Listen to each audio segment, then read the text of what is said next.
Member Berman, Mayor Burt, Councilmember Du Bois, Councilmember Filseth, Councilmember Holman, Councilmember Niss, Vice Mayor Scharf, Here. Councilmember Schmidt, Councilmember Wolbach, 5 present. Thanks. Agenda changes, deletions, additions. We don't think we have any. Move to city manager comments. Thank you, Mr. Vice Mayor, and just 3 things to report. First of all, if you look up there on your screen, you will see that rain brings new plantings. We had more than 2.5 inches of rain in October at our newly rejuvenated 130-acre Bixby Park.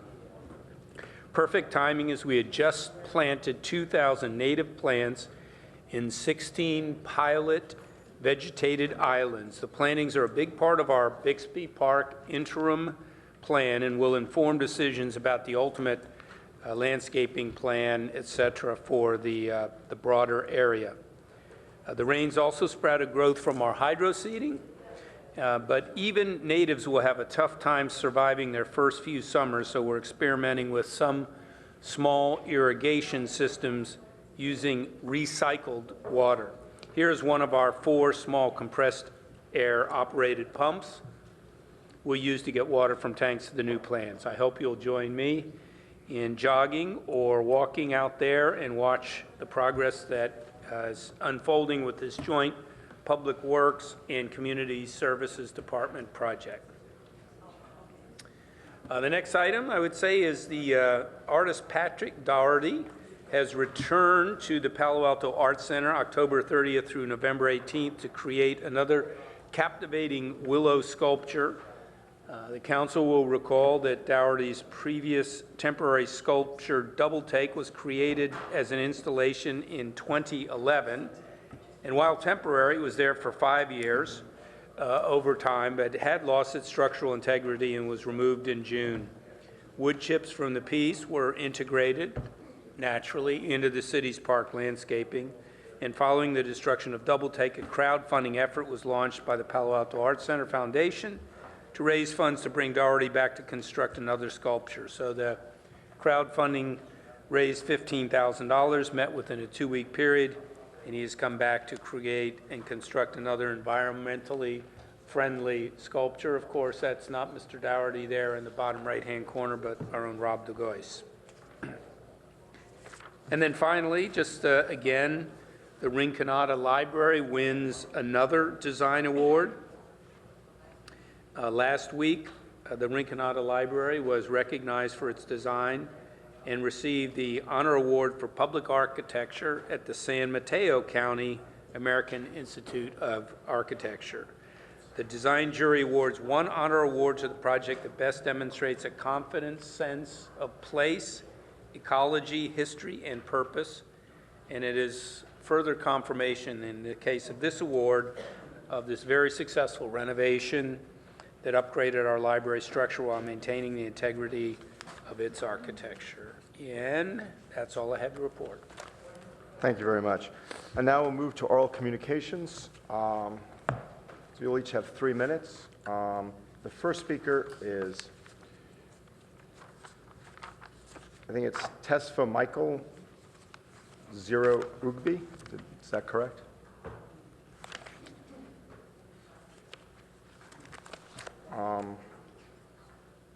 Do we see, am I mispronouncing it, or?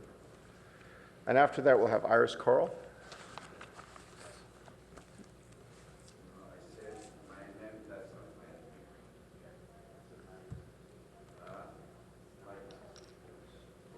But that's not my name. My name is Tesfanikel Zero Ahway. I already told him to be called Tesfanikel Zero Ahway. I don't know who denied this very name of me. If I say your name is Fatu, would you say that? Would you accept that name? Would you accept it? So I apologize for mispronouncing your name. Would you like to speak? Who did that, please? I got to know this. This is a burning issue. This is a serious matter, burning issue, and a dire problem. I've said this. You have rights. I have to have rights.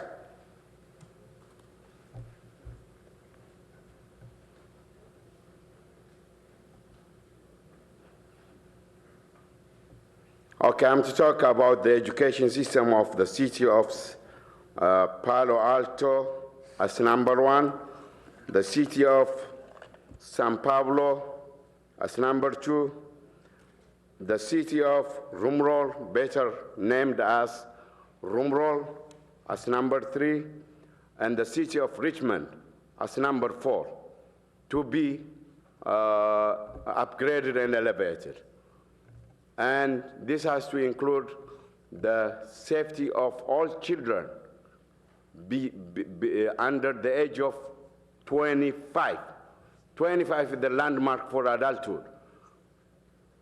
At the zero time, when the age 25 ends, then the person becomes an adult.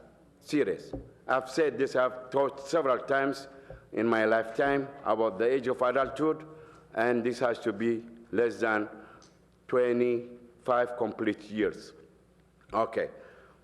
The safety of all those children has to be kept by me first, and then I need subordination and help by those who are compatriots of me, basically of the four cities that I mentioned. And the other thing, now this is my final time. I'm President Tesfa Mikel Zero Orbe, working as President Tesfa Mikel Zero Orbe, and working as President, I'm also President Donald J. James Trump, working also as President Donald J. James Trump. Whenever people, you're going to call me, whoever says Tesfa Michael or other name, for the name Tesfa Mikel Zero Orbe, if anybody says Tesfa Michael, I have taken a measure on him. Thank you. Iris Coral, to be followed by Ken Cunningham.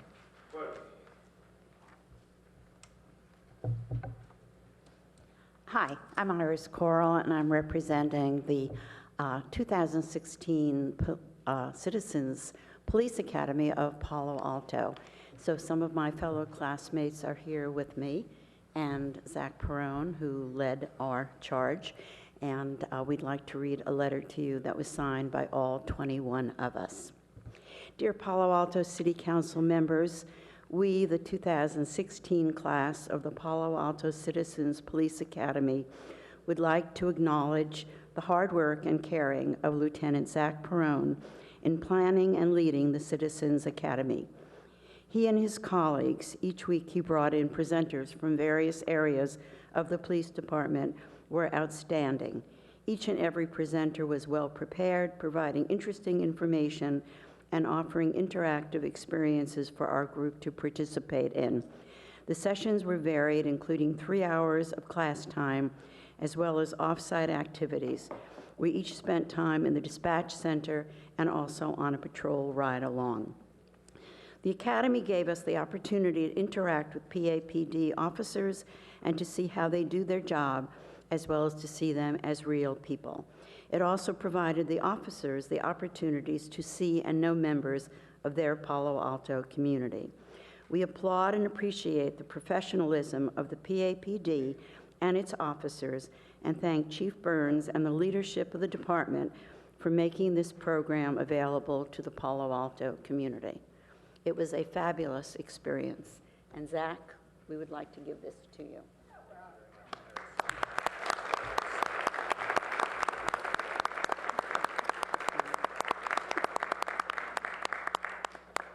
We'll be recruiting for the next class starting here in the next few weeks, if anyone's interested, starting in January of 2017. Thank you. Thank you very much. And the next speaker is Ken Cunningham, to be followed by Lynn Krug.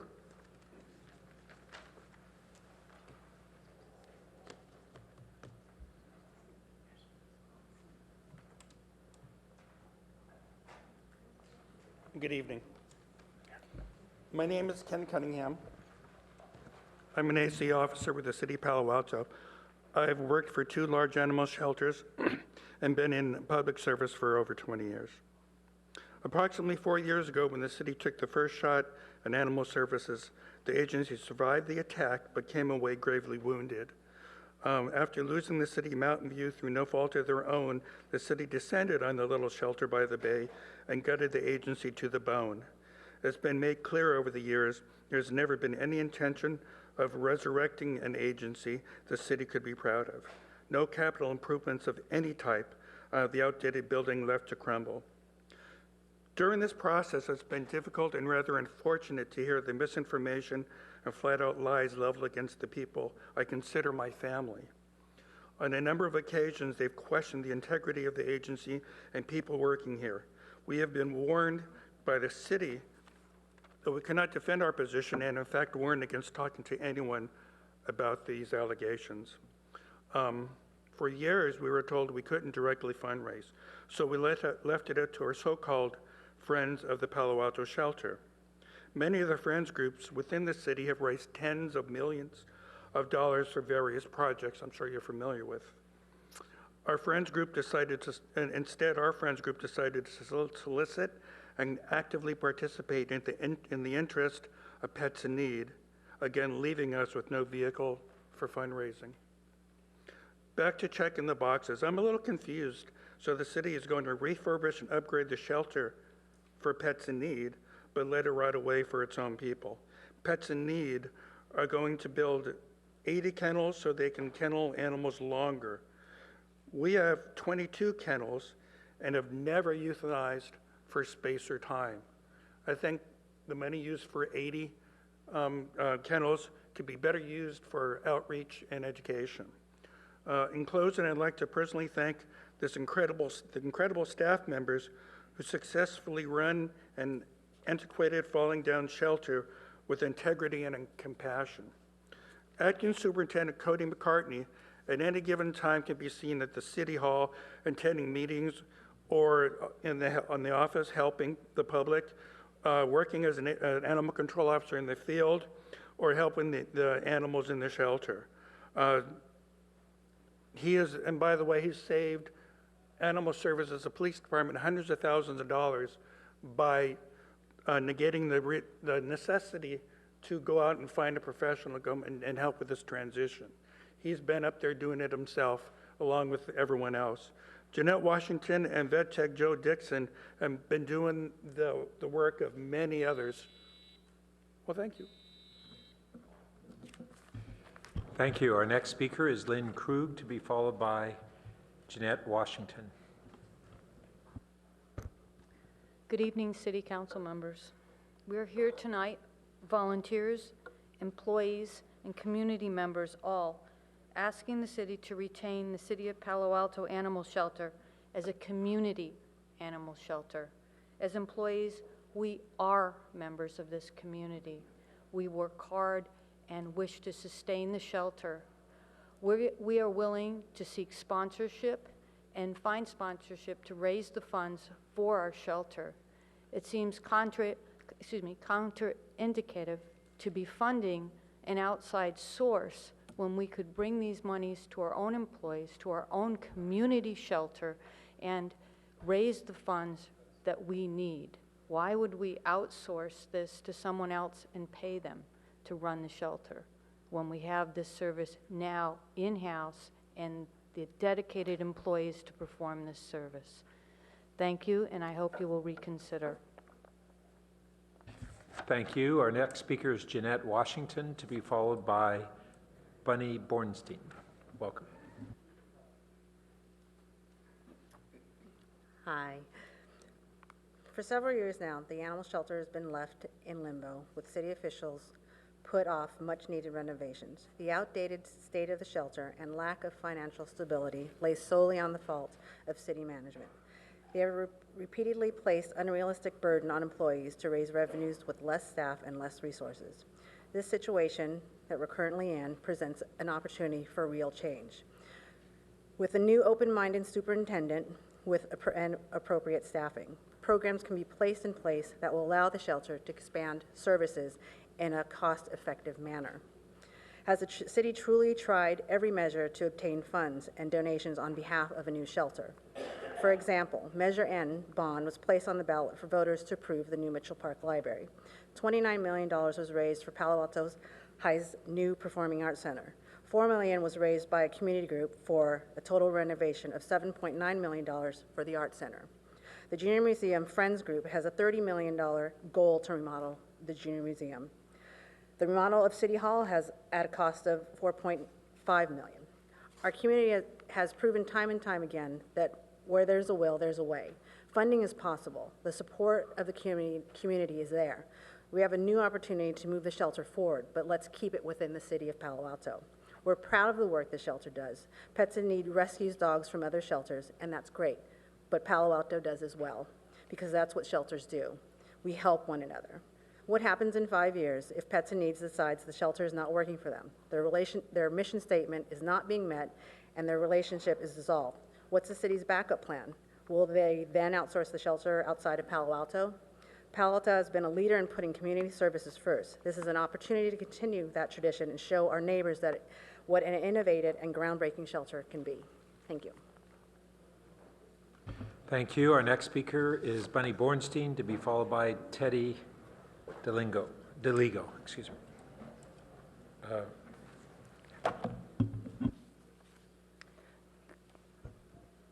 Good evening, council members.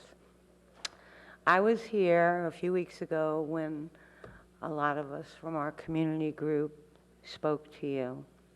At that time, I was able to provide from all of us a green packet that we distributed through Beth to you. I don't know if you've had the opportunity or the time, but we would really appreciate it if you would look through the green packet that we developed for you. Inside of it, on the right-hand side, are all the community petitions. Hard copies are on the right, the online copies are on the left. When we presented it to you 2 or 3 weeks ago, at that time we had about 1,685 signatures of people who are supporting our vision to keep the shelter with the city. As of today, I have more hard copy petitions, and most of these signatures are residents or business owners or both in the city of Palo Alto, as well as Los Altos and Los Altos Hills, also neighboring communities that use services at the city, as well as people in other states, this state, and across the country. But a majority of the ones you're going to get today, as well as the ones you've already received, are Palo Alto residents. So the community is basically telling you, we don't want you to do this. And we are here trying to be the voice for all in the community. So I'd like to pass out, it's only 4 pages, but if you would please add it to your packet, then you can actually visibly see all the signatures that volunteers and staff and dedicated people have spent time to provide for you.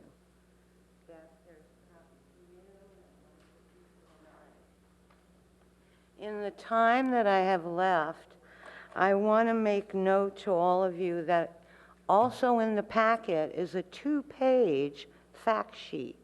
These are facts that basically give you documentation and validate many of the points that speakers brought up to you 3 weeks ago, as well as this evening. Also in the packet is statistical information that was compiled by animal shelter staff. So please, we are asking you to review it, and please work with us to help keep the shelter with the city. We have donor ideas, funding ideas. We're willing as a community to work with you all. Please let us know that you will. Thank you very much. Thank you. Teddy DeLiga, excuse me, to be followed by John Carl Friedrich. Good evening, Thank you. Good evening, Honorable Mayor and City Council members. My name is Teddy DeLiga, and I'm from the Santa Clara County Public Health Department. I'm here to invite each of you to join us at our Healthy Cities Conference that's occurring next week, Friday, November 18th at the Tech Museum in downtown San Jose. The city of this conference is to share policy and strategy ideas that cities can adopt to promote and support the health of their employees, residents, and visitors. At the conference, a Healthy Cities campaign dashboard for your specific city, the city of Palo Alto, will be shared. I want to thank Ed Chicata, Kristen O'Kane, Rob DeGuess, Chris Coroa, and the rest of the city manager's team for their assistance in vetting the dashboard. Based on the dashboard findings, awards will be presented at the conference to acknowledge the amazing work of cities, including Palo Alto. In closing, I will leave a conference agenda and the registration information. Thank you for your time, and I hope we'll see you there. Thanks. Thank you. John Carl Friedrich, to be followed by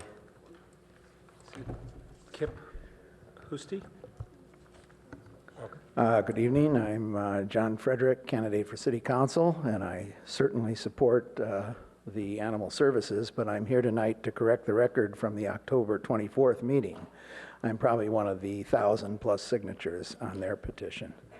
But in that meeting, there was a dispute as to what the language of Proposition 64 said. And I read from the record, contrary to the opinion of the city attorney, that growing in an area that is unlocked or visible from a public place is illegal under this measure. So that means you could not grow it in front of your house or at the side of your house unless there was a 7-foot fence, something that protected it from eye level. Also, it was claimed that it could be grown in community gardens, which does not fit the language of the measure, that it has to be not visible by normal unaided vision from a public place. And since community gardens are of themselves a public place, it could not be hidden under those circumstances. So those are items of fact that the city attorney was in error of in her presentation. And when challenged, they made that statement twice, and the mayor even asked at the end, do you stand by your opinion? I want to thank Mayor Burt and Councilman Schmidt for declining to recognize the urgency of this measure, as my contention that night was that the measure should be voted on by the public before any action needs to be taken. That Ordinance 4422 that was passed under the medical marijuana thing should be explained to have been necessary. Is this a problem in the first place? And the idea that the city, California Cities League says here, the disclaimer that this is not intended for legal advice but should be referred to an attorney, it should have also been referred to the district attorney, the state attorney general, and the Attorney General of the United States before action is taken. The fact is that marijuana is still a Schedule I prohibited drug, and at any time the federal government can shut down any operation, even those that are allowed by Proposition 64. So I think you need to do a little more homework on this, and I also would disagree with the conclusion here that the resource impact is negative, that there's no resource impact. Well, if you make this like the Leaf Blower Act and choose not to enforce it, well then yes, it would be no impact. But if you're going to take the services to do something, then you're going to have costs attending to this measure. So I'd like the record to show those changes. Thank you. Our next speaker is Kip Husty, to be followed by our final speaker, Keith Bennett. Yeah, there was no emergency. This was ridiculous. And Corey, the last time I was here, I pointed out you were electing Councilmember Holman as mayor. I pointed out that she had supported the no camping, and you kind of bent over backwards to say, oh, it was okay. Although you got my vote because you came out against the measure. Are we doing the same thing? Medical marijuana is a life-saving part of the California law. What does Proposition 64 do to it? We don't know. What do you guys do? If you don't make it clear that growing marijuana for medical purpose is okay in the backyard, you are condemning some people to misery. And I don't want to see this once again go down to court cases, because now you can get people in deep trouble while it gets played out. And it's ridiculous. It's ridiculous. We're supposed to be getting better, not worse. This is Palo Alto, not cities, California cities, which who knows which ones dreamed this one up. Okay, let's back off on that. Growing outdoors is, first of all, it's the only way to do it that's safe. The only way to do it that's safe. No fire hazard. You're making something out of nothing. Out of nothing. If you're worried about the children, everyone, come on. You can go into any high school in Palo Alto, probably any junior high in Palo Alto, middle school in Palo Alto, and you can get yourself marijuana. To take somebody's plants, take it home, dry it, and things like that is ridiculous. It's not going to happen. So we really don't make something that doesn't have to be. Right now it's working. I won't tell you exactly how I know it's working, but let me just tell you, it's working fine, and it's helping people with serious illnesses. And you are treading on that by this ordinance. Unless you make it real clear, the exceptions, but don't worry about Palo Alto actually becoming well, I don't know why it would be so bad, but why, it's not going to become a cash crop city. But heaven forbid Palo Alto actually produces something agricultural again. I mean, that'd be a real shame, wouldn't it? Come on, you guys. Thank you. Our final speaker is Keith Bennett. So just hit forward is forward back up. My name is Keith Bennett. I'm here with Save Palo Alto's groundwater, and we made some measurements of the pull down of the water table due to dewatering. About a little bit over a year ago, I was asked by some council member whether or not the effect on neighboring properties was on the order of inches or on the order of feet. I will show you tonight that it is on the order of feet. We measured near the locations of 2 dewatering sites of the 8 that were dewatered, residential sites that were dewatered this last summer. The 0 on the graph is roughly the start of the dewatering on that site. You can see this, we have 2 lines here. The blue line was measured about 45 feet away from the property line. That's a next door house. The other line is 115 feet. That's 2 doors away. You can see that the water table is pulled down approximately 4 to 6 feet quite promptly. After the pumping stopped, the water table rose back up over a period of about a week, but did not rise to the starting location. The pumping was then restarted. The water table dropped down. It dropped down lower than before over about a week. When the pumping stopped, it went back up, and et cetera. And finally, it ended about 1 foot below the starting point. This is another property. The first property I mentioned pumped about 30 million gallons. This property pumped something over 20 million gallons.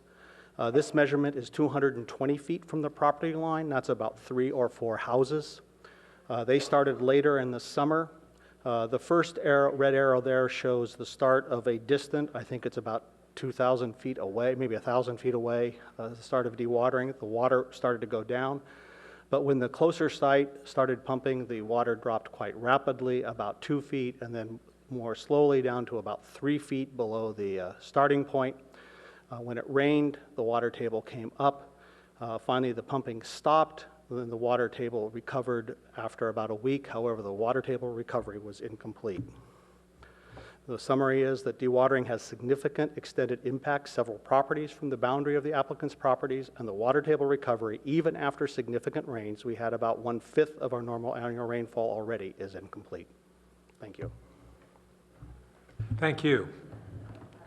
So we will now move to approval of minutes. We have minutes from October 17th and October 24th of this year. Do we have a motion to approve? So moved. Second. Motion by Vice Mayor Scharf, second by Councilmember Berman. Please vote on the board.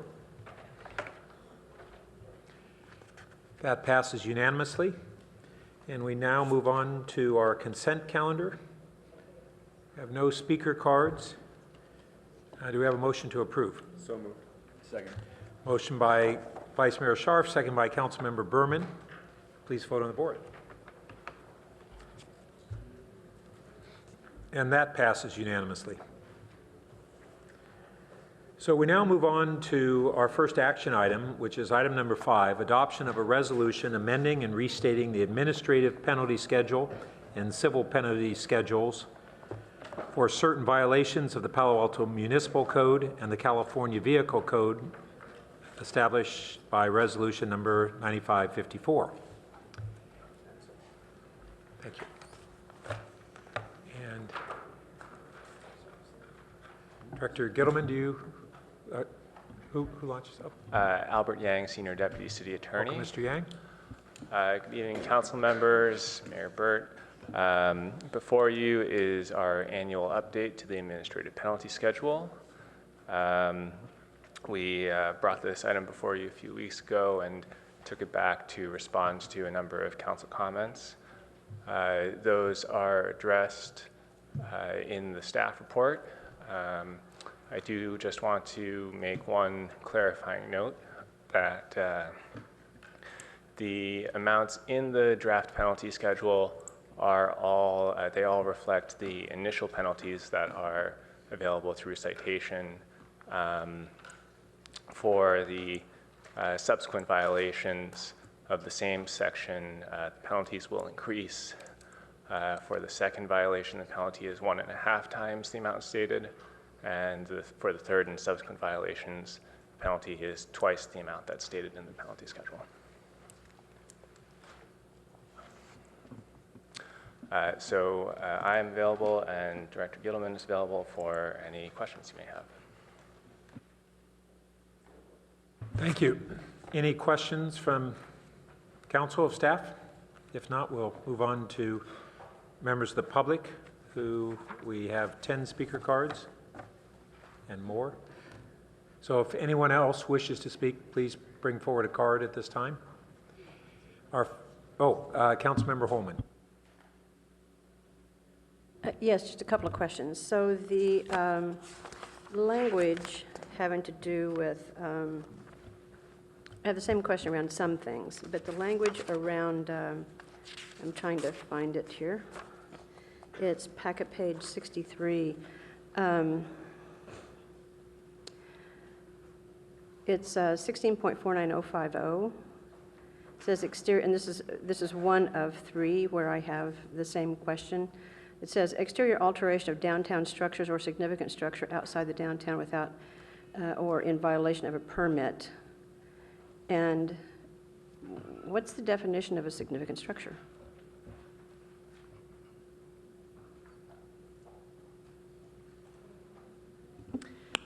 Thank you, Councilmember Holman. Hillary Gittleman, the Planning Director. I think we note in our staff report that several of these items we've added with regard to historic structures are going to need supporting amendments in the section of the zoning ordinance about historic preservation. And so we could address that if it's not already addressed in section 16 of the municipal code when we go back to add the definition of demolition as we've discussed and substantial alteration. So I understand coming back with the definition of demolition, but in the meantime, and I'd like to know if there's a timeline on coming back with the definition of demolition, but in the meantime, why could this not just be identified as exterior alteration of downtown historic structures or significant historic or identified historic structure? Because that language is used quite a bit. Identified historic structure is used a fair amount, I think, in our code. Councilmember Holman. Because then it has a meaning. So significant building is the term that's used in those sections of the municipal code. It's also defined in chapter 1649. Significant building means any building, group of buildings, or site categorized on the historic inventory as number 1 or number 2, and all structures within historic districts. Is that within the context of that language, or is that standalone? This is all within the same chapter, so it is meant to define that term, significant building, as used throughout the chapter. That's helpful, thank you. And then just a couple other quick questions are, on the next page, 2204-250, it's park regulations. What does that mean? Violation of park regulations, or the language is different in some places. It's 2204-0320 is parks closed. So, and on the next page, 2204-0390, it just says duck pond. So I don't know how to interpret those. Yes, the convention in this penalty schedule is, in terms of naming, is kind of a holdover from years past. But in general, these are meant just as shorthand for the sections of the municipal code that are cited. So park regulations, for example, I believe that section of the municipal code authorizes staff to adopt regulations for the use and conduct in parks. So a violation of that section would be a violation of any of the regulations adopted thereunder. Would it not be clear for somebody at a quick glance to then just look at this and say violation of park regulations? It certainly would, and as we update specific parts of this penalty schedule, we've tried to have clearer language, but I agree it would be helpful to, revamp the schedule as a whole. So we have this in front of us tonight, and those seem to be minor language cleanups that wouldn't affect the code, so couldn't we just do that tonight if we chose to?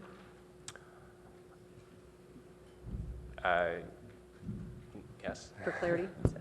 Thank you, City Attorney Molly Stump. So this is one of those things where do we take more time to, perfect the project, or do we do the items that are immediately before us that have a substantive effect, and then take our limited energies and focus on the many other things we're doing, finishing out the year here.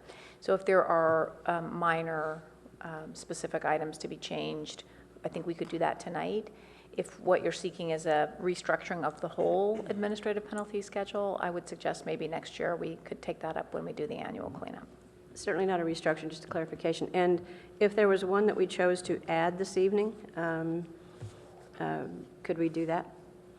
The one I'm thinking about, because I realized wasn't in here when I was reading this again last night or whenever, is something I hear a lot of complaints about, and that is non-compliance to construction truck traffic routes. So construction trucks are driving through neighborhoods and they're not supposed to be there. So they're not complying with construction plans, construction traffic plans. I hear that quite a bit. If we wanted to add something, could we do that this evening? So I'm going to let them look at the details. In general, if there was something that's not currently prohibited by city law or regulation, we can't add that substantive item tonight because it's not noticed for that. If there's a desire to provide a particular penalty that's customized for a section that already exists, we could probably do that. But the way that the schedule is set up, there's also a default penalty. So even if particular items are not listed, we do have an ability to use the basic through the schedule as it is. So it would be conformance with project permits. So does that require some kind of other change? Is there a particular type of permit? There are various permits listed in our code. Well, there are conditions of approval that are given, and Ms. Gittleman or Jonathan Lake could probably clarify the language better, but there are conditions of approval, and oftentimes those conditions of approval have traffic routes for construction trucks, and we do have in our city code also a weight limit for trucks on residential streets, and those both get violated quite a lot during construction of larger projects especially. Why don't we look at the details on that while the rest of the hearing is going on? Thank you, appreciate it. Councilmember Du Bois. And a couple of questions. Some of these fees are most of them are per incident, but some of them are per day. Is that correct?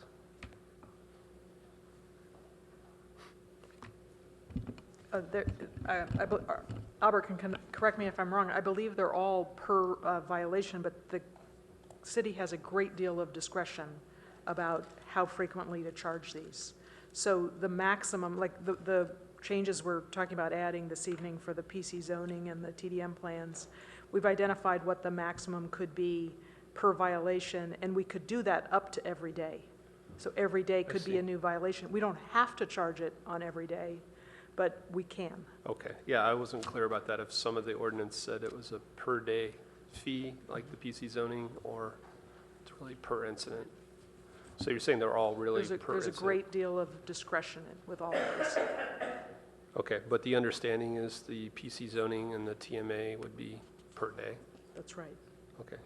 So obviously a TDM charge of $500 Yeah. is, if that was the sum total. Again, we have discretion because the magnitude of violations can vary and the severity of them could vary. So I could imagine there'd be a violation of a TDM plan or a PC that might be really minor where you wouldn't want to charge that kind of fee on a daily basis, where, you know, charging it once is sufficient to get compliance, and that's all we need to do. But we certainly, with this change, have the ability to charge these fines every day. Are there any others that you would consider more like a daily fee? I think all of these can be charged on a daily basis. Am I right, Albert?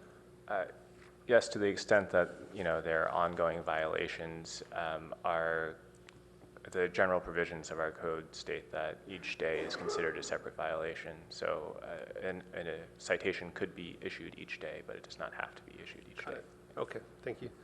And I'm curious if staff considered having any any escalating penalties built into the code, so rather than, so we don't have to revisit council as often. And I'm just wondering if you guys discussed that. So like the PC zoning one, if the penalty doubled every 3 months, it would just naturally escalate the longer it went. Did you guys think about that at all? We didn't think about that. We thought about getting it to a point where it's a substantial penalty. Again, there are going to be some violations and some situations where I think it will be difficult to charge this kind of fine on an ongoing basis, where the PC calls for something that's of significant value and the PC itself is of significant value. I think we can charge it on an ongoing basis, even if it were to double, as Albert said, where it wasn't just $2,000 a day, but it went up to $4,000 a day. That's not always going to be the case. And again, I don't think I'm going to suggest it tonight, but I think if we revisit these, you know, some of the fees look fairly dated. And again, if there's something big where we really want to motivate somebody, if we told them there was a timeline and you know, 90 days it's going to double again, it may give some incentive. A quick question about the taxi permit. Does that apply to Uber, or are they excluded somehow?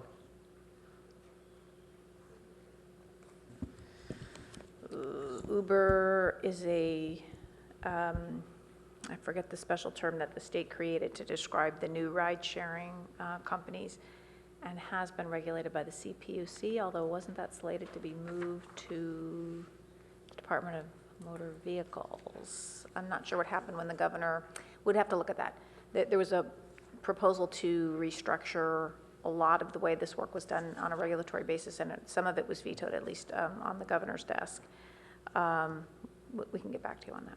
Okay. And I think just separate from that, I think we, in one of the upcoming, before the end of the year, I think actually we're going to come on the taxi cab ordinance discussion to policy and services, so we'll have some opportunity to talk through some of the kind of making it a fair playing field, or? Yeah, there's a number of issues that are associated with the regulation of taxi cabs, the freedom of cabs to move and that sort of thing. Okay. And my last question, we struck out a bunch of discharge fees on like packet page 61. I'm just curious why we struck out all those.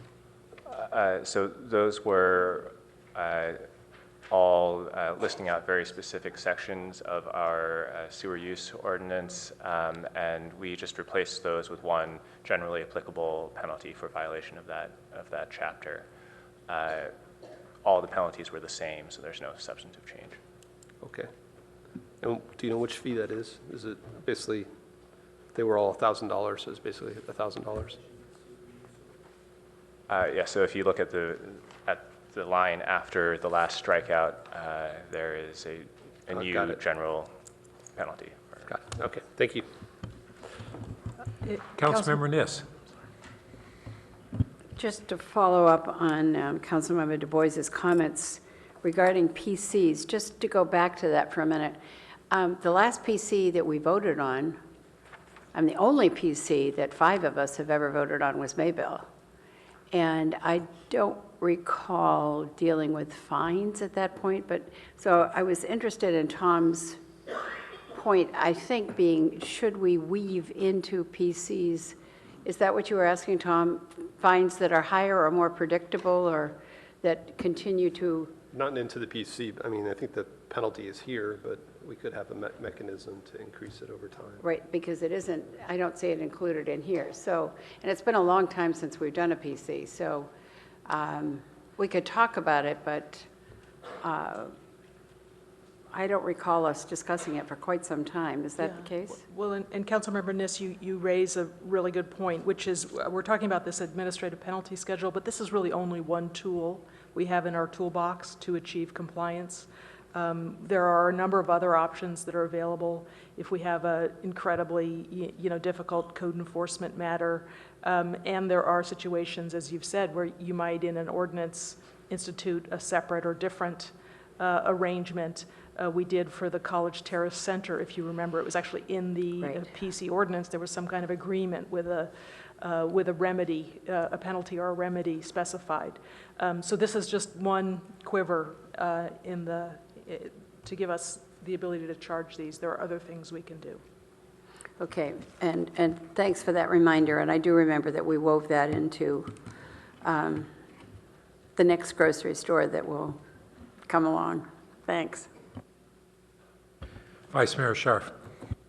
Just briefly, on the new one that says exterior alteration of downtown structure or significant structure outside the downtown, is that any structure in the downtown, or is that just a significant structure in the downtown? It's intended to be historic buildings, significant structures. So shouldn't that be clarified, or does that not matter? I mean, it's just, right now it looks like any structure in the downtown as opposed to, because we call significant to be outside the downtown. I think that would be an acceptable clarification. I'll turn to my colleague. I'm sorry, could you repeat what? I'm at 16.49050. Mm-hmm.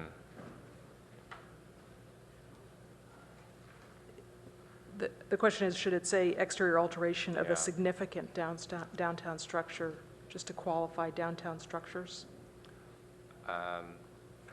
I believe it was any historic structure downtown. It didn't need to be significant. So maybe we should just say historic. Yes, then. That's all. I'm just trying to clarify. Yeah. I think that's a good clarification. And then, just out of curiosity, what is the failure to pay the fee for Charleston or Rastadero? Is there a particular fee for that? I mean, that just struck me as confusing. I think there is an impact fee specific to that. So if you're on that corridor, you pay a specific impact fee. Okay. That was really all I had. Thanks. Okay, we will now move on to the public. Our first speaker is Kirk Fry. We have 12 speakers.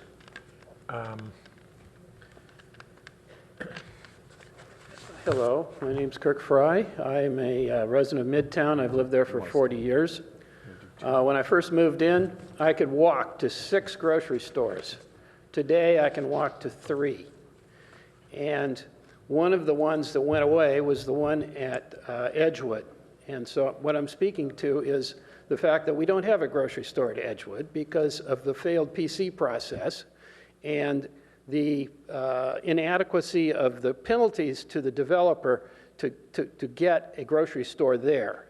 It's pretty simple. If you make it painful enough for him to not have a grocery store there, he'll have a grocery store there.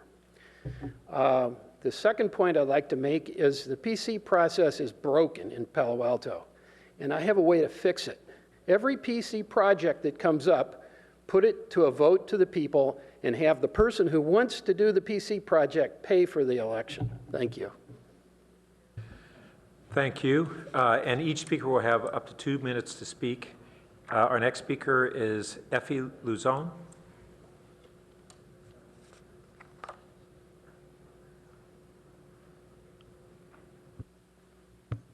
Hi, Effie. Actually, I think Effie wants to speak after I Well, sorry. You want Effie? I'm Yeah, number 5. It might make more sense if I spoke first. Well, I think Okay, we need to follow the sequence that the cards are submitted. Yeah. Effie Luzon.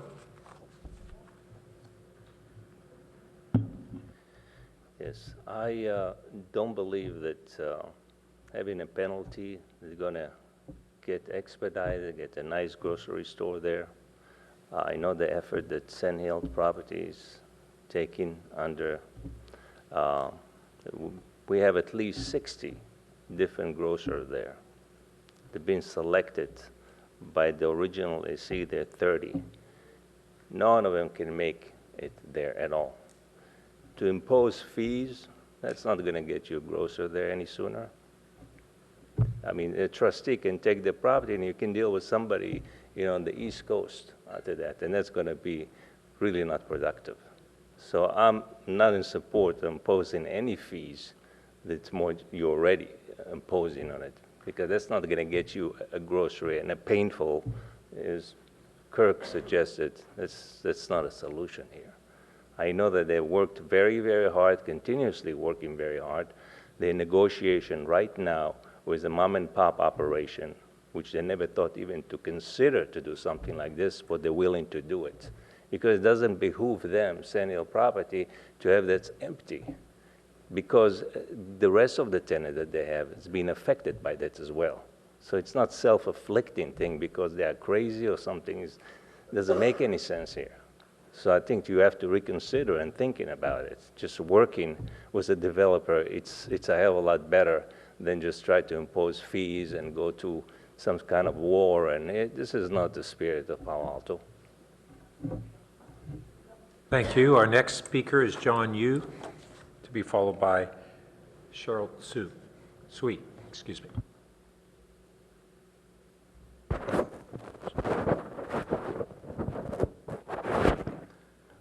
Good evening. My name is John. Yeah, I tend to agree with Evie on imposing a fine on something that is asking is impossible to do. I'm encouraging the council and the residents to have patience, because I understand that I myself is also living very close by, and I would like a grocery store there that I can shop very conveniently. But I'm an architectural consultant myself, and studying the supermarket situation nowadays are very, very different from the previous centuries. And this 20,000 square foot is too big for mom and pop stores and too small for the chain stores. So it's kind of something like it's doing something that is impossible, and you are raising the fine. It doesn't help. It will just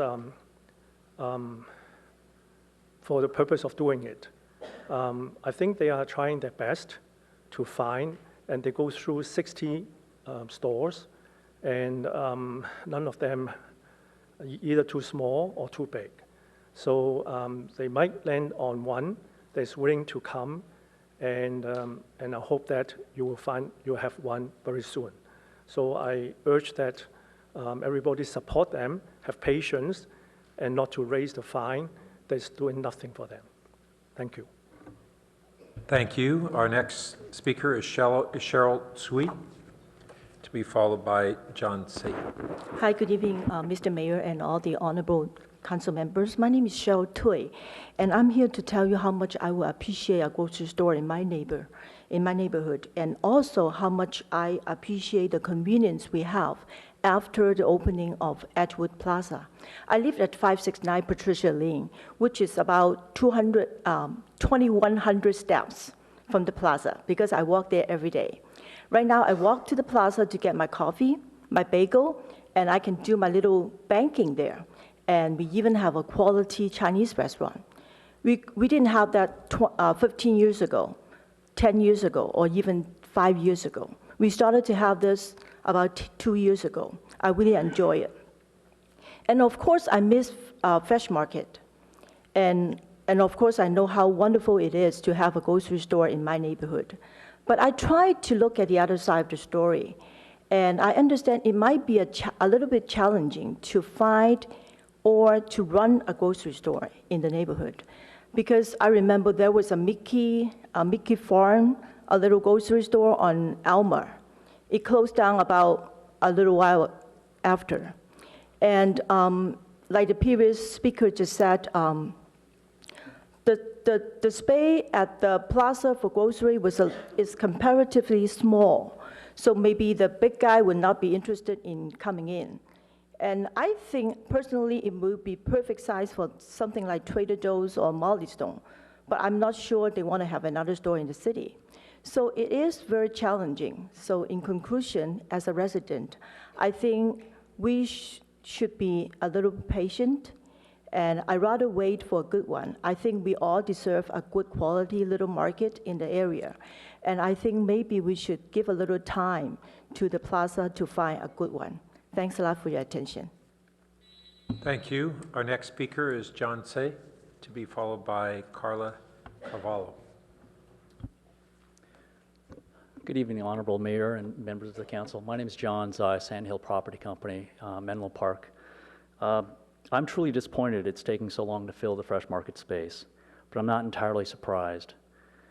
Nobody here was involved, but the first time around, it took years before we found the Fresh Market and brought them to Edgewood with the help of our neighbors. Some of that was community involvement with Edgewood Eats. There were a lot of things when that blighted center was there that we could do. The Fresh Market has hundreds of stores, and last year abruptly closed all their California locations. They had 7 at one time, Palo Alto being one of the last to close. They're subleasing their Edgewood space, and we're doing everything we can to help them. Between us, they've hired a broker, Cushman & Wakefield, as you may be aware. We're doing our own search of the local stores. Cushman generally works with national and regional type tenants, and we don't feel that what we've learned is that they're necessarily the most appropriate. Between us, we've contacted over 65 grocers, and dozens have toured the site. Most of the chain grocers passed because they won't fit into our space, which was sized for an earlier era. And we find that family-owned grocers, most of the families aren't interested in expanding. That's not to say we can't find a grocer. We've had 2 serious prospects on a lot of close misses. We introduced Andronicos to the Fresh Market, and the negotiations were long and tedious. Whenever they couldn't resolve an issue, we made concessions to keep the deal alive. Rent was never an issue with any prospect. In fact, Andronicos' initial rent offer was at market rate, which actually gave the Fresh Market a sublease profit. None of that profit came to us as landlord. After all the agreements were finalized, Andronicos literally pulled out at the last minute, saying they were pursuing other opportunities. We were devastated. At the time, word on the street was that they were selling themselves, which proved to be right. Do I have a few more seconds? Just one last statement, wrap up. A few months ago, we identified a local family-owned grocer who likes the space and wants to expand. They've begun negotiating with the Fresh Market and now working on a sublease. We will do everything we can to make this deal work. Nobody wants a grocer at Edgewood more than Sandhill, and we're determined to fill it as fast as we can. Thank you. Carla Carvalho, to be followed by Lenore Symes. Good evening, Council. Mr. Fry, I'm glad to hear that you have 3 grocers you can walk to. For many of our neighbors, we currently have 0 in the Duveneck neighborhood. And I'm glad to hear that we're talking about a prospective mom and pop or small-owned grocer as coming in. If that's the case and something is in the works, then we shouldn't have to worry about these fines, and we should go ahead and proceed. Sandhill would have nothing to worry about in that case. In the meantime, for 18 months, our neighborhood has been lacking a grocer at Edgewood Plaza. For more than 12 of these months, we've asked for your help in encouraging the developer to seek out a tenant for this empty space. During this time, we as the neighborhood have endured the emotional ups and downs, oohs and ahs of a roller coaster, as we were repeatedly told by Sandhill Properties that such and such a grocer was interested, not coming. Each time we held our breath, crossed our fingers, and hoped that we would soon be able to take out our walking shoes, bicycles, canes, and even walkers, and head on over to Edgewood Plaza to pick up some lunch, some dinner, some groceries. But it was not meant to be. The deal crafted by Sandhill Properties to protect itself in the case of prolonged vacancy was clearly well thought out. So well thought out, actually, that it has fooled me and perhaps many others. Through their corporate manipulation, exploitation, and deceit of our neighborhood, Sandhill continues to collect rent from Fresh Market while the space remains empty. As if this weren't enough, Sandhill Properties has been able to reap the benefits that we, the neighbors, afforded by allowing 10 expensive homes to be built and sold. Please help us. The incremental fine of $2,000 that you are proposing is inadequate to encourage Sandhill Properties to incentivize a new tenant.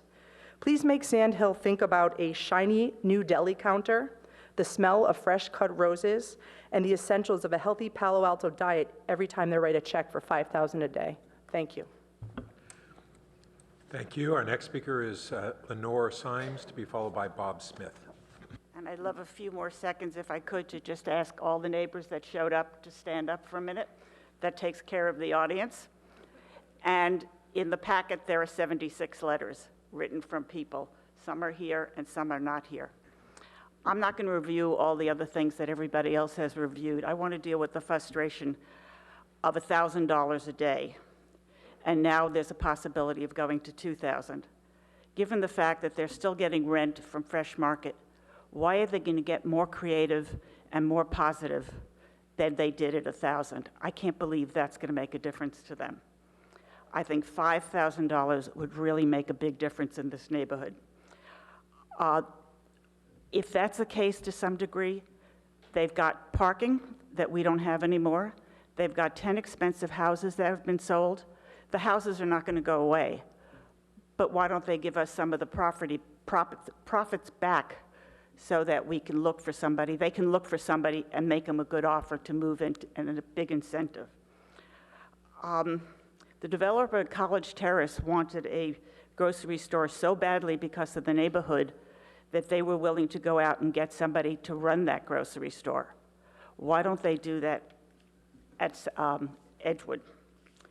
Sandhill had made it abundantly clear to us that Fresh Market and the dealings with Fresh Market are private, and we really don't know anything about them.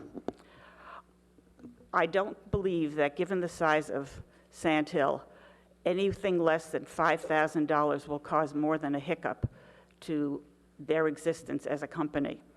And I also feel that they should get a lot more creative about finding somebody to run a grocery store, even if they have to foot the bill for it.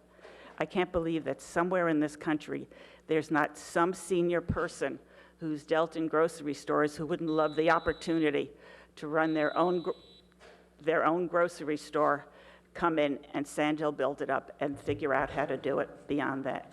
Thank you. I think they're just not nearly as creative as they could be.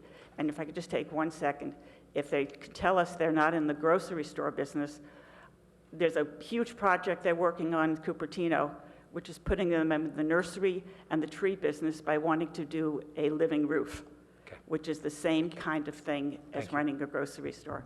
Thank you very much. Our next speaker is Bob Smith, to be followed by Steve Eicham. Good evening, Mayor and Council. My name is Bob Smith. I live in Greer Road in Palo Alto. I'm going to try to take my time and rebut some of the things I've heard tonight rather than saying what I had prepared. Several of the speakers, pro-development people, I think, asked for patience, and that's always a virtue and a good thing. And a year ago, I was here, and if you look back at the tape, which may or may not exist, I was very reasonable and patient and tried to be understanding, but frankly, I don't know what's going on, and I'm not seeing any activity. Now, you know, we always hear stories, and there are blogs, and they're inconsistent about what's happening, but we haven't really seen the kind of action. The first 6 months, between March and October of 2015, there was no penalty at all.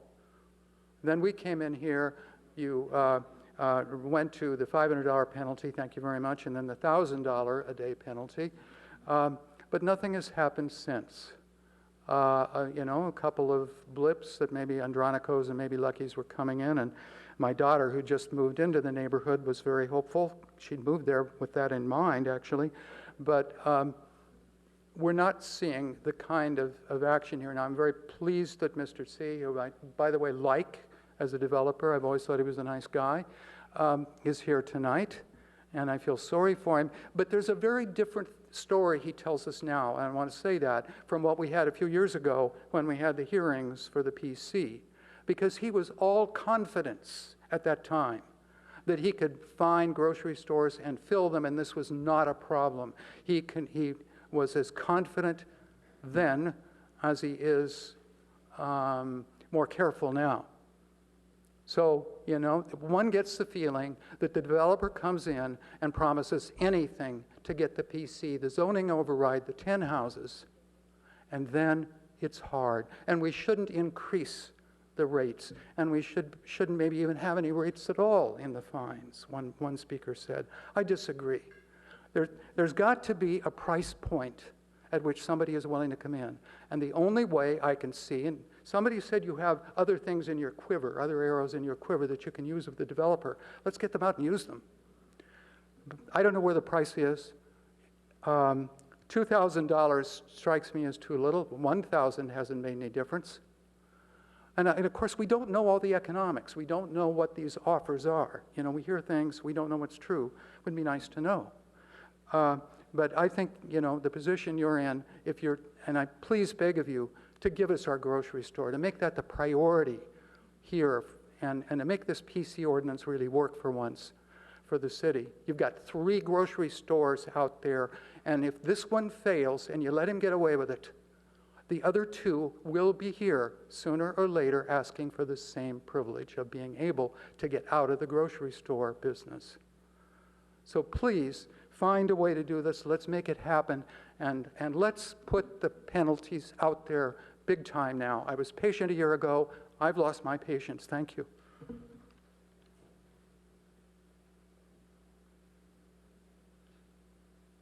Thank you. Our next speaker is Steve Eitram.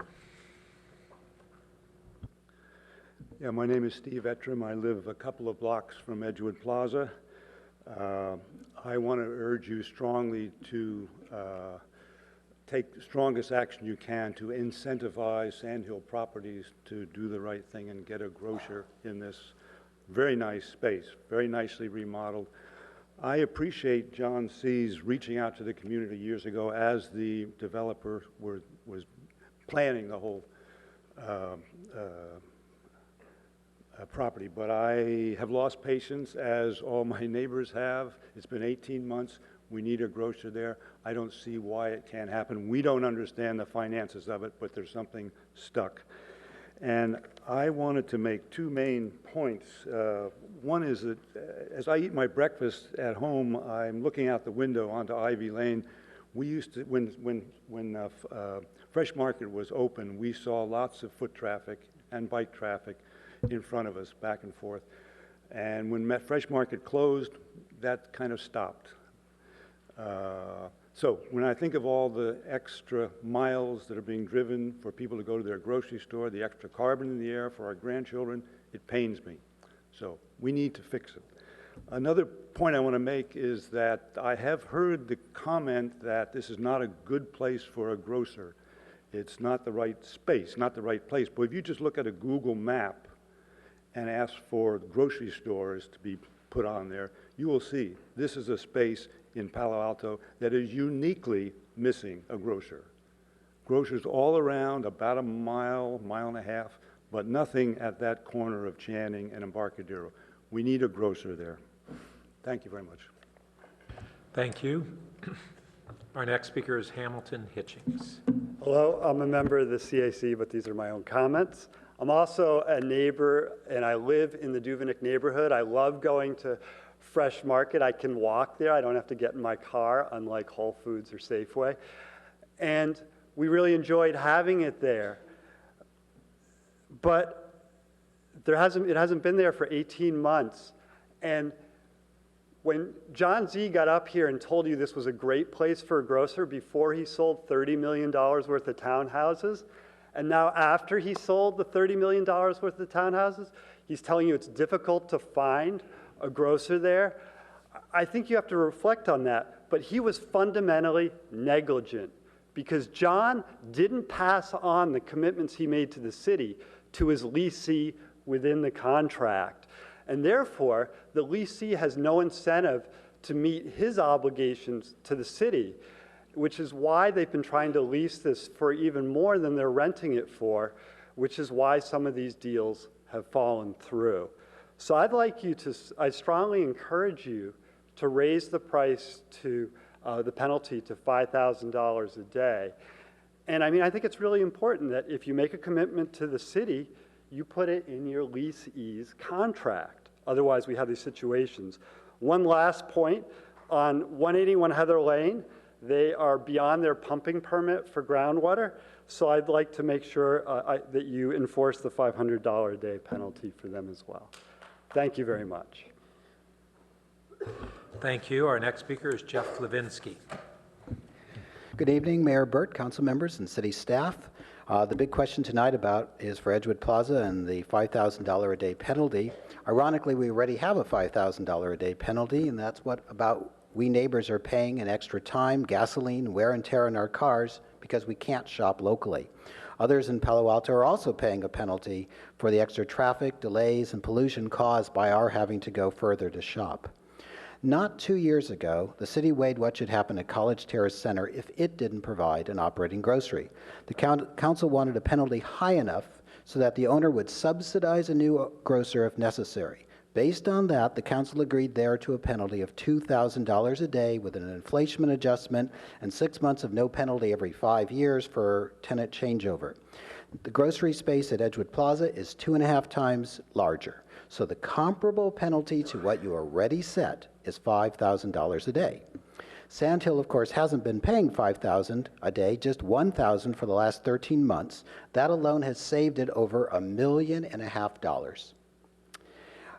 That is, by not subjecting Sandhill to the very same policy that you already set for College Terrace Center, you've given them effectively $1.5 million, but I don't think we've gotten a thank you note from them for that. Even after such generosity, we have no grocery stores still.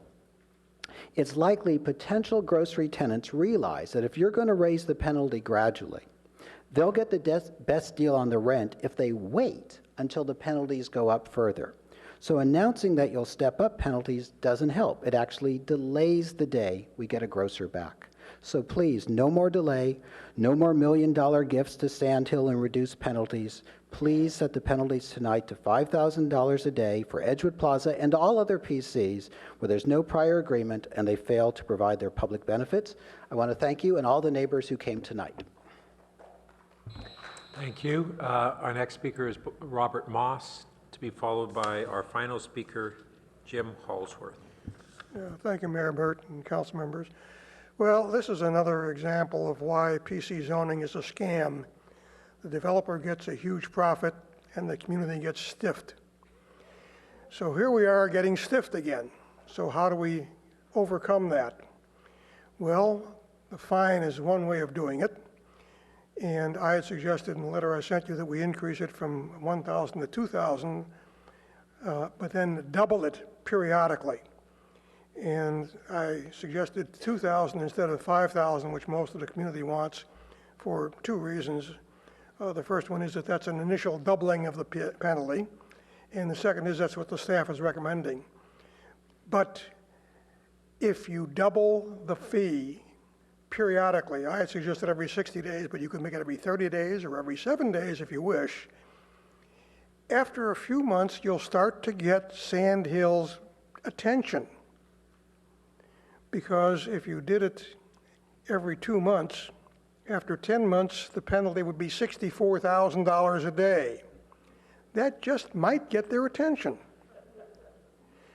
Now, one of the arguments they have is that the building is too small for a viable grocer. That's a lot of garbage. Let me give you an example. For over 35 years, All American Market was extremely successful at 3990 El Camino, on a site which was much more than 20,000 square feet. They didn't leave because they had a financial problem. They left because the Gissers refused to extend their lease and forced them out so that they could subdivide the building and put in, as they did later, 4 different tenants and raise the rent. But the grocery store was viable and made money. And a grocery store at Edgewood Plaza and a 20,000 square foot site is viable and can make money and serve the community. So let's stop playing games at the PC zone. When the developer doesn't do what they said they were going to do, penalize them stiffly and keep the penalties going up and up and up and up until they finally get right and do what they said they were going to do. And our final speaker is Jim Hallsworth. Welcome. Hello. Thank you for listening to me tonight. I think I found out who the Sandhill people are. And it reminds me of the old statement, by and by there will be pie in the sky. I guess by and by we'll have a grocery in the sky. We're supposed to be patient. We're supposed to be nice. We've waited 18 months from the time Fresh Market closed. My understanding was Fresh Market was actually making a profit. It seems like a really good space, 20,000 square feet at a freeway exit. I always shopped at Lucky's when I came home from work, back when it was around. What I'm thinking is I hear about this $5,000 or $2,000 fine. I'm wondering, Sandhill won't even tell us how much is the rent.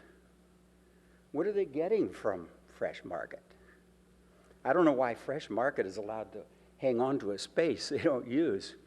It seems like when this requirement was made, Palo Alto never had any kind of rules in place with regard to the lease, with regard to confidential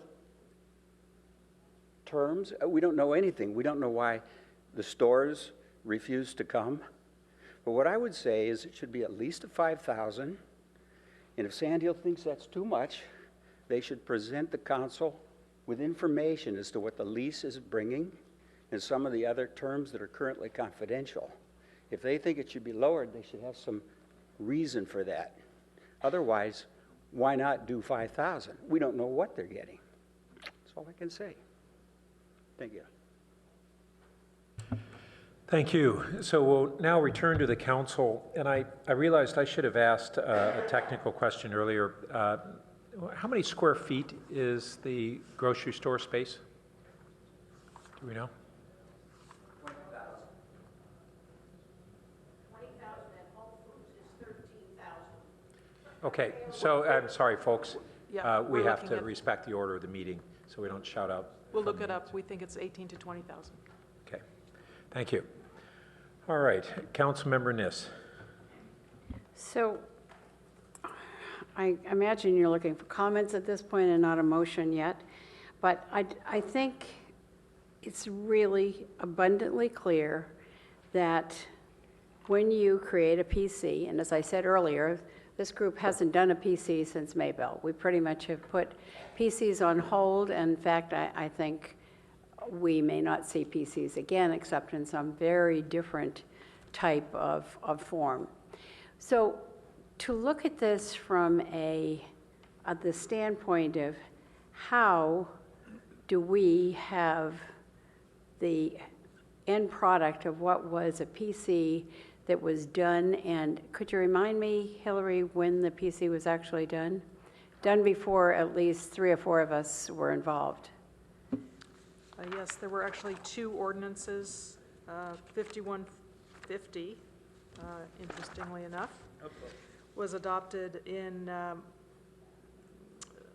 April of 2012, and then there was an ordinance 5224 approved in November of 2013. So essentially, this has been in place for 4 years. Fresh Market did operate for some period of time. I've heard why they went out of business, which apparently wasn't that they weren't successful there. It had a great deal to do with what their operating style was. They primarily operate in the southeast. It wasn't a market I was familiar with at all. I don't, frankly, see a way that we can have something happen without a sufficient penalty. So, and one of the ones that we've looked at before, and I've talked to staff about, is going to the $5,000 level. But I want to check with our city attorney as to how we can get to that point tonight using what we have in front of us is the administrative penalty schedule and the civil penalty schedules. How can we go to that amount which is not woven into the schedule? So thank you, Councilmember Niss. So there is a proposed PC zoning violation penalty in the material that's before you. And it's on packet page 63 on the, if you follow down on the left, it's 18.38020 planned community zoning unless otherwise specified in PC ordinance. And it provides for $2,000 beginning on the 181st day following notice of violation. We would note that under the general structure of the administrative scale, and my colleague Albert will correct me if I'm wrong, that $2,000 beginning on the 181st day doubles again then subsequently. So it does provide for, what's proposed is up to a 4,000. And if the council wanted to amend that to some other number, many members of the public have talked about 5,000. You could do that by changing that 2,000 to 2,500. For the city attorney, the council could do that this evening. Is that correct, as opposed to directing the staff to come back with that? They could do it this evening. Okay. Yeah, so that was my question. So when the time comes, Mr. Mayor, I would be glad to move in that direction. And are some of you looking expectant, like, why don't I do it right this minute? Yes, well then, okay, then I will look for help with the language from Molly Stump. But I would move that looking at 18.38.020, we look at amending that from the 2,000, which is allowed at this point, to 2,500. Councilmember, yes, I think unless we want a separate motion for this, what we'd want to do is adopt the whole thing. A motion to adopt the entire schedule with whatever amendment you would recommend. Okay, then let me do it in reverse. I will then suggest that we adopt the entire resolution in front of us this evening, and additionally add that we change the 2,000 to 2,500 under the PC. And thank you for getting us to that point where we can go to the $5,000.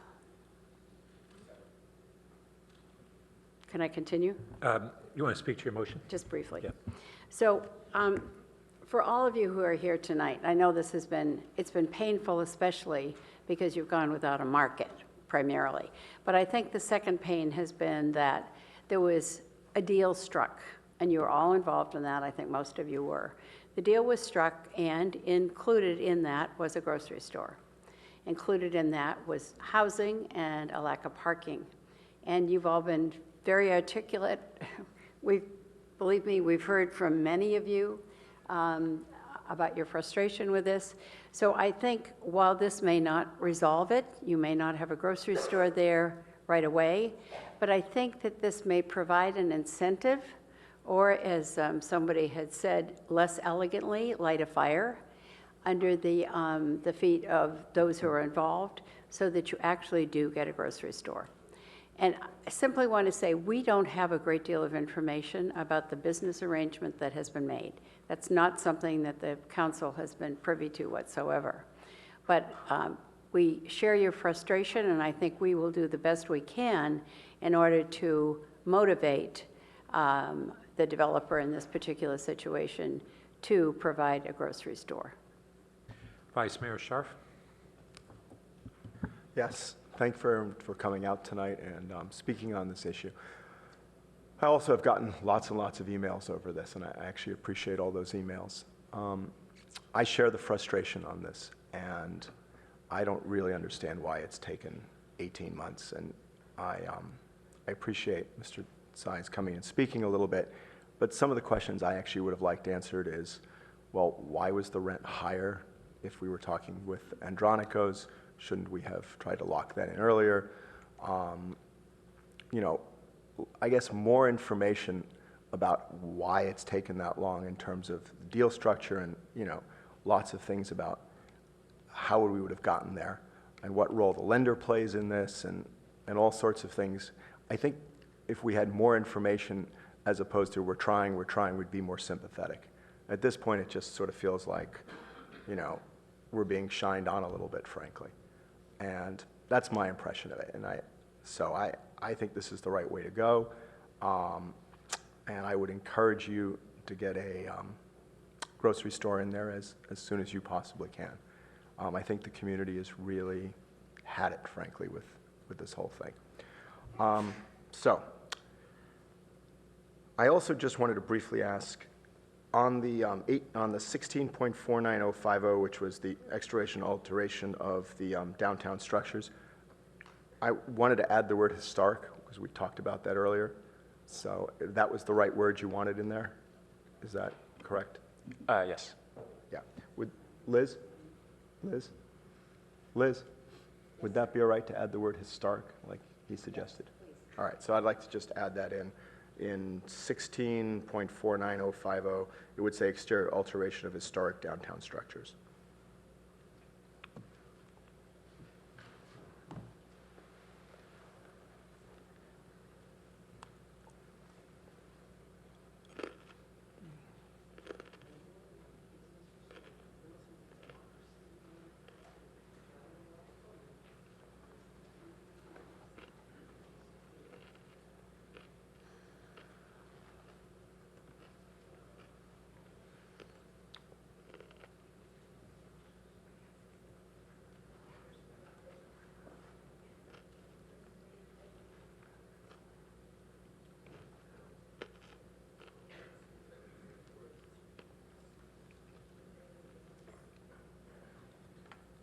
Are you done speaking? I'm done, thanks. Thank you.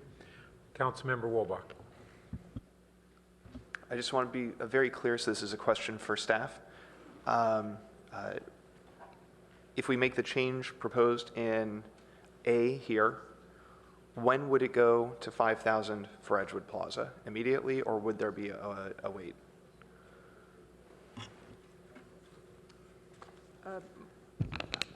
I think our reading of this is that the 181st day has well passed, and so that we would be able to begin assessing these increased penalties immediately. So the first day, we would charge a fee of $2,500. It would go up by 50%, and then it would double to 5,000 on the third day. On the third day? That's right. Now, Okay. in all likelihood, we'll, after the council's action this evening, it'll take us a few days to finalize the resolution. We'll transmit a copy of that to the property owner with a notice that this is going to commence. So it's not going to be tomorrow, but it's going to be someday really soon. Okay, that's reassuring. Thank you for clarifying that process. I think we heard important comments from the community tonight that we didn't want to wait a long period of time before a substantial increase because that might encourage people to wait until they can get a better deal. I'll just say that I think I'll be supporting the motion, and while I'm generally not in favor of government in general, and this city council in particular, micromanaging what business goes into what place, in this case, there was a commitment made, there was a commitment broken, and the community and this council have run out of patience. Okay, Councilmember Holman.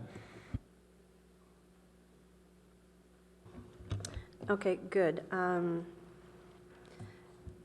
A little clarity on that, because just point us to, if you would, planned community zone unless specified in the PC ordinance, $2,000 beginning the 181st day following notice of violation. And will you point us to what where the escalating language is? It's in the very beginning of this penalty schedule in section 1. It says Second violation is 150% of the listed penalty, and the third and subsequent violations are 200% of the listed penalty. Okay, and so according to that, there would not be a maximum then? The maximum is 200% I guess it would be, of yes, there listed would be, yes, penalty, okay, so it yes, would be yeah. $5,000 a day. Okay, all right, that's good. Then going to 1649.050, I think, because I did look up the code, and I think the language actually should be exterior alteration of downtown historic structures, that language, because that's consistent with what's in the code, so it'd be exterior alteration of downtown historic structures, so the historic would be after downtown. If that's agreeable to the maker and seconder.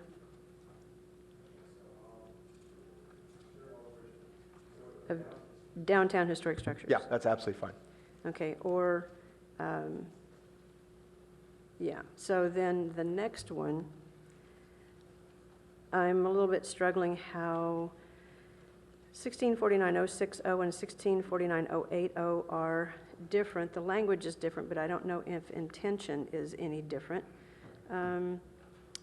So 080 is, I'm sorry, I misread it. It's a 090. Apologies for that. Demolition of downtown historic structure. But 060 is demolition of downtown, you could say historic structure with or without permit or violation. Aren't they the same thing? So we have separate sections in the municipal code dealing with, 060 deals with significant buildings in the downtown as opposed to 090, which is more general and also, I believe, speaks to alternative enforcement mechanisms. Yes, and so what I'm suggesting is that we use the language historic structure because significant building is less inclusive. And if we look at the language that's in the comprehensive plan, it's very supportive of preservation efforts. So I would suggest deleting 090 and making 070, excuse me, 060, demolition of a downtown historic structure. So these penalties are all for, all tracked to specific provisions of the municipal code, and so they use the language of that municipal code section. Yeah, I'm looking at it. So if you look at E, it says historic structures or sites means any structure or site within the city that has been identified, blah, blah, blah, blah. And includes categories 1, 2, 3, and structures within a historic district. So that's more inclusive. So it's language in the code. Could we not just use it? So to be clear here again, so 060 would change to demolition of a historic structure downtown without or in violation of a permit. Including or excluding the word significant? Don't need the word significant. Significant's a different definition. And Councilmember Holman, we're looking at the code sections, and there are two different sections. They're cited here, 060 and 080. One refers to significant buildings, and the other refers to historic buildings. And so the penalty schedule is structured so that a violation of those particular sections would convey this fee, which is identical, of $2,000. I know it's a little repetitive, but it's just because the way the code is structured. Right. So the code says E is historic structures and sites, and F is significant building. And so what I'm saying is E is more inclusive and more, and clearer, I would say. Isn't the way this is proposed providing for the application of the same fee in two different circumstances or potentially circumstances? What it seems to me is that 060 is the same thing as I'm sorry, I keep saying that. That 060 is the same thing as 090, except that it goes on and says without or in violation of a permit. But I think they're intended the same thing, otherwise they seem to be a little bit in conflict with each other. Can I ask a clarifying question Sure. on language? Is there a distinction to be made in this, what's intended by this language in what's existing in the draft we have, a difference between historic downtown building and historic structure? Significant downtown building, maybe I didn't say that right. I'm asking. No, the language in the code is different. Pardon me? The language in the code is different. Yeah, but I don't understand in terms of the types of buildings, what's a building that is a significant downtown building that is not a historic structure and vice versa? I have my opinion, we'll let staff respond. Pardon me? I said, I have my opinion, we'll let staff respond. All right, cut to the chase, you guys.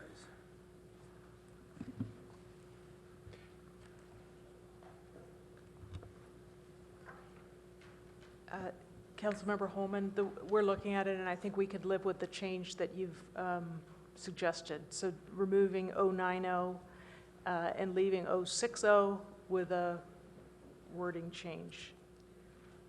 So the wording change would be demolition of a downtown historic structure or site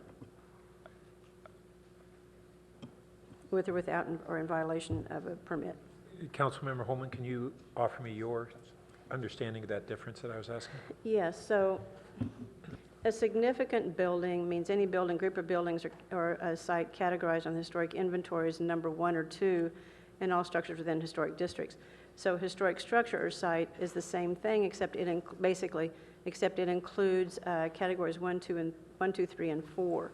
And our inventory is so very, very old. We have structures in historic resources in the categories 3 and 4 that actually are, some of them, eligible for National Register even.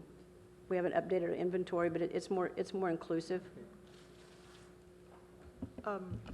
Councilmember Holman, we've been talking amongst ourselves. I think you're correct about the deletion of 090, but I'm concerned that the change between significant downtown and downtown historic is not consistent with the way this section 060 reads. And so we'd be using terminology that wouldn't allow us to enforce against that section. So I think we would recommend leaving the significance wording intact. And it's broad as you read it in the code. But it only covers categories 1 and 2. It doesn't cover 1, 2, 3, and 4 as historic structure does. Yeah, but doesn't 090 on the demolition of a downtown historic structure, include those other categories? Yeah, it's a little frustrating because the language seems contradictory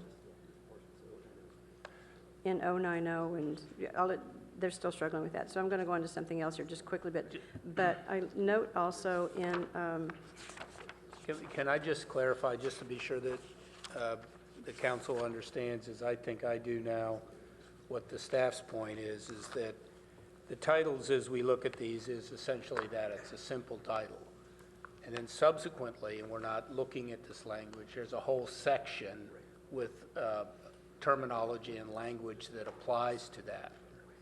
And so just changing the title creates some incongruity in the whole section itself that may have to be completely reworked. So the idea of sort of simply making a change here generates a problem for us. So I don't think it's so much contradictory as it may be overlapping and redundant, but I'm hearing the staff say the ability to apply the enforcement on a category 1, 2, 3, or 4 is still enabled by both of these existing. No, because significant building only includes 1 and 2. Yeah, but what wouldn't a 3 or 4 be a historic structure? But 090 only deals with downtown historic structures. Only That's downtown. a good point. Yeah, I'm sorry, Councilmember Holman, we're going to have to look into this more if we want to go deeper into this. We were really just trying to arrange the penalty schedule to follow the titles in the ordinance, so the titles of each section, and this section 060 refers to significant downtown buildings. And if that's not broad enough for the council, we'll have to look into that and bring back an alternate proposal.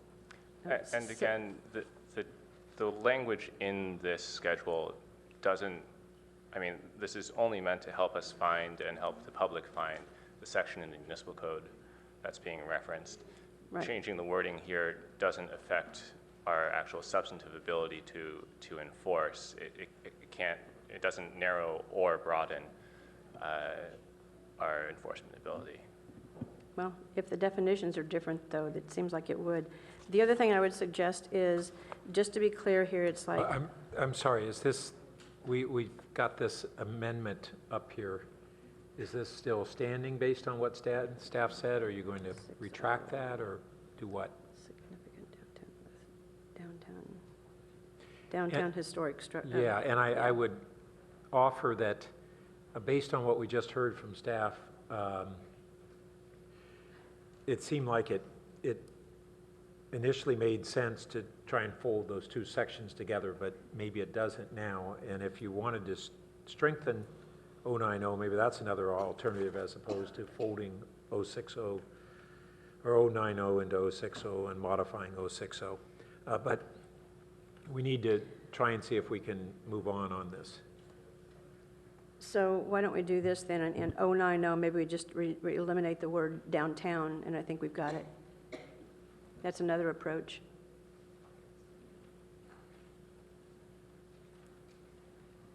So Councilmember Holman, the language of that section, that code section only pertains to downtown. So if you change this penalty scale, this is okay. a list of numbers.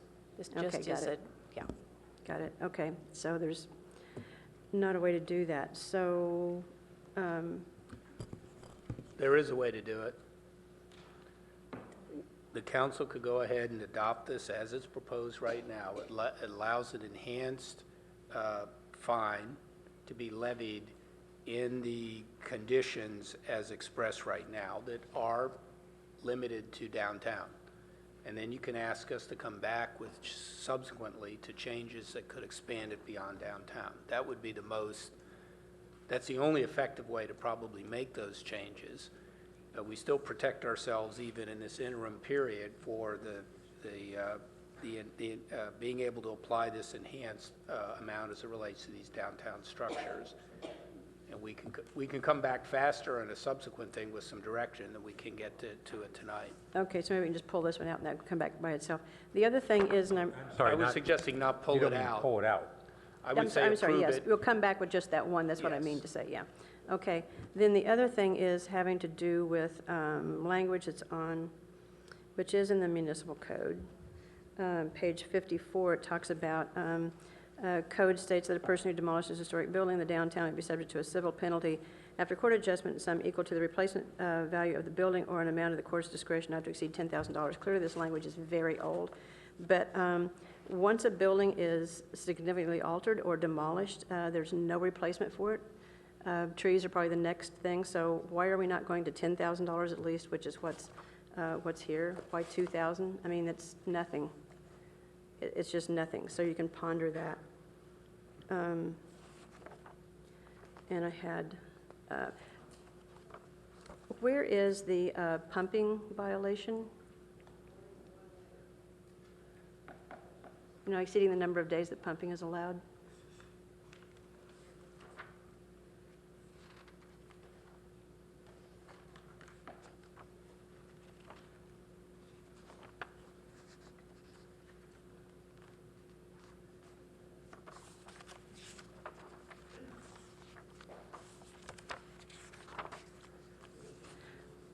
So let me also, while you're looking for that, let me also point out that, you know, the $2,000 schedules that are on historic buildings, and I think the same thing on trees, it's a minimum penalty of $3,000, not complying with the C&D diversion ordinance, so it seems really out of scale to me.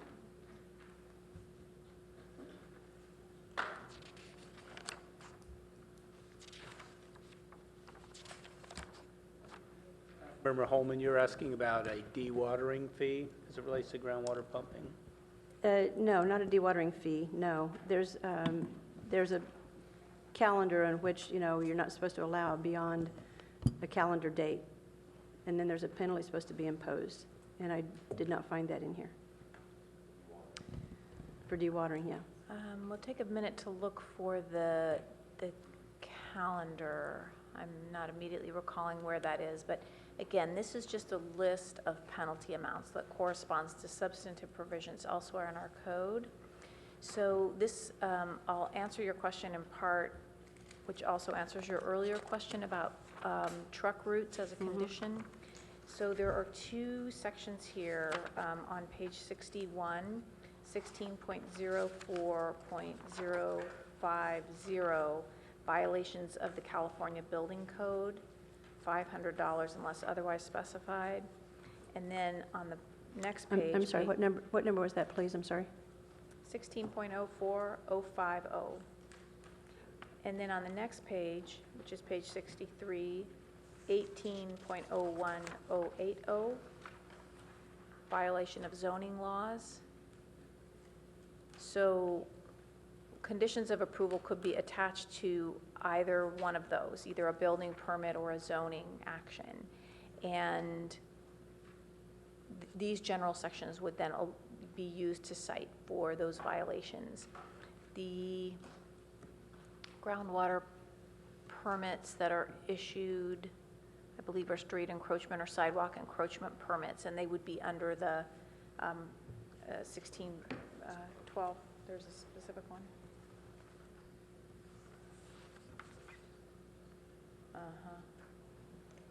Commercial.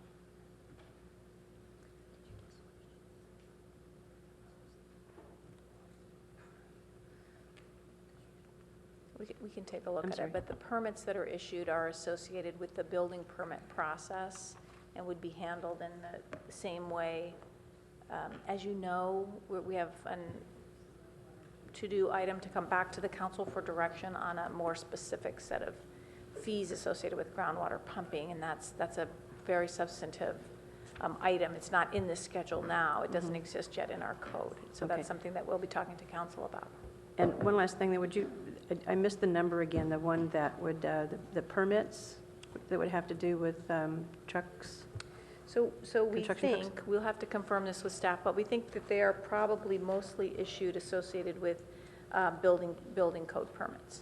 Building permits. 16.04.05 now. Yeah. I read that as violations of California Building Code. 16.0405? Which is adopted by Palo Alto with enhancements. So it's our version of the California Building Code.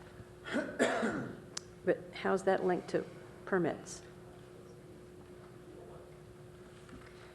So one of the requirements of the code is that you have a permit and that you comply with the conditions. So again, you can't read this item here and understand the substantive provisions. This corresponds to other sections of our code.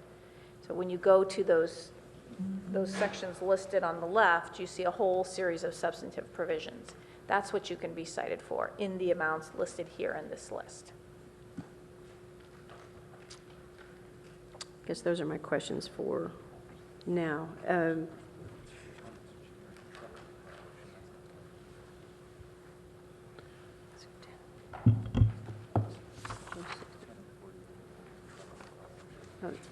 Councilmember Fields at this point out there is a truck route violation, which there is.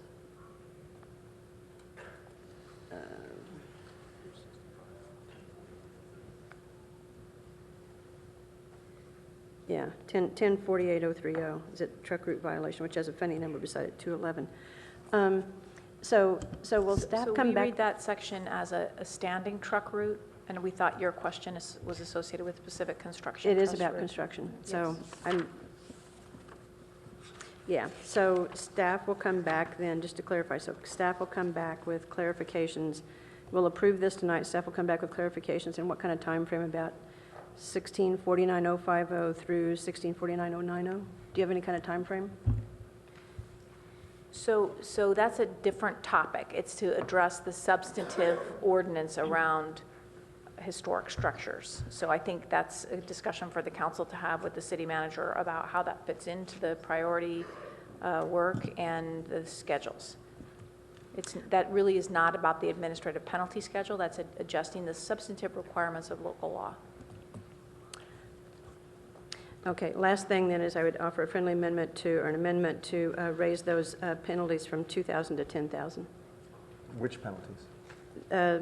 050, 060, 070, 080, 090 on So- page 63. Councilmember Holman, just to point out that the civil penalties referred to are one-time penalties that can be assessed by a court. And these are ongoing penalties that are assessed administratively. I understand, but it just seemed like these are like $2,000 is nothing, and if we can change the amounts, why not make it something that amounts to something? $2,000 for destroying a historic building is really nothing. So the friendly amendment is to offer to raise those $2,000 fees to $10,000 fees. So I need to Councilmember- understand on the, or maybe you, Yeah, I just had a clarification. This is actually in the staff report, but I think it's buried a little here. That, there are other sections of the code that allow us to impose or seek some kind of judgment against someone who demolishes a historic building, and we would likely make use of these other provisions of the code to seek another kind of settlement. And the code actually says, quote, in a sum equal to the replacement value of the building or an amount of the court's discretion not to exceed $10,000. So that provision is already in the code. I understand, I never see it implemented though, and so I didn't see any harm in having the $10,000 also in the table. so let me just ask my clarifying question, if that's right. So this is the question, is most of these are ongoing daily penalties and they add up. So if someone like Sandhill Properties destroyed the historic structure on Ed Edgewood, do we fine them $2,000 or how did that work? Is this a one-time fee for destruction and then you're done with the 2,000? Or do we know, or if we raise it to 10,000, is it one time 10,000 or is this on a daily basis or how does that work? Well, I think we would get into, potentially get into a dispute with someone who had demolished a building about what exactly the appropriate penalty would be. And they would look at that other section of the code and say, potentially replacement of the historic building. For the Edgewood Plaza situation, we did deal with that in the second of the two PC ordinances. And I can quickly look up and see what was, what we got in that instance. If I might wade in, but wasn't that because we had the discretion of this second PC ordinance that we could impose these things? If it was just a violation, what I just heard you say, it's replacement cost of the historic structure or 10,000, or not to exceed 10,000. So if somebody's got a big historic building that they want to take down, and the maximum that they could be fined is 10,000 even elsewhere in the code? Is that what was said? I'll defer to my colleagues on that question. The PC ordinance itself set a penalty of $94,200 with respect to that demolition that occurred at Edgewood Plaza. Yeah, but that was because It was in a we PC. had a PC ordinance where we could set a specific amount. I'm talking about what you just previously had talked understand. about. So that language refers to the amount of a penalty that a court could impose after a court judgment against an individual. Right, so my question is, why are we limiting what a court could penalize if they take down a building that is a historic building and its replacement cost is $5 million? Why are we saying the maximum we could ever fine them is 10,000 if we went to court? So that section, as noted earlier, is very outdated. Okay. And that's something that, obviously needs to be revisited. Good. To answer Vice Mayor Sharf's question, I think the penalties in the penalty schedule could be interpreted to apply on a daily basis. So if we felt that the appropriate remedy was reconstruction or restoration, if it's not a total demolition, those could be cited, on multiple occasions, and the $2,000 level could rise to $4,000 per citation. Is there, Is there any reason not to go with the $10,000? Doesn't that give us staff more flexibility? I mean, what's the reason not to? I mean, clearly $2,000 to take down a building is too small a penalty. I think everyone agrees on that. But staff seems hesitant, and so I'm just trying to understand what would be the argument why we shouldn't just do 10,000?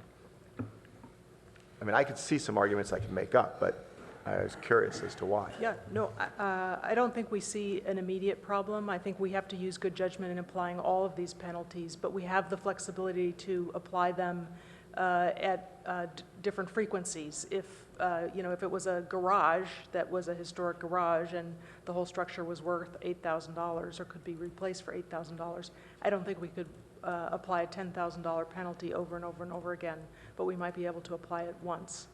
So the flexibility is not with the amount. If the council sets the amount at $5,000, raising to $10,000, that's fine. The flexibility for the city is on the frequency with which we apply the penalty. I would just add, there is a constitutional limitation potentially if the circumstances surrounding the penalty amounts to a forfeiture. And the illustration that the planning director gave could be such a situation, a smaller structure where the amount of the fine far exceeds the value. And since this applies to a variety of structures from very small to quite substantial, then that is an issue. Can I? But under the other section that Director Gilderman had cited, it said that it could be up to the replacement costs of the structure, not to exceed $10,000. That was my concern. Then we have another issue that's evolved is, well, if we could exercise these as daily penalties, then it could exceed the value of the structure. And in that case, it seems like we should cap it at the replacement cost of the structure. But I'd have another question of, Mr. Wong had said that these could be daily on the demolition until it's replaced. That's interesting, but I've never heard that interpretation on a penalty for a demolition. And if that is the case and what we want, then it seems like we would want to clarify our language that that's permissible. And unless it's unambiguous, I'm intrigued by that, but I'm concerned that there might be some ambiguity that could put us in legal jeopardy unless it's crystal clear in a way I didn't understand. So I guess, look, we're now re-examining a bunch of things, and what was suggested to us is that that we could break this up into two parts. The changes that we're clear on tonight and the things that we'd like to have returned to the council so that we can discuss them in greater depth subsequently and identify those. So I would suggest that unless we're clear on what we want to do, that we put them in a second bucket as areas that we request to be returned to the council for additional consideration. Does that sound right? So I might have some concerns with that. Okay. Perhaps another way to approach it, given how crowded the council's calendars are in the near term, is unless you are specifically uncomfortable with an item that's before you, you could adopt the whole group and then ask to come back to re-look at and supplement. Well, that's again. what I was meaning. I see. So not to take them out. No, that's not what I said. I see. And it seems like the council is particularly interested maybe in an item around historic structures and how we treat historic structures. And Mr. Mayor, if I just might say, I think your motion is saying is, I think it would be good to act on the adoption of this first and then have the subsequent discussion about what some of these items are. I mean, I'm just saying, I'm guessing most of the public who is here isn't necessarily interested in having to stay for that discussion about what we do subsequently. So we would clear the decks on this and then have that. We could do that. Vice Mayor Sharp? So I agree we should, let's take this issue out and maybe come back to it. But my concern is that every time we have a council meeting, this is not my highest priority, I got to say. We have a ton of things in our calendar, and I don't want to make this the highest priority. And I'm always concerned that every time we talk about this stuff, the easy thing to say is what the mayor just said is, well, let's set this aside and come back. But then we have all these things that staff can't get to. And so I'm happy to have this come back, but I don't think it's the highest priority, and I want to make sure we I don't get think through anybody this. said it was. No, I know, but the problem is we just add one more thing that then becomes an issue. So, Having it come back is different from characterizing it as the highest priority. And I want to be clear that no one had said it would be coming back as the highest priority, which is what you were concerned with. I think my concern is that it doesn't bump anything. I think I'll just clarify. I don't want it to bump anything that's already in the queue. So could I say something as the maker of the motion? I think that we have dealt with probably what was the measure of most concern to the public tonight. And as you have just said, we're now getting into areas where they may need attention, but they probably don't need attention tonight. And so I think we should move on. Yeah, and I'm good with that. I do want to, when we're looking at urgency, and I don't want to characterize this as highest priority, but it's not a high priority until after something goes wrong. And then suddenly it was, why didn't we fix it beforehand? So I just want to make sure that we're not assuming that because we haven't had an important historic structure pulled down recently or imminently, that it won't be a big deal if it happens. So let's go ahead and proceed as we were discussing where we will take on the items that we're clear on tonight, do that as a motion, and then have a separate motion for any items that we'd like staff to put into a bucket list to return. Could I ask for one? Yeah, just let the city manager. I just want to be clear. I mean, the staff is okay with the motion as it's stated up there, even including this increasing under C. Okay. Okay, we're okay with that, understanding that there's a larger conversation as it relates to penalties on historic structures. Okay.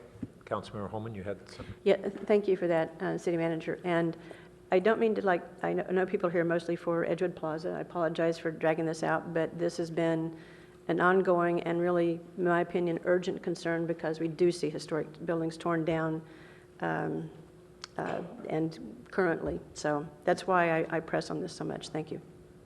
Councilmember Schmidt? Yeah, I think what we're trying to do tonight is to say on the Edgewood Plaza that this is something that is important to the council, the community, and we want to deal with it imminently.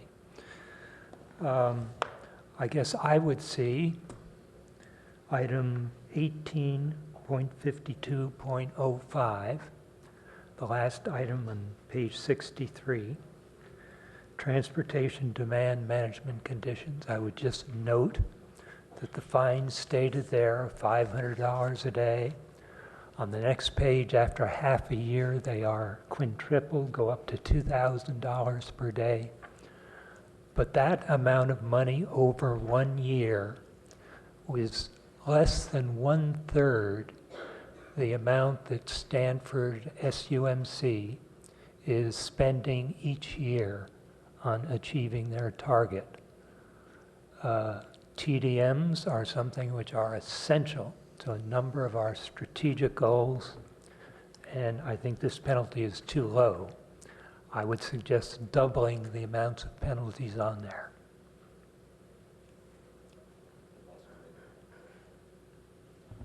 Well, let me just jump in there. I'm interested in increasing those penalties, but I think the comparison is not valid. The Stanford Medical Center and project is an enormous project, the largest development project in the city's history. 2,400 people and workers. That's right. And that So is if you similar to many other districts that would have a TDM.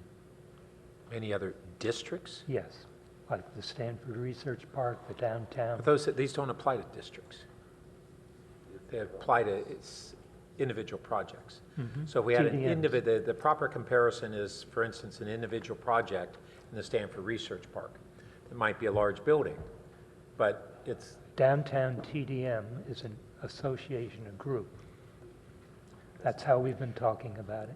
It is, but that's not what this schedule applies to.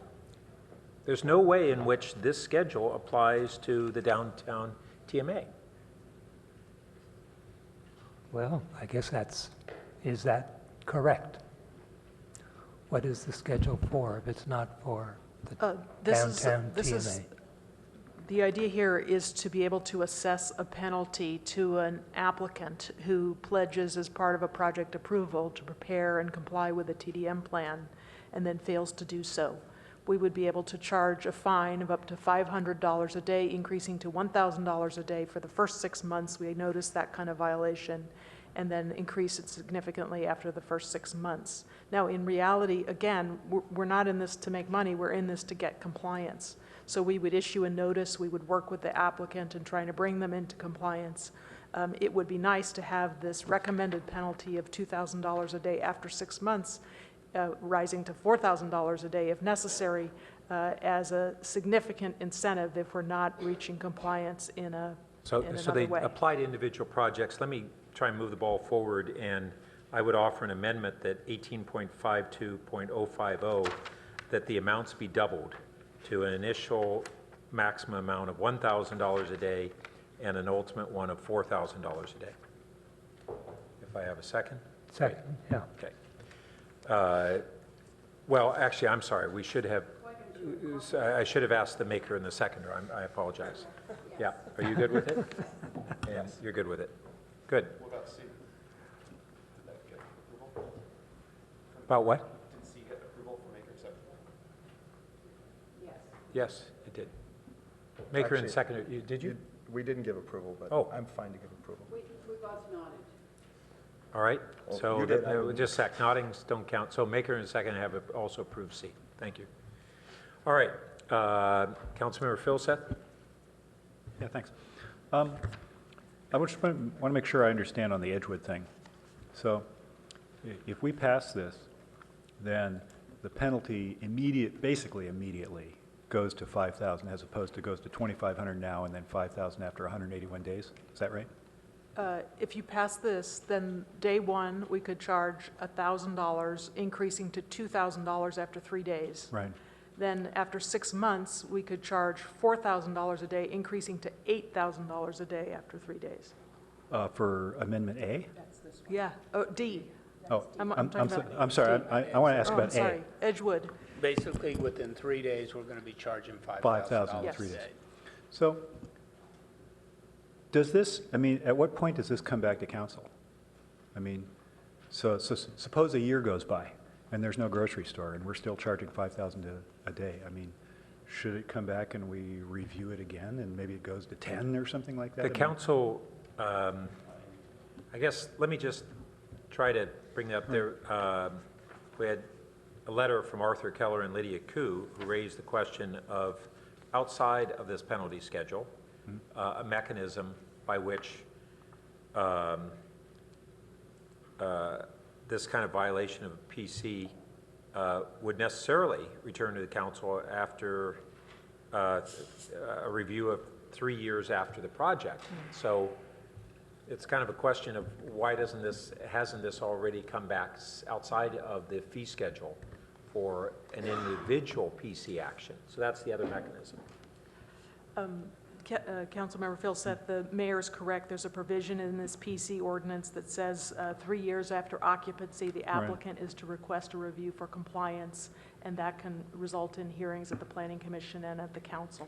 So that's a provision we'll be bringing to the applicant's attention, and presumably in the new year, we can schedule hearings at both the commission and the council. It, again, is just a question of prioritization and workload at this point about how soon we can make that happen. I understand, but I'm wondering, I mean, maybe that's the process. I'm just wondering if there needs to be a provision in here that, you know, comes back to council to be reviewed in a year or something like that. So, council members, if I may, the purpose of an administrative fee schedule Yep. is to authorize the staff to deal with this on a ticket basis. Yep. So these are typically code enforcement officers who then have the authority of council when there is a violation of substantive law to address it through the pre-approved penalty amount. Okay. In the PC situation, or in other situations where there are specific laws that apply, there may be additional processes. And that's what Mr. Culler and Ms. Koo pointed out, and Ms. Gittleman just spoke about. In the PC situation at Edgewood, there is that other process that can also be accessed. So invoking that is going to be at the discretion of staff? Planning department? It's at the discretion of your city officials. Okay. Applying the ordinance that you adopted in the Edgewood PC case. Okay. But in a general matter, then this code section sets out the amount. So it's designed specifically to be self-executing, to allow the staff to execute it on a staff level. Okay. All right, so I think basically I'm going to support this. I think, again, has been said, I think this exposes some of the weaknesses of the PC process in this kinds of applications, and other than that, I concur completely with the maker of the motion. Thanks. And I'll just add, as I've been trying to think through the impacts of these fees, on the one hand, even the $2,000 a day may be a fee that would exceed the lease income that Sand Hill is receiving. I don't know what the rate is, 19,000 square feet. I'm guessing in the $3 or $4 a square foot range, but that's just my best guess. So if you have a fee of $5,000 a day, that's $150,000 per month in fees versus what might be $60,000 or $70,000 a month in lease they're getting. So in the short term, it looks like an overwhelming incentive for them to figure out how to let the current leaseholder out of the deal or subsidize a new deal or whatever it takes. But then I realized that the property owner only has to pay that fee as long as the vacancy is there. So they have a 10-year lease, 7 years remaining or whatever, and so they're weighing the short-term penalty against the locked-in long-term income they have from the current leaseholder. So that's what's persuaded me to really need the ability to have such a pretty onerous fee. This is not a small amount, and even the $2,000 would probably be in the neighborhood of the total amount of lease income they're receiving. But it needs to be greater than that to actually get them to weigh the short-term penalty versus the long-term income that they're getting from a locked-in lease on an empty space. So that's what finally persuaded me. But I just want to put that on the table because we're all kind of struggling with why doesn't having our current fees cause the outcome that we hope they would, and what fees would it take to do it? So that's my best speculation. I also, since we all want a grocery store there, one of the things that this is not on the fee schedule, but I'll just briefly state it. One of the speakers spoke about, geez, this is a freeway exit. And a number of years ago, I identified this as one of the few stores immediately off the freeway of a grocery store between San Francisco and San Jose. But we don't have any signage that tells drivers that you can get off and shop and get back on and go home.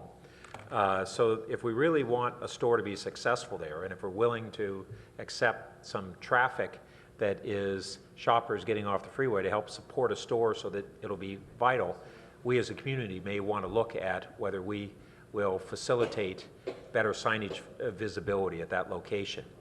And part of it is tree blockage and all those things, so there are trade-offs like we have any time, but it's a discussion that I think we should have.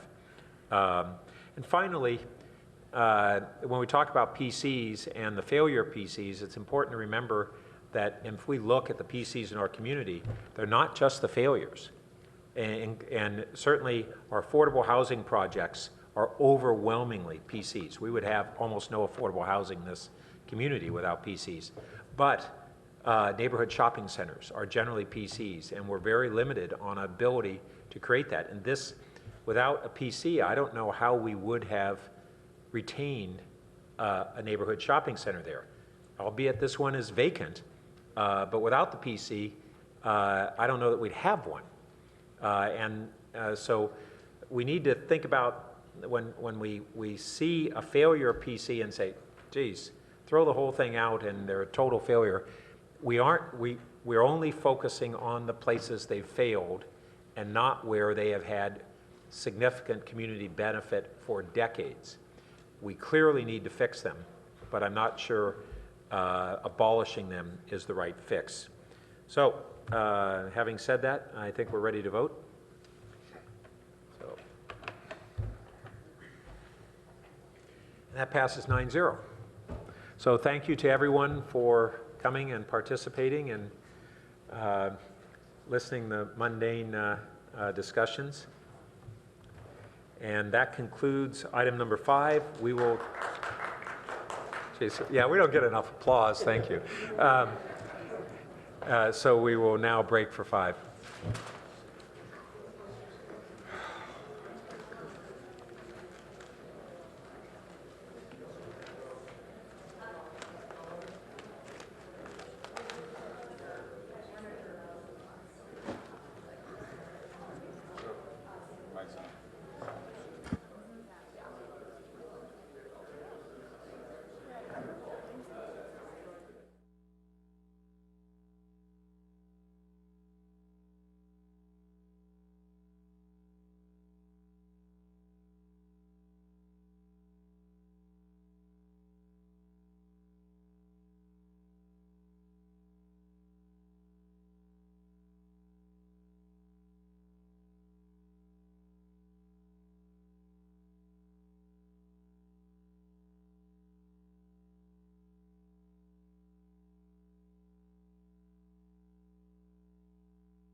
associated costs for the Adobe Creek Highway 101 pedestrian overcrossing project. And who kicks this off? Brad? May I say one thing, Mr. Mayor? Just hearing the title, walking in from the side there, I think that's part of the discussion. I mean, the other piece is you could say there's going to be no enhancements or additions, and let's stay on course and proceed with the bridge as scoped right now. So I didn't mean for this to be saying we're begging for enhancements. Thank you. It says potential for optional, so that didn't sound like you were driving too hard for it. Good evening, Mayor Burt and City Council members. I'm Brad Eggleston, Assistant Director of Public Works. So we're here tonight to review the design work that's been done since you approved the contract with Biggs Cardosa Associates in May of this year. With me tonight in the audience are Elizabeth Ames and Maka Bonsall from our staff team, and also sitting next to me, Roy Schnabel, our principal in charge from Biggs Cardosa Associates. So we've been working closely with Roy over the summer, and just wanted to let you know as we get into this, he has extensive experience with Biggs Cardosa managing successful pedestrian and bicycle pathways and bridge structure projects essentially throughout the Bay Area and California. And just a few examples for your information: Central Marin Ferry Bridge, 2 different bridges in Emeryville, the current Facebook Bridge project over Highway 84 in Menlo Park, the Fremont BART station, the East Palo Alto bicycle pedestrian bridge that's being planned, as well as experience with the Mary Avenue Bridge in Sunnyvale. So he brings a lot of experience to the project. A quick overview of what we'll be talking about, a little background. We want to talk about the funding situation. We want to review the 15% design development work that's been done. And then we want to talk about these potential optional enhancements that would have a greater cost, and touch briefly on the schedule. So a little background. Before getting into the design work, I wanted to review where we are in the process. And as you recall, last December, the council directed staff to end the negotiations with Moffitt and Nickel following the design competition, and essentially to reset the design process with a new RFP and an updated project budget. So following that, we conducted an RFP process, and we brought the contract with Biggs Cardosa Associates for your approval in May. And at that time, we explained that the first step would be to develop a baseline design to a 15% level, with the baseline design being one that could meet the project's $13 million new budget that you had approved. And then we said that following that work, we would bring that 15% design to council, along with some other optional enhancements that had been talked about during the design process over the last couple of years. But with those things being things that weren't initially prioritized in the 13 million, meaning that they would have added costs beyond the 13 million. So that's where we are now, and I'll say we're very pleased with the design work that Biggs Cardosa has done, and we hope you will be too.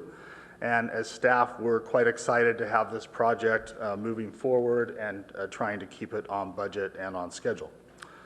And so at this point, we need the guidance from council about whether to include any of the optional enhancements so we can move forward with the design work and also with completing our updated environmental documents and reports that are critical to the schedule on this project. So in terms of funding, this slide reviews the current funding plan for the project. The $13 million budget includes $4.65 million from the general fund, $4 million from the Santa Clara County Recreation Trails Fund, and $4.3 million from OBAG Cycle 2 funds. And just a reminder that the OBAG Cycle 2 funding is funding that's replacing the STIP funding that was deleted earlier this year because of the shortfalls at the state level.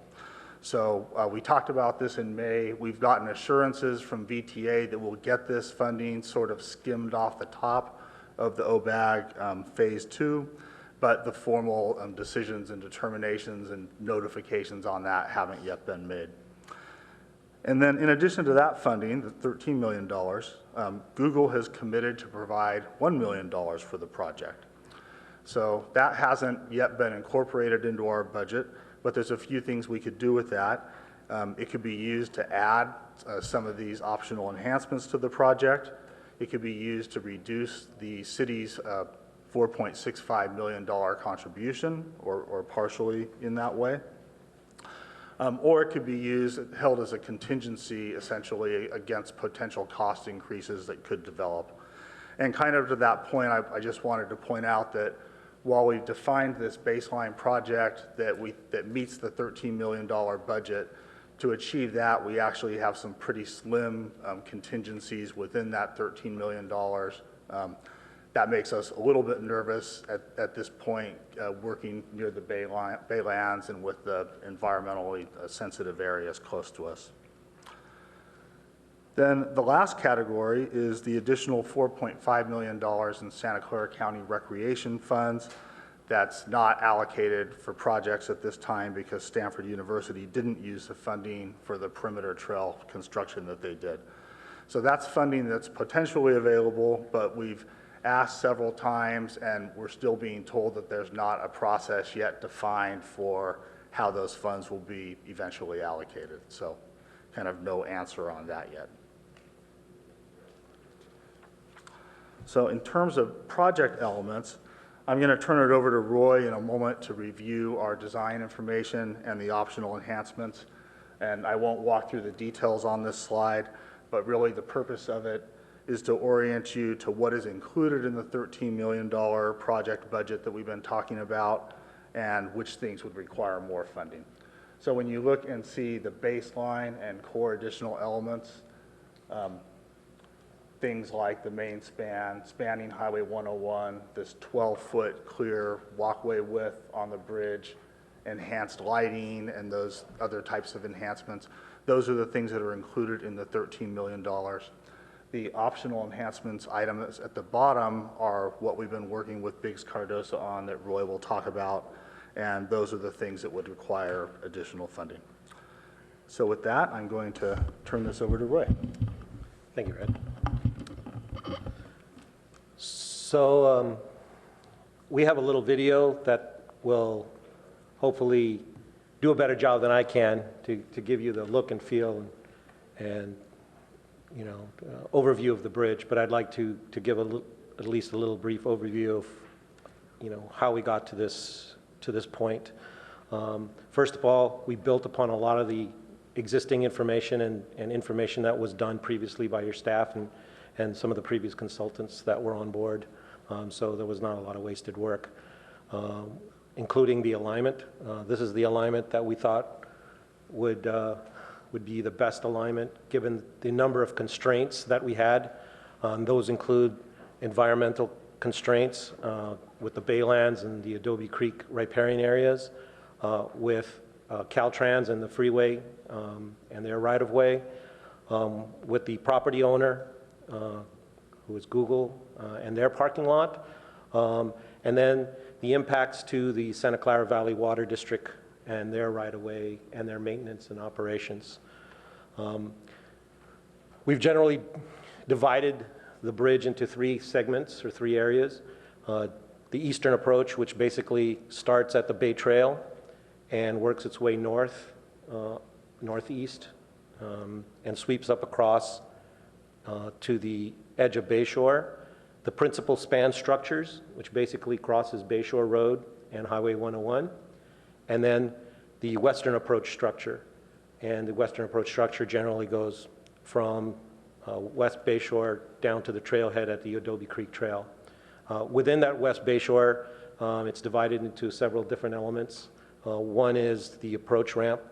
The other is another steel bridge that crosses over Barron and Adobe Creek channel confluence, similar to what's on the other side, albeit a little bit longer. And then a pathway, which basically is on retained fill up against the, within the the Santa Clara Valley Water District right-of-way that basically provides access to the ramp structures for the bridge. When we looked at structure type, it was basically optimized to look at what was most cost-effective, so that we knew that there was some priority with some additional enhancements or core enhancements to improve the user functionality and the user experience, and to improve safety. So we've incorporated a number of those. The structure type for the ramps are generally a concrete short span structure. This is one of the cheaper forms. We're going to upgrade them and enhance them with textures and colors and things like that. The principal span structure is a steel truss structure, and we chose steel for several reasons. One was to optimize the profile, which allowed us to shorten the structure. It also allowed us to eliminate a column in the middle of the freeway, which will help us with regards to construction impacts to the freeway. The other is it allows us some flexibility with regards to enhancing, and it allows us to enhance the portion of the structure that probably has the most impact visually to the surrounding area. So the baseline is basically a prefabricated bowstring truss, similar to that picture on the left, and it is straddled by two pony or H trusses. And basically this is a common prefabricated steel form, so it's very cost effective. Then with that, we'll go and show the video. Next one.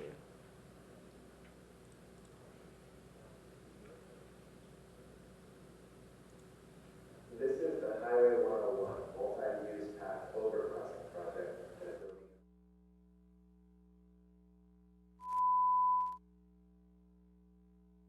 crossing over Highway 101 at Bayshore Road, and concrete approach structures that connect the east and west Bayshore roads. We will begin the tour of the Adobe Creek Trail, where the trail is open for safer access from Meadow Drive to West Bayshore Road.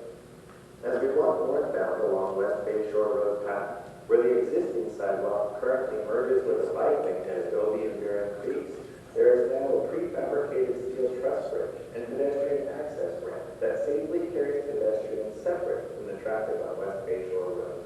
The west overcrossing ramp hugs Barren Creek and carries pedestrian and bicycle traffic over the existing Google parking lot. The principal span over the freeway is a prefabricated steel bowstring truss, clearing all lanes of Highway 101 and Bayshore Road. Continuing along the path, we approach the Baylands Overlook, which provides an open view area where the community can take in the scenic vistas of the Baylands Nature Preserve.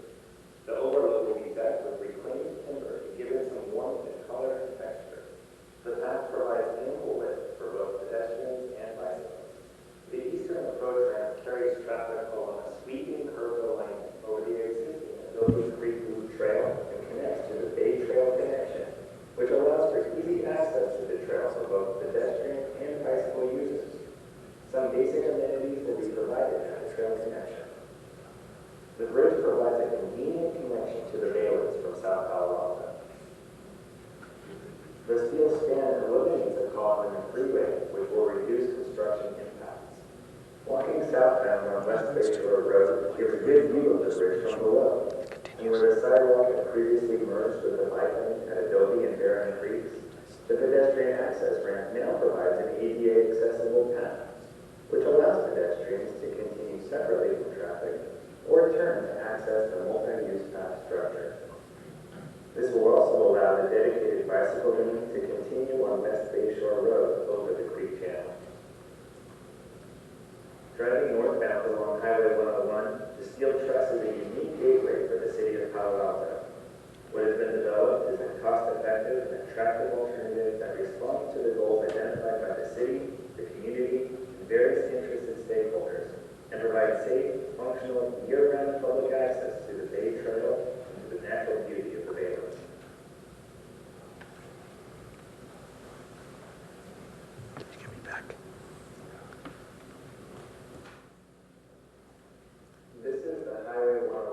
Oops, you started it again. Would you guys like to watch it again?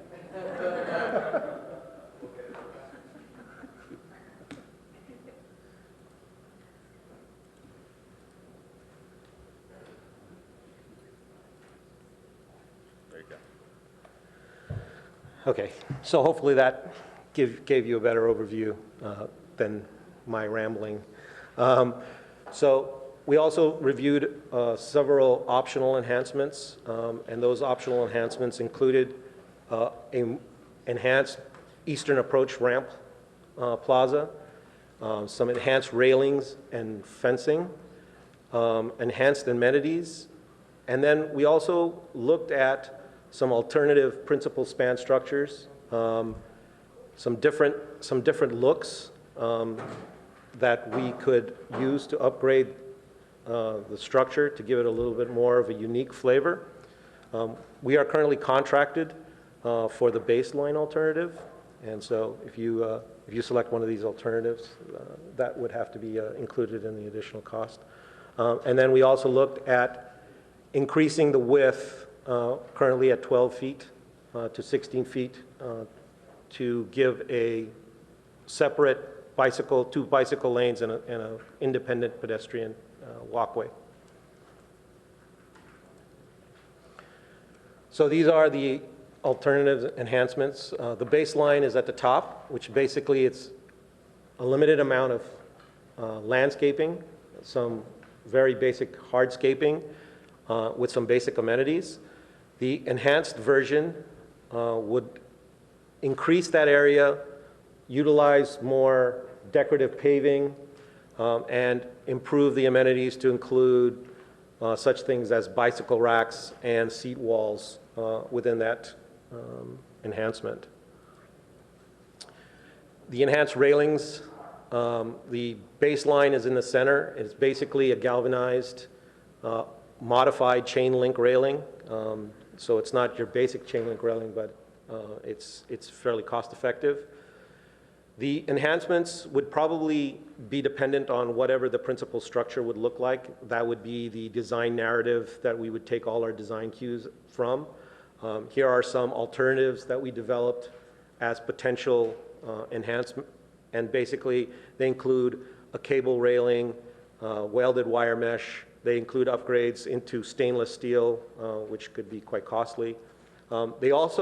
One of the things that we also did was we moved all of those railings to be supported on the outside of the bridge instead of on the curb, which allows an even more open feel to the bridge by adding some width internally. Some of the reviews with the enhanced amenities, they include upgraded drinking fountains, which could have potentially pet drinking stations and water bottling stations, bicycle racks, and then more upgraded feel for the standard amenities, including trash receptacles, the interpretive signage, and then also, not included here, but the benches as well.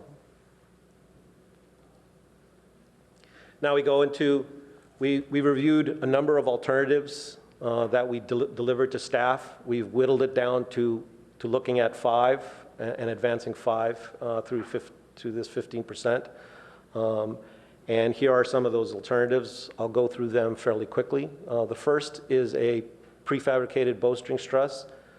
Instead of the 3-span alternative, which is in the baseline, this would be a single span structure, very, very long structure, 240 feet long, basically eliminating any columns within any of the roadways. They would basically be in the landscaped areas and outside of the roadway areas. Alternative 2 is a closed truss, 3 spans, similar to the baseline, but with a articulated look, and basically they would have a visual changing in degree of the top chords, and would have an interesting view from both inside and from the freeway area. The third is a basic steel closed truss, but also a single span, similar to option 1. Alternative 4, which is the least cost increase, is basically an open truss, similar to the bowstring, but it's instead of a bowstring, it's a sloped Warren truss, and it slopes in opposing directions to give some visual differences. And the last is a steel space frame. Basically, it's inclined. The inclined nature of it actually also gives the added perception of increased width. It's also very open, so it does not close off the vistas. The railings would be connected to the space frame, and so there wouldn't be a need for separate structure to support the fencing and railing. So in general, we looked at those options, and then we also looked at the possibility of increasing the width of the structure from 12 to 16 feet.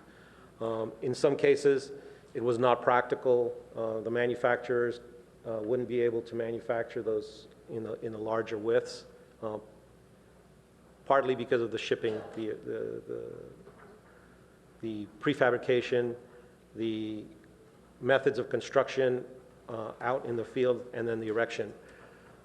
It's also impractical in certain parts of the structure, specifically along the Water District, Barron Creek and Adobe Creek areas. There would be some difficulty in constructing the 16-foot wide walkway because of impacts to the utility and to the maintenance and operations of the Water District. So even if we were able to do the 16-foot width, portion of it would have to remain at, probably would have to remain at 12 foot through that area. And then these are basically the summary, and I'll give that back to Brad. Okay, thank you, Roy. And we provided this just as a summary. We won't go through it now, but so that you can see all the optional enhancements and their potential costs in one place there. And then lastly, just touching on the schedule here. So this project schedule is the same as what we showed you in May when we came with the design contract. And just to summarize it, we anticipate completing environmental reviews late next year and or early 2018 with our Caltrans approvals for the project in the fall of 2018. And then we would begin construction in early 2019 and be completed with the bridge in the spring of 2020. So that concludes our presentation, and we'll be happy to take your questions and comments. Thank you. Councilmember Holman? Yes, just a couple of questions, please. Our presentation is that we have in our packet is, and at places is, right, just in our packets, is somewhat different than yours. So the steel closed truss 3-span, what was the cost on that? I don't have it. What's packet page 101. And I guess there are different versions of it, so.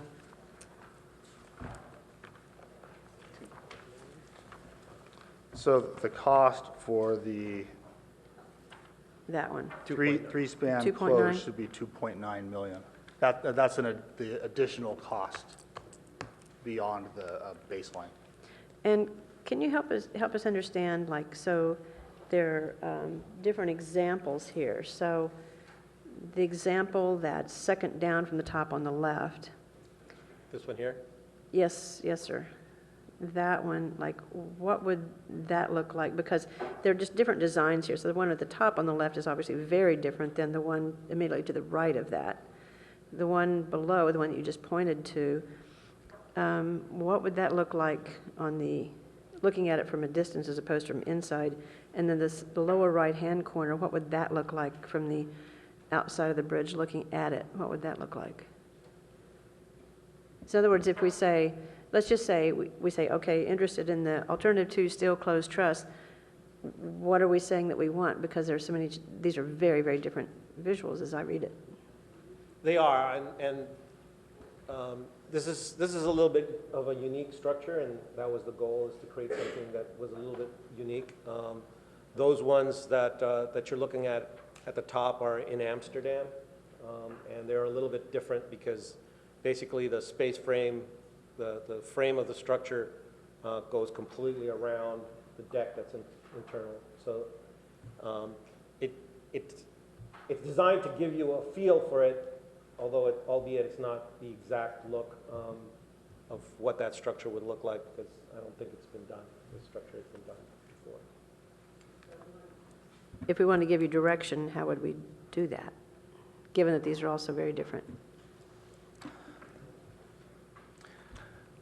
I think the yellow example is the primary example of what we would be pursuing in this instance. And correct me if I'm Why wrong, would that- Roy, I think all three of those are the same, are based on the same structure type. Yes, correct? yeah. As seen from different perspectives. Well, I get the same structure type, but the visual, the design of it, though, is very different. So you can think about that. So going back again, we don't have this, that I didn't find anyway in ours. If you back up, you had the overlook, I think, on the bay side, and you were talking about the different planting scenarios.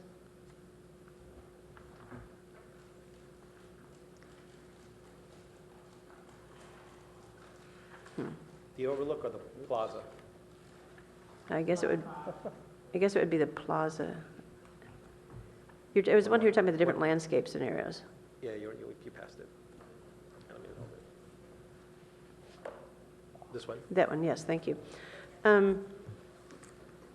So there's the baseline, and then there's the one at the bottom, and you're talking about pavings and plantings and stuff, but isn't that that's actually literally the baylands, isn't it? So I'm not quite sure what the intention is there, and Yes, how that would be consistent. that is on the Baylands side, Councilman. Yeah, so I guess I'm a little concerned about how that Eastern Plaza enhanced, I'll call it enhanced, or the alternative is a better term, how that would be consistent with protection of the Baylands and Baylands Master Plan. And Well, this particular area, when we've met with the regulatory agencies, it didn't have wetlands value, and it was generally considered to be kind of a low-value area there, right along that trail. The reason we had included it as an optional enhancement is it was one of the things that had been included in some of the design competition submissions that people seemed to be interested in. I would note, as I mentioned before, the things that we as staff thought were the highest priority pieces to include in the project are the things that are already there in those core additional enhancements. And this was just meant to give an opportunity for a little development of some of the other ideas. okay, and the three-span, which is the basic, so it spans the total freeway. Yes. And then there's the pillars or supports, and then there's another support on either side that spans the East Bay Shore and West Bay Shore roads, correct? Yes, that's correct. Okay, all right. And there was one place too where in the video, it showed that pedestrians and bicycles were separated. And I think that's one of the things that people liked a lot on the some of the other iterations that we saw of a bridge design in the past. But it isn't always separated, correct? Yeah, that's correct. The separation was, oh, sorry. The separation, I'm guessing that you're talking about the access ramp, the secondary access ramp. The secondary access ramp, there were a couple of core additional items that we were tasked to look at. One was providing additional ingress-egress for pedestrians that were traveling northbound, so they wouldn't have to take such a long detour to get to the entrance of the pedestrian bridge and then have to travel all the way back. And so it was originally envisioned as a staircase. Mm-hmm. The second item that we were tasked to look at was improvements to West Bay Shore to eliminate or to improve the bike lane so that the bike lane could be continuous, because currently it's shared with a very small sidewalk at the channel crossing.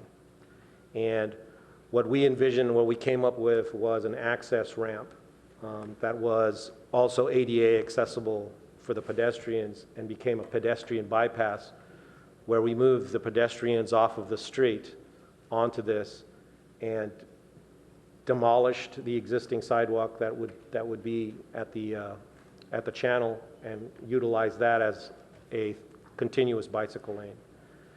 The additional benefit is that this provides a secondary ingress-egress access when Santa Clara Valley Water District will be doing the regular maintenance every 3 to 5 years. They'll need to close the trail and the trailhead for that maintenance. And this allowed us to keep the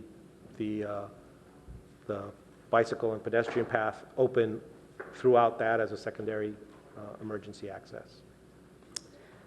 Okay, so this is on the west side, but on the east side, they run concurrent pedestrians and bicycles mostly? Yeah, we didn't look at improvement on that area.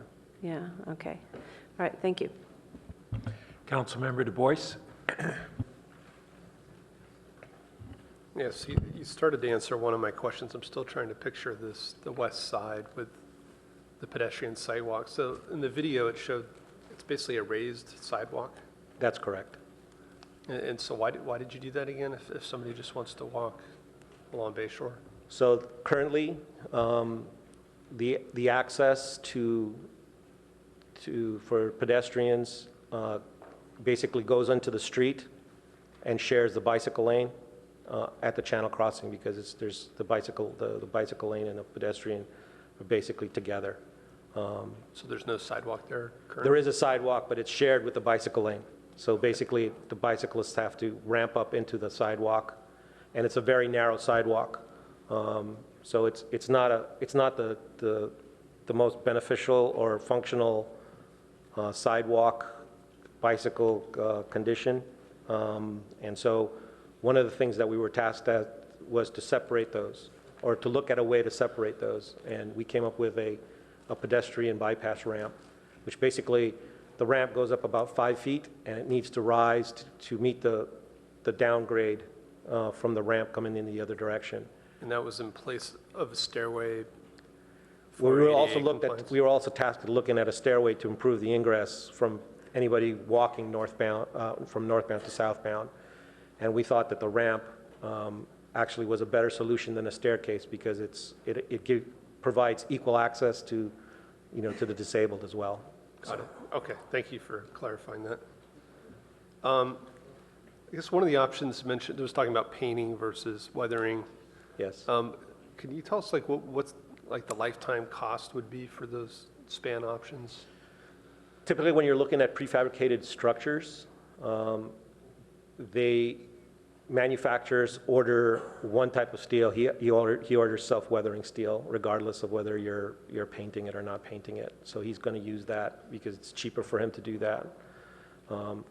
It typically costs him about 20 to 30% extra to add the paint, depending on the type of paint system you want. There are two coat and 3 coat paint systems, which are much more expensive. The 2 to 3 coat paint systems last a lot longer. So typically the life of the steel is anywhere from 75 to 100 years, and they typically last that long. But regardless of the paint system, it also needs to be maintained. So when there are issues of areas where the paint has flaked off or is exposed, rusting will occur. The benefit of a self-weathering steel undercoating is that it has a sacrificial section that will allow it to develop. The only problem is a visual thing, right? If you see rusting through paint, it tends to create bigger impacts to people seeing that than it is to the actual. Self-weathering steel typically lasts anywhere between 50 to 75 years, depending on where they're located. We've done a lot of bridges near Baylands areas, and this has sufficient circulation to allow for the weathering steel to last long. So it sounds like it's not really a significant cost difference in terms of maintenance?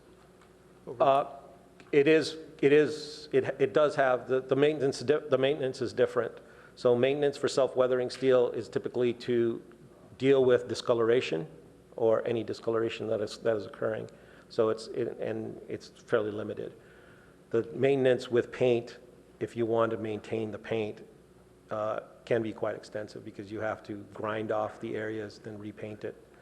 But again, if you look at the total cost, is the self-weathering It cost more initially? probably washes out in the end. Okay. Yeah, it probably washes out in the end, except for the initial cost of the painting system. The painting system is pretty expensive.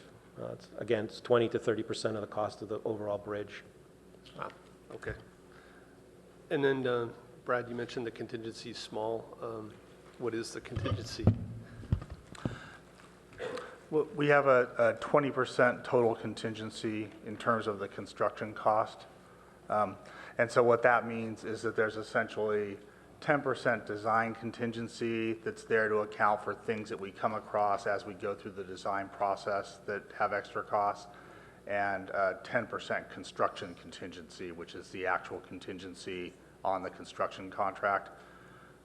More typically for a project like this at this point of design, we'd want to have 20% design contingency with the 10% construction. Okay. And are there any conditions attached to the Google money? No, there are not. The initial letter that Google had submitted to us last December had some language that could be read as conditions, but the updated letter that they gave us in May removed all of that. And then the last question was, if we did look at additional money from one of these grants, could that money be used to accelerate the schedule, or is the schedule pretty much the fast that Caltrans and it's going to go? This schedule is primarily driven by the Caltrans review process. Okay. So extra money would not help us with that. Great, thanks. Vice Mayor Scharf. Thanks. I just wanted to follow up on the self-weathering steel versus the painting or galvanized steel. I'm not sure I was following exactly. So when we build the bridge, what I heard you say, and I just want to make sure I'm right, is that was it 15 to 20% more expensive if we paint it? Yes. So it's cheaper to go with the self-weathering? It is cheaper to go with the self-weathering. It's a little bit cheaper to maintain the self-weathering, but it doesn't last, the bridge tends to not last as long. Right, so the difference would be it lasts, I guess, 50 to 75 versus if we maintain it 75 to 100, if we don't maintain it, it lasts 50 years. That's what it says in the staff report. So is that? Yeah, generally. It depends on the type of painting system. Again, if you use the more expensive painting systems, you tend to reduce the amount of maintenance required. Okay, but that's at 15 to 20% more. Yes, that's a standard painting system that most of the prefabricators like to use. So in the base number, the 13 million, what do we have? Do we have the self-weathering steel, or do we have the painting? We have paint. So we have paint. That's right. Okay, and do we have the better paint or the not? No, we have the standard paint. So we have the standard paint. Yeah. Now, would you recommend the better paint, or, I mean, if you were looking at this from a cost-effective, I mean, I guess that's really the question, lower maintenance. Lifespan, right. Life cycle kind of approach. I think the self-weathering steels probably will tend to be the more economical. Okay. If you look at. Now, is the self-weathering steel, is it as attractive, or is the paint better looking, or, I mean, what's? It's not paint, it's rust. It's basically the whole bridge just rusts through, and it's a rust color, and you see it on a lot of the creek bridges. So the self-weathering steel will have that rusty look to it, as opposed to a painted bridge which has a color that doesn't look rusted. Yeah, in fact, there's a picture of one that's actually self-weathered in here. Okay. I believe those are like the bridges you see along the Bay Trail on the east side of there now. So that's a self-weathered. That would be the color. Right. It's got that old railroad trestle bridge look. It's just a uniform rust color all the way through. So. Okay. All right. glad I understand that. The next thing is, what was it? Yeah, so all of these, well, let me start it. So how much extra would be the contingency in a normal project? I was trying to get, you said you'd rather have 10% more in the design contingency. What is that in terms of a dollar amount? On this project, it'd be around 900,000. Oh, so it'd be like the entire Google money. 800 to 900,000. Okay. All right, then I wanted to ask briefly about the extra money from the county, the 4.35. No, that's what we currently have. There's 4.5 additional money. The question is something like this: is you have a schedule of how we're moving forward on this. Is there any sense at all when we hear from the county if we'd have this additional money? And if we do hear from the county that, for instance, we were to get it, where in the cycle could we break in? You could come back to us and say, yeah, we have this extra money. We now could do these enhancements for that. Or are we basically saying, I mean, how does that money play into this? Or is it even relevant, I guess?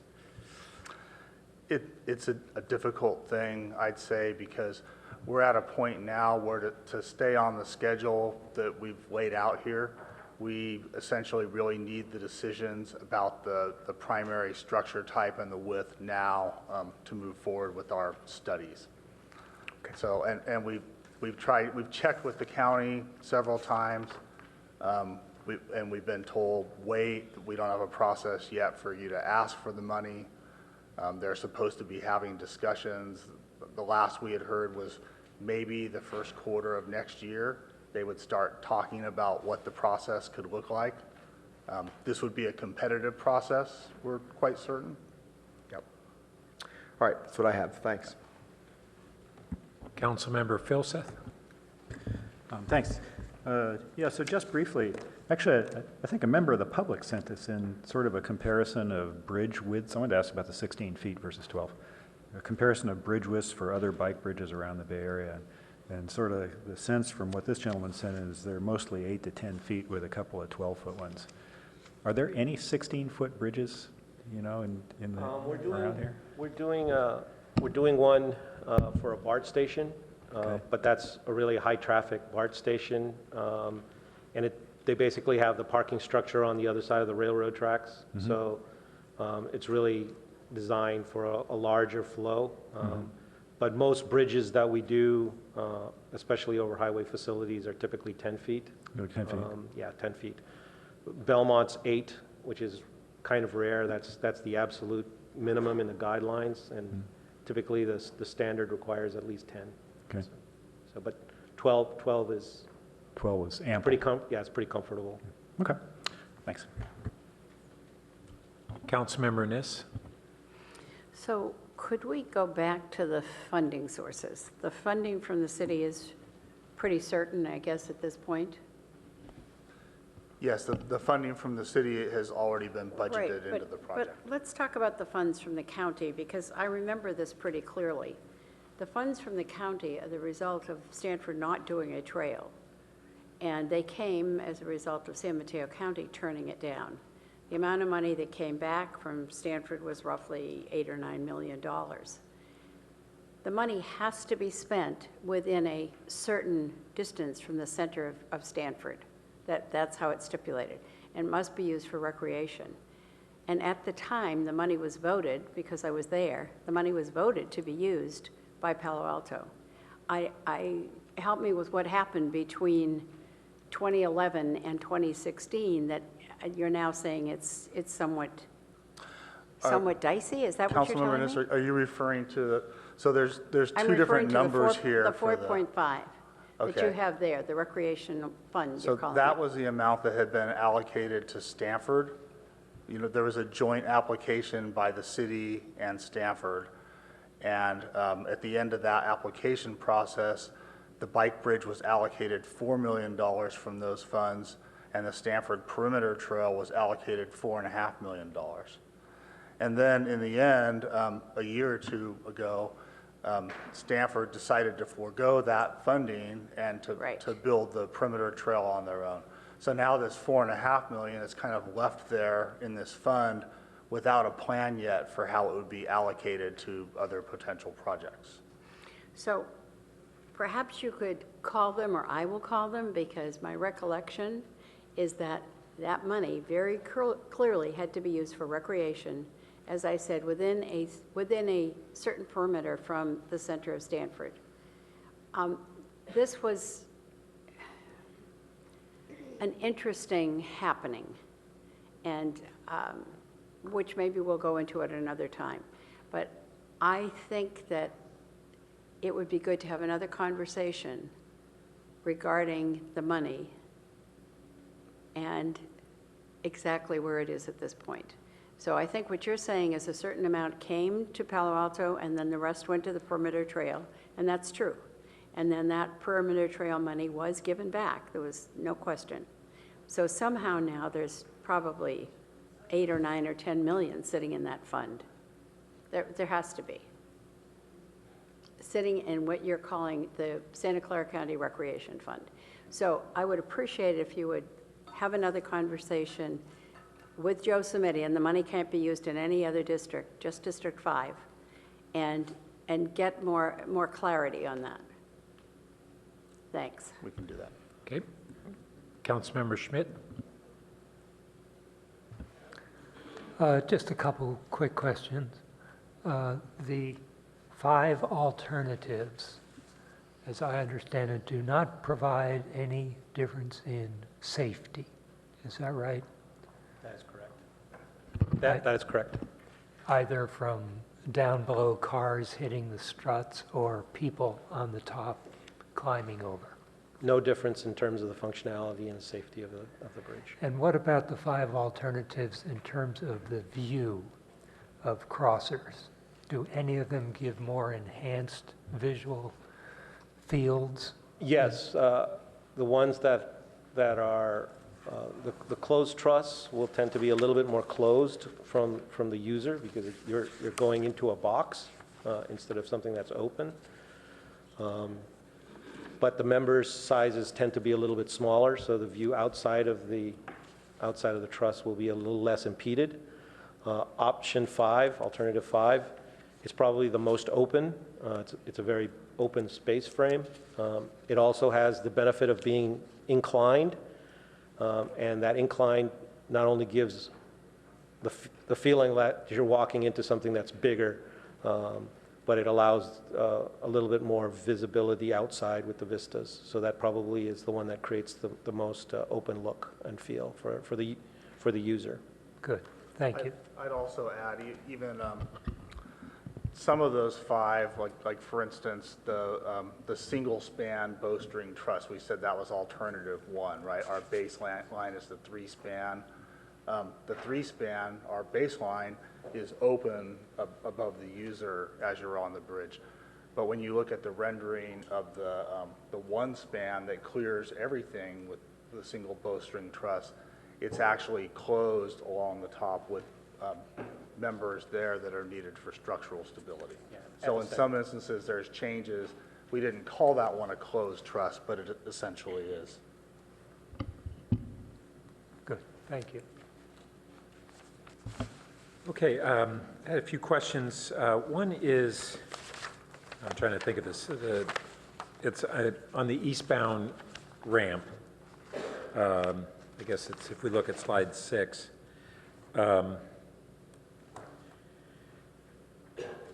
or the east side ramp, I should say. That's it has a really big radius and a big loop there. Yes. Why is that so big there rather than something more truncated? There are design guidelines within Caltrans. No. Sorry. There are design guidelines within Caltrans that require certain design speeds to be adhered to with regards to bicycle trails. But it's a lot bigger than the other side, so why wouldn't they apply to the other side? They allow exceptions in locations where it's not either feasible or practical to do it. And unfortunately, with regards to the room on that side, That's about as large a radius that we could get to fit and still make the column So locations this work. is their standard radius? That would be the standard, and this would be what we had to live with on that side. Okay. Because of a lot of the constraints that we had on that side. Okay, and then on the west side, I wasn't quite clear, if you're going, I'll call it southbound on West Bay Shore, and you want to turn and get on the ramp. Yes. What I thought I saw in the video seemed like a very sharp turn. It is a very sharp turn. It's basically a 180-degree turn. Well, is that an issue?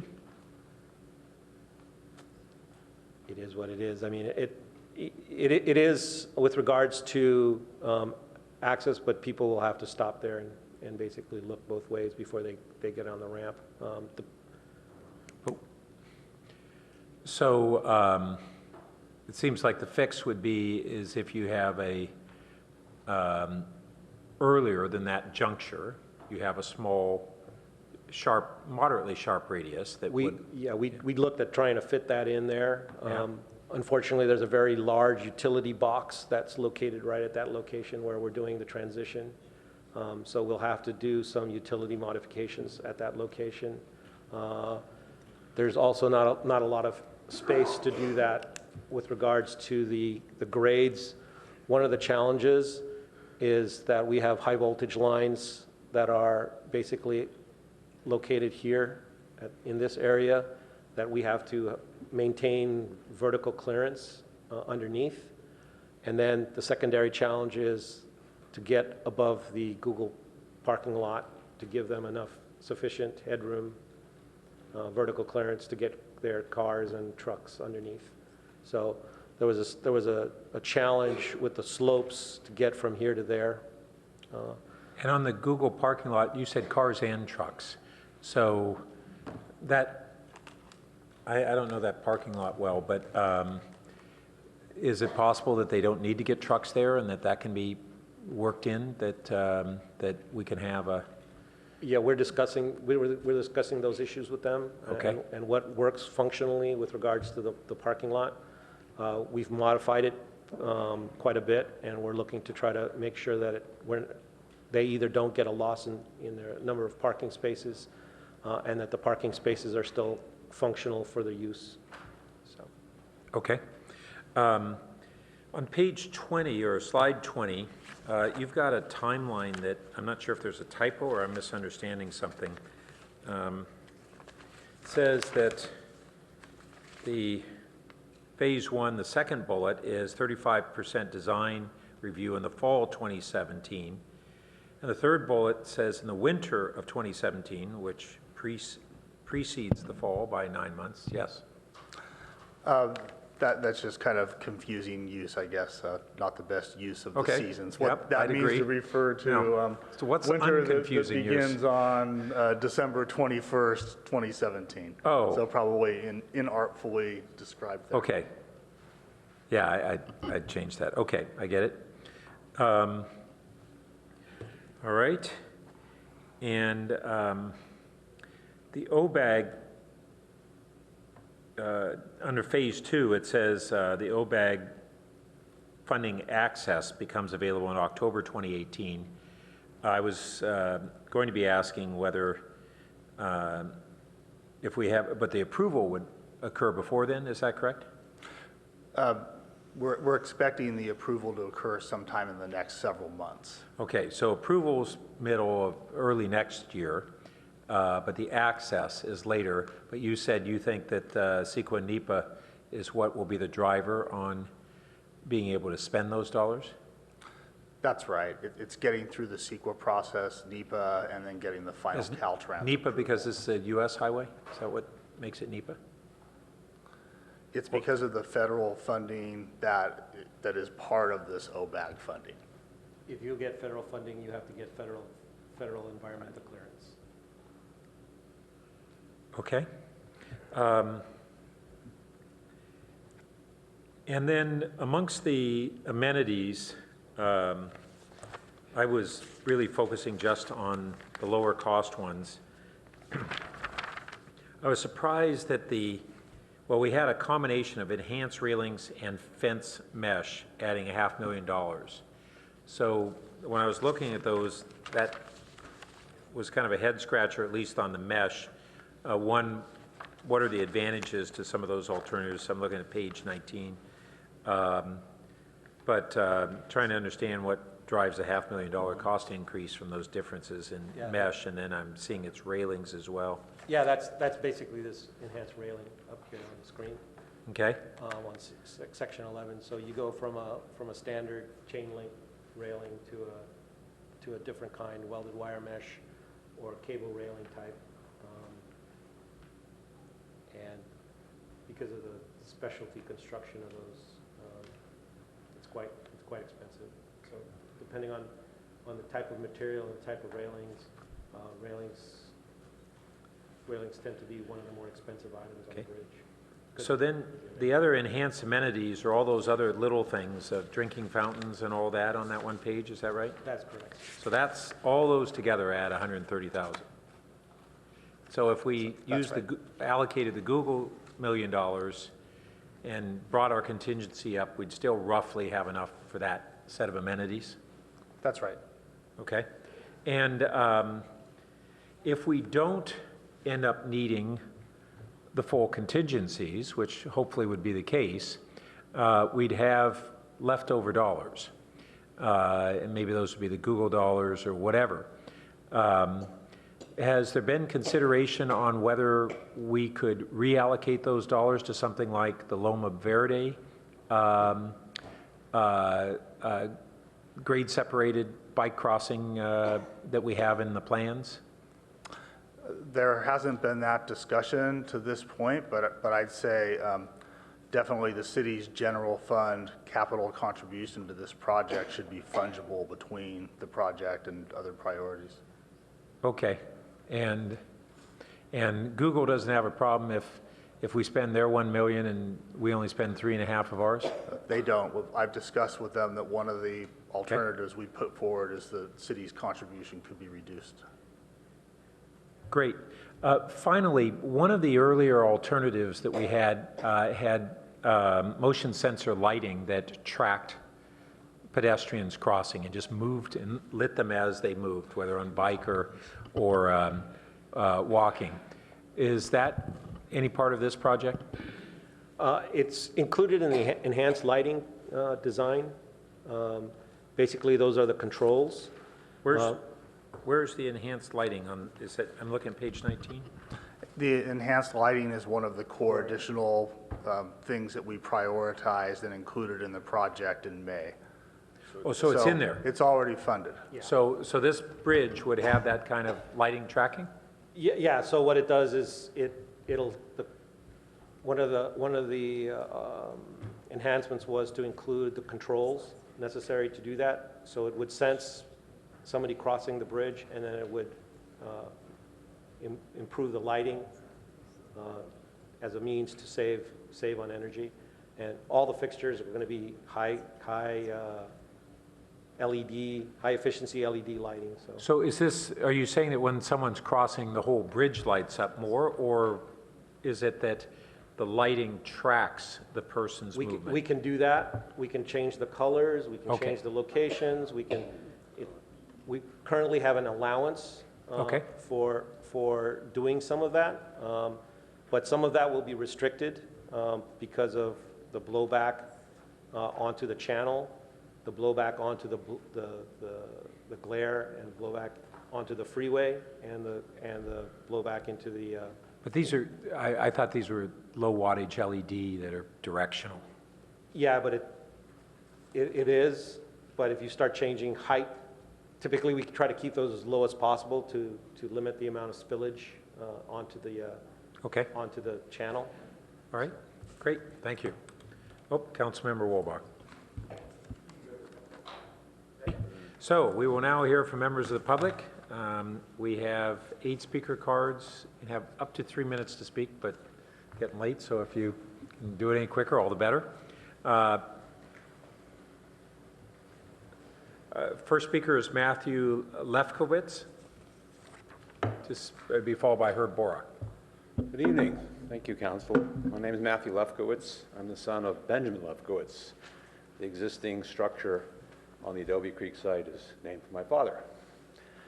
It was named for my father by a motion of this council in December of 1989 and dedicated by the mayor. I'm having mind blank. I looked at the proposal. It's beautiful. It's in keeping with my dad's idea of increased bicycle and pedestrian access to the Baylands. But I'd hate to see the work that the council did reversed and his name erased from the site. I don't see his name anywhere on the new proposals. The site's very special to my family. My father was sick when the site was dedicated, and about a year later he died. So the site's become kind of a memorial or monument to my father's memory, more so than his gravesite in Colma. So under optional enhancements or something, can something be done to transfer his name in some appropriate way to the new project? So that's why I'm here, to implore the council to not forget the work it did in 1989 and in some way remember my father in the new project. Thank you. Thank you for hearing my petition. Thank you. Our next speaker is Herb Borak, to be followed by, David Moss. Good evening, Mayor Burton, council members.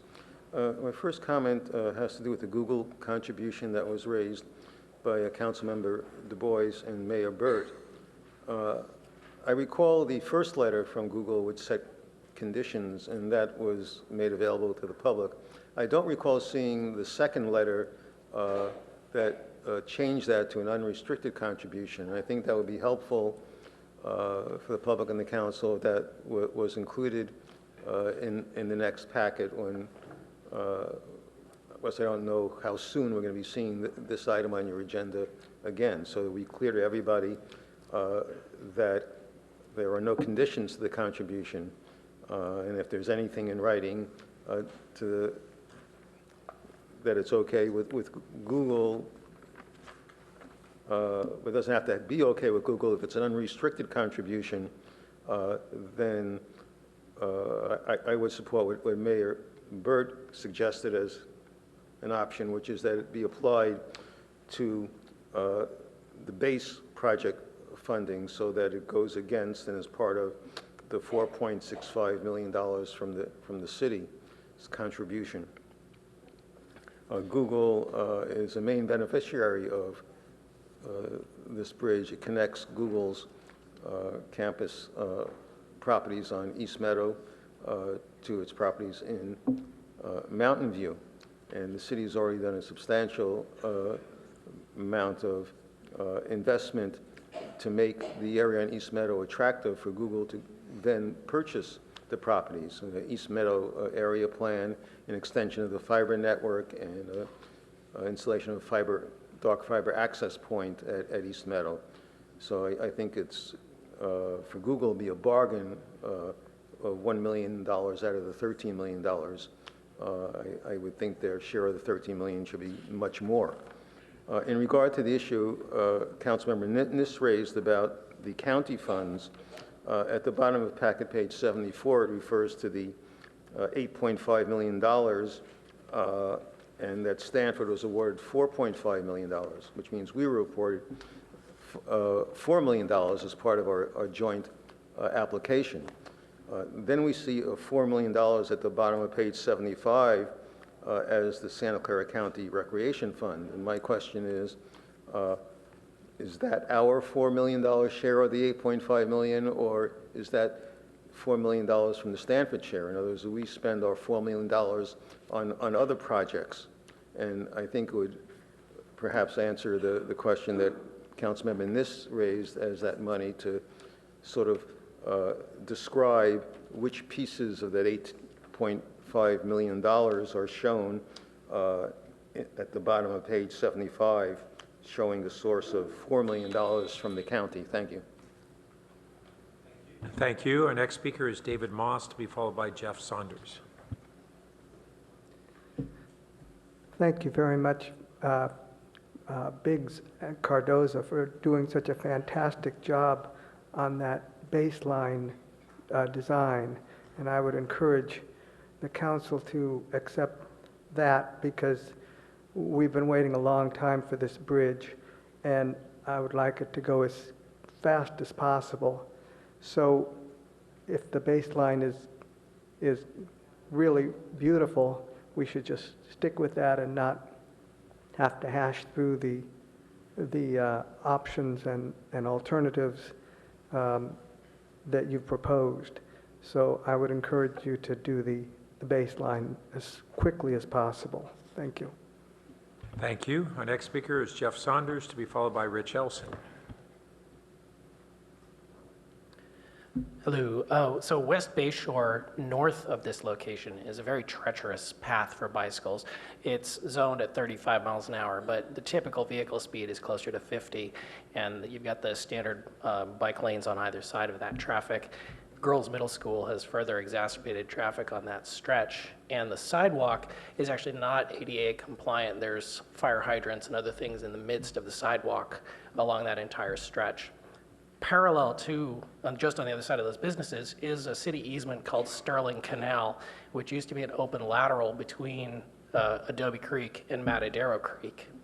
And part of that has already been improved as a walking trail north of Loma Verde, dead ending at Matadero Creek. So you could very easily enhance this whole project and take all the bicycle and pedestrian traffic off of West Bayshore onto Sterling Canal by putting bridge connections on the western approach, and that would address Mayor Burt's concern about that radius turn by taking northbound traffic back around side the Google building to Sterling Canal, and then Sterling Canal all the way up to Matadero Creek, put a bridge at Matadero over to the PG&E substation, and that takes you all the way to Greer Park off of West Bayshore. So it would allow all pedestrian and bicycle traffic to use Sterling Canal rather than West Bayshore. And then you could restripe West Bayshore to improve the girls' middle school location and reduce traffic concerns there. Thank you. Thank you. Next speaker is Rich Elson, to be followed by Penny Elson. Hello, council members. I'm delighted to be here again to speak to you about this issue. I've been working to acquire funding, spoke to Liz Niss when she was at the county about acquiring some funds for this bridge a long time ago. A fundraising proposal I wish I had thought of was for every day that I had to ride over the San Antonio Bridge because the tunnel was closed, I should have had a $10,000 fee per day. If I had done that about the time that we went in 2011 to speak to you about getting money from the county, and you'd given the money to me, I could fund the bridge. And I gladly would have done so, because I think from the perspective of most cyclists, speed and having a bridge is much better than anything. The tunnel works, and we ride through it when we can, but when it's closed, there aren't really safe alternatives, right? We have to go on the street or on San Antonio, which is not a safe place to be. So from my perspective, build anything. They're all wonderful compared to what we have, which is unsafe during the times of year when we have to use it. One recommendation, and I've ridden the Borregas Bridge many times, it's one of the routes that I take to get into work sometimes, is actually to go with the incline rather than spend money on width and vertical posts. Because if you're a cyclist, you're actually a little bit wider up top because of your handlebars. So actually canting things out on an incline does give you a little more room to move over to get around pedestrians, people with jogging strollers, et cetera. That's been very useful on the Borregas bridges, and I think that may be a better trade-off from a visual impact to just narrow width and give us more incline. So that's an option you might want to consider. Also, there have been considerable upgrades in the path heading south, so the functionality of a bridge has increased tremendously in the last few years with the addition of a paved path now from the opening of Moffett Park, which was about 5 years ago now. The Moffett Park Bay Trail section is open, which opens great connections to a lot of the new Google facilities that are being built. Most of Moffett Park is becoming Google, big 8-story buildings going up if you haven't noticed them from the 101. And that's a great cycle connection for them to head south. And they spent a few $1 million to basically upgrade that trail to be DG, like we have in a lot of our parks. So it's a great path for cyclists, and improve my speed to get up in Moffett Park, which is the route that I cycle. So I think making this improvement will really reduce traffic on our streets and get a lot more cyclists out there. I've already noticed the improvements just from that 2.5-mile upgrade. We need to do our part. So and do it quickly. Thank you. Thank you. Our next speaker is Penny Elson, to be followed by Robert Neff.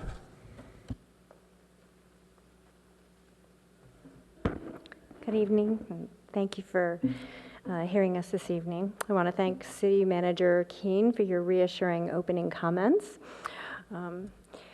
So my husband covered a lot of the stuff that mattered to our family, but what he didn't mention is that we use this future bridge, we'll use it not just as bicyclists, but as pedestrians quite a lot. My daughter's a birder, and I have 2 dogs that I walk a lot, so I spend a fair amount of time on the Bay trails. And one thing I want to point out, when you talk about lighting and doing fancy lighting, at night, when you get on the other side of that bridge, you are walking on trails in the dark.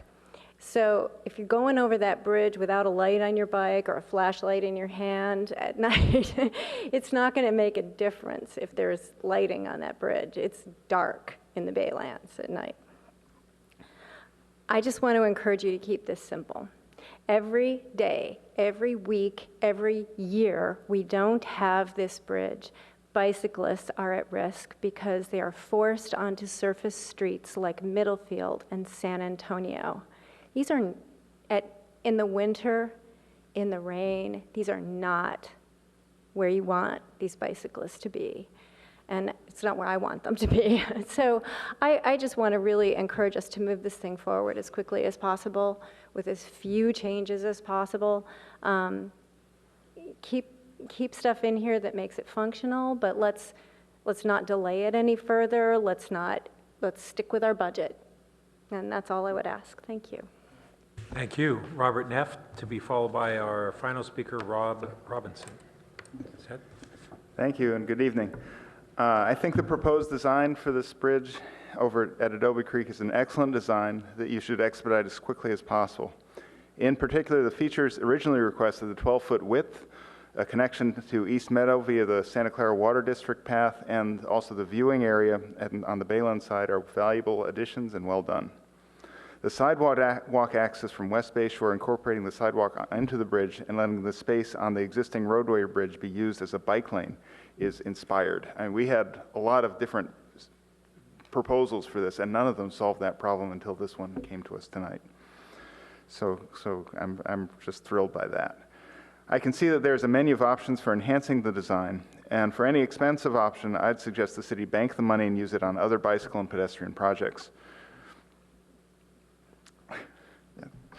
Where am I? I do not favor spending several $1 million to cosmetically enhance this design. Spending more money to widen the bridge is really not justified in my view. The 12-foot width is the same as some of the nicest mixed-use bridges built in the area. The Mary Avenue Bridge in Cupertino and the Stevens Creek Trail Bridge over Highway 85 are both 12 feet.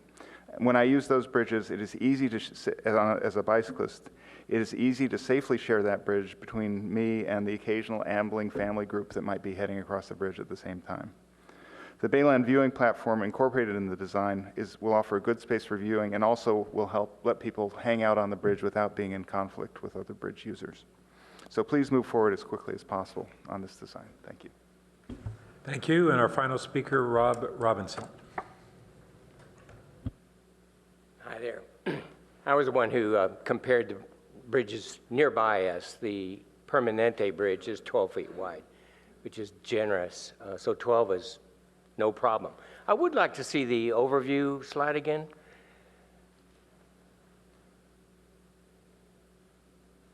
I can't emphasize more than Robert did about the ingenious fix on the West Bay Shore. So building another bridge, if you will, and tearing out that dysfunctional bit of bridge and make the sidewalk useful is just the breakthrough. Now imagine how it's going to be used. People will actually congregate on this Stevens Creek, or the Adobe Creek Trail extension, which has got to be a part of this. Maybe not the funding part, but it's got to happen. So people will gather, talk, visit, and then they'll start up the ramp. Those cyclists who come from the north and have to stop to make their really sharp turn, again, an opportunity for a visit before they go across the bridge. When they cross the bridge, it's boring. It's just cars. So the fun is getting over to the east side and enjoying looking at the Baylands and the nice gentle fall down to the trails on the east side. Keep it simple. Thanks. Thank you. So we'll now return to the council for discussion and motions. Councilmember Wolbach. Well, I think that we've seen a lot of great work here, trying to pivot after the previous attempt at a bridge here didn't pan out. I think the work that's been done is great. I like the way we're going here. So I'd be happy to move the staff recommendation, move forward with the baseline option, and I'd be open to consideration of some of the more affordable enhancements. But for the most part, I think we should stick to a slim budget and efficiency. Second.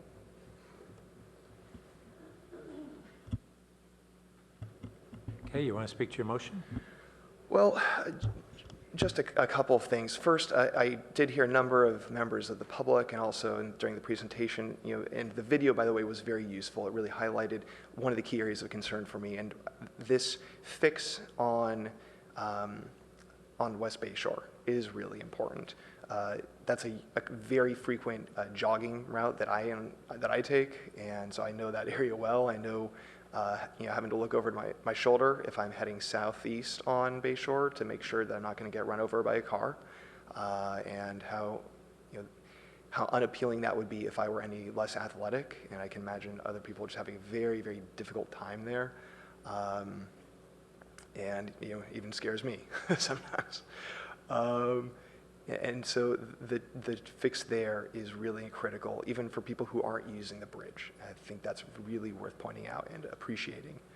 I think that the baseline design is simple, it's elegant, it gets the job done. I think that the 12-foot width is perfectly sufficient.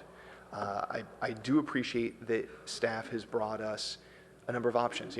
We've talked about on a lot of things, how we like to get it. It would be nice more often to get staff recommendation, but then here are a couple of other options we could pursue. And I appreciate having those options. In this case, I agree with the staff recommendation. I think the design is fine and the budget is right. And I don't want to see us, as I mentioned before, slow this down or add to ballooning costs. A couple of things I will also mention that I don't know if we need to include it in this motion, but I would like to see it, called something like the Lefkowitz Memorial Bridge. I'm open to discussion, either way on whether we go with the self-weathering steel or with a paint. And actually, quick question on some of these smaller amenities like drinking fountains, bike racks, interpretive signage. Are those things that we need to decide tonight, or can those be decided at a later point in this project? Those are much less important to decide tonight. Okay. I'm almost certain that whatever you decide, we'll probably be able to incorporate some of those types of things. Okay, then just in the interest of time, I'd actually recommend to my colleagues that we hold off on those enhanced amenities that aren't necessary to decide right now, so we can move forward a little bit more in the planning before we add all those, whatever they may be. And we did hear a question during public comment about Sterling Canal for bike and pedestrian use. Did staff want to weigh in, respond to that at all, or indicate whether that's feasible and whether that's something we, again, would have to discuss tonight, or we could come back to that at a future time? It's not an issue that I'm familiar with. I jotted down some notes. We'll definitely reconvene and talk about it. Okay, great. It would be great to get some follow-up, and I appreciate the member of the public who brought that up. Yeah, and also on the point of lighting that was raised, I would actually also point out that this doesn't just connect to the Baylands, it also connects to a lot of jobs and businesses in North Bay Shore, and I think that we do have pretty good lighting there. And actually, one other question, just looking for an example of the weathered steel look. As we were discussing this, I was pulling up Google Earth and looking at the street view down there, and I'd forgotten that there is a bike bridge right now across Adobe Bridge on the East Bay Shore side, which is that weathered steel look currently, correct? Okay, so if we did go with weathered steel, it would match what's there now. But of course, on the West Bay Shore side, it would be less of an aesthetic match. So as I said, I'm open to that, and maybe that's something we don't have to decide fully tonight either. Vice Mayor Scharf? Yes, I agree with virtually everything that Corey said. I actually do, though, however, think that we should have the enhanced amenities, and that we then should use the rest of the Google money as the 10% contingency, and obviously if we don't use it. So my question is, on the contingency, we have the Google money, should we put that in the motion for clarity? Is the question whether we should move forward with accepting the Google funding and then allocate a portion to enhance amenities and a portion to increase contingencies? Yes, that's what I'd like to do. I don't know, are you good with that? Well, if we don't need it for contingency, do we still get to keep it is my only concern there. Well, or do we have to give it back to Google then? Well, I don't. No, we would not have to give it back. Okay, just wanted to be really, I just want to be very clear about that. Thank you. So are you fine with those two? Yeah, I think I'm fine with that. Oh, actually, on the one about amenities, there are a number of amenities and. No, there's the enhanced amenities for 0.13 million. That's it. That covers. Oh, so that's the benches and that makes it pretty clear to staff that what I want to do is to limit it. It's a small set. It spends all the money, and we don't go above that. Okay, and which small set are you looking at? Because in a couple different places in our presentations and attachments, it listed I a little thought bit differently. So which one are you looking at? Well, I'm looking at where it says enhanced amenities for 0.13 million, which is $130,000. And staff had a bunch of stuff, and I'm not going to repeat it, but Corey wants to hear it. So well, no, just point. It's different in different places. So let me just try and speed this along. If you look at page 12, I think those are images of the enhanced amenities. And when you look at the table on slide 19, it lists it just like in the staff report, 0.13 million for enhanced amenities. So that's what it's referring to. Sorry, which page did you say in the staff report? I did. Oh. But it's the same thing as slide 19. We talked about it earlier. Oh, right. Yeah, so I'm comfortable with that 0.13 amenities. Okay, Councilmember Du Bois. Yes, I actually really wanted to be clear on those enhanced amenities because slide 10 basically shows the water fountain, trash receptacles, and the baseline. Are we just paying for fancier trash receptacles? Slide 10? Yeah. So we're paying for a fancier water fountain. Fancier water fountain, and if you want to incorporate bicycle racks, those weren't included. Yeah. And then the drinking fountain was a standard drinking fountain. There are upgrades to the standard drinking fountain to include dog watering and water bottle refilling. So they call those hydration stations, not drinking fountains. So those are okay. Probably twice as expensive as a standard drinking fountain. So if I would have made the motion, I think I would have left that out. I'm not going to argue it at this time at night. I do have some other comments though. Okay. So first of all, I appreciate that you incorporated a lot of the options from the design competition in the base and in the options. And that was really nice to see at least some of the influence. There was mention of an art project, and one of the pictures was a pretty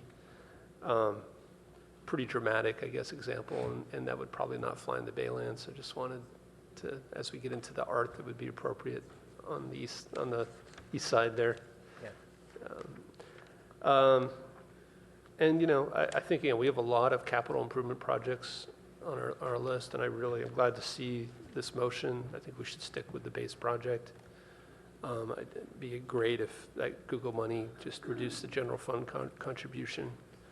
I think it's a great bridge the way it is, and yeah, thank you for the design. Okay, just reminding everybody of the hour. Councilmember Holman. Yeah, just a couple of comments here, I think. So on the baseline, the center portion of the bridge is 16 feet, and it has a very different look than on the bowstring 1 truss. It's only 2 feet taller, but has a very different look. And the reason I bring it up is because it's a much more graceful design. So I'm just wondering, you know, are these accurate? Are these sketches, or you know what I'm saying? No, I'm The not. the top of the arch on the baseline versus the top of the arch on the prefab bowstring 1 span, which is option 1. The apex of the arch, the top of the arch, is higher. Yes. And is that not possible to do on the baseline, or why is it different? We can. It just adds more steel. Basically, what we defined for the span length is a depth to span ratio, right? And the typical depth to span ratios are applied to both sections the same way. One has a much longer span, so it's much taller, and needs to be taller to reduce the impacts from the loading and the deflection.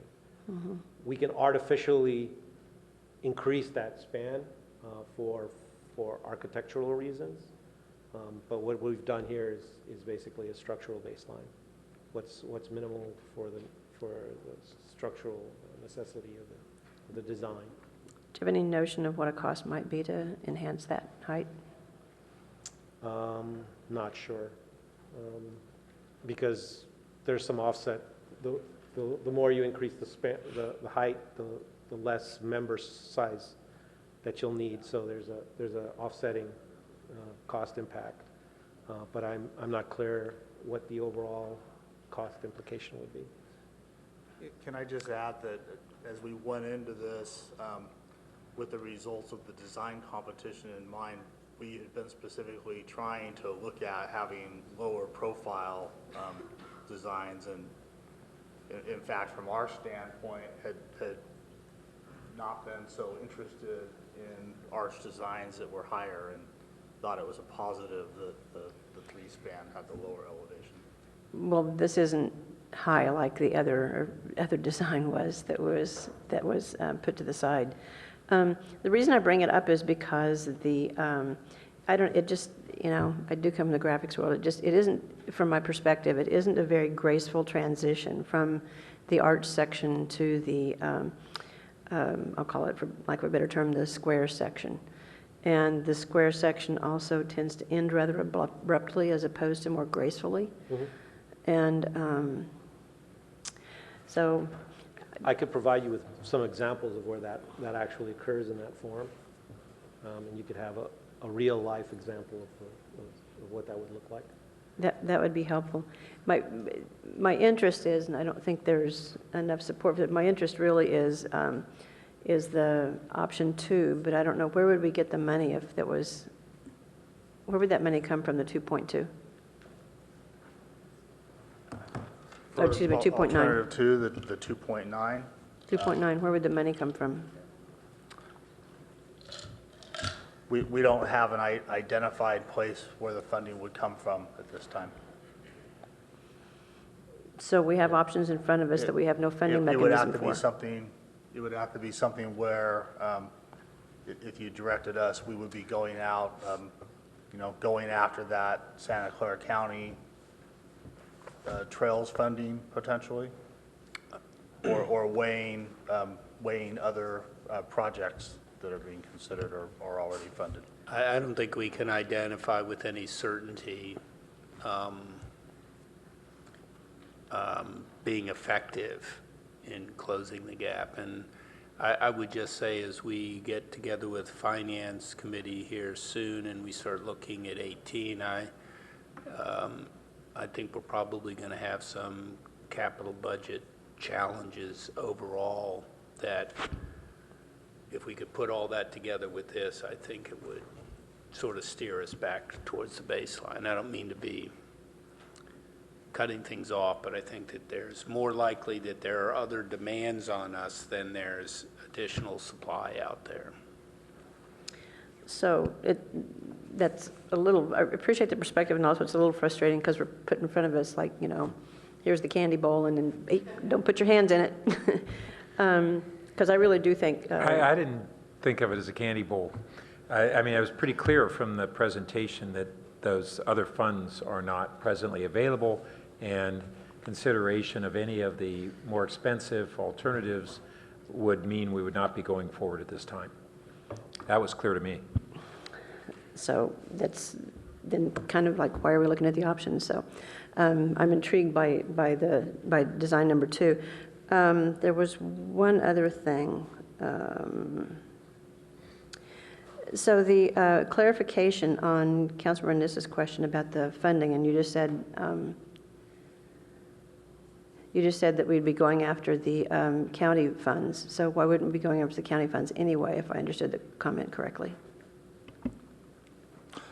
Well, I think we will be, and as I mentioned, we've contacted the county several times, and we can continue to do that.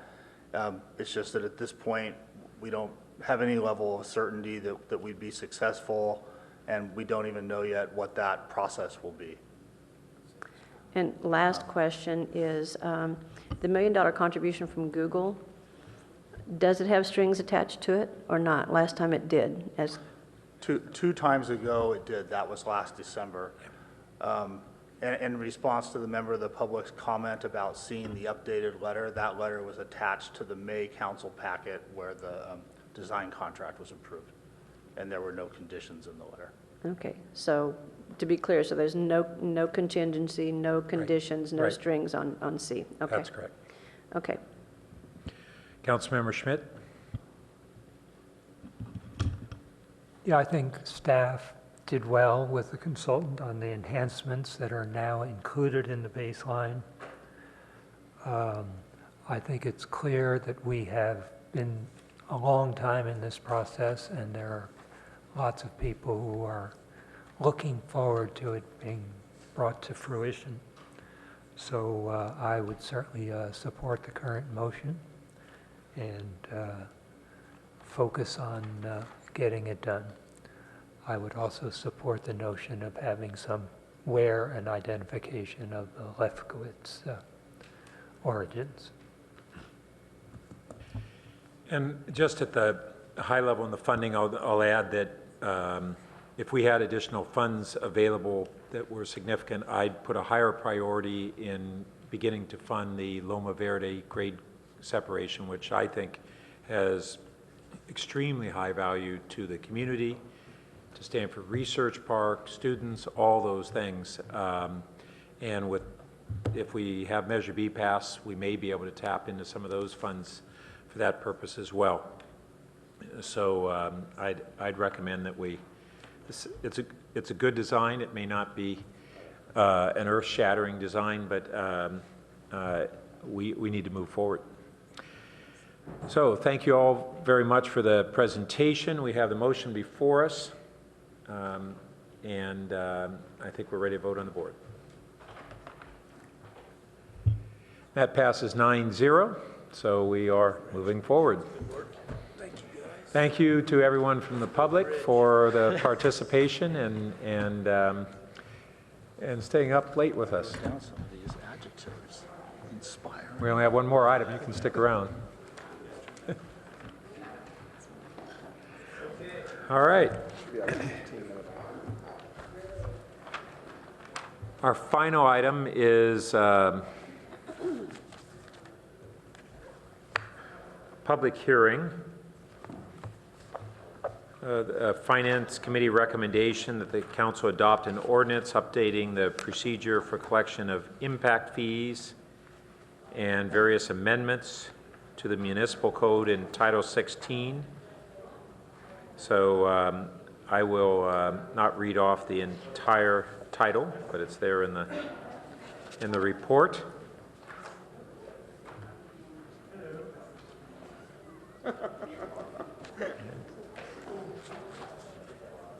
So does the City Attorney's Office take the lead on this? Is that right, Cara? Actually, Sherry's going to give the staff report. Great. Okay, thank you.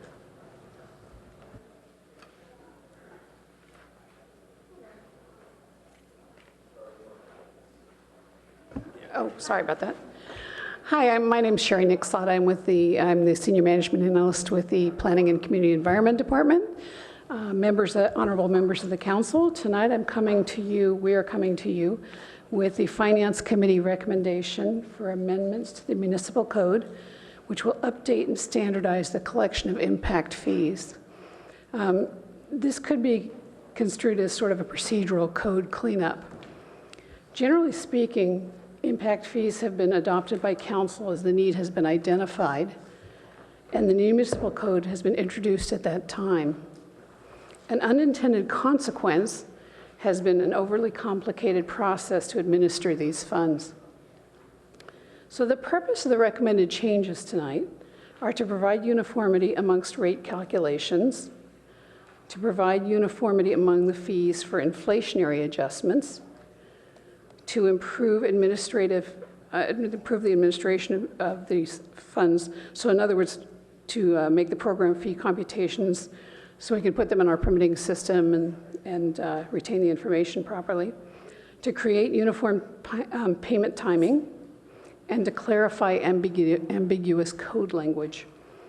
Things like Quimby versus park impacts and things that just to clarify the code language. And lastly, to implement uniform protest procedures per the Mitigation Fee Act.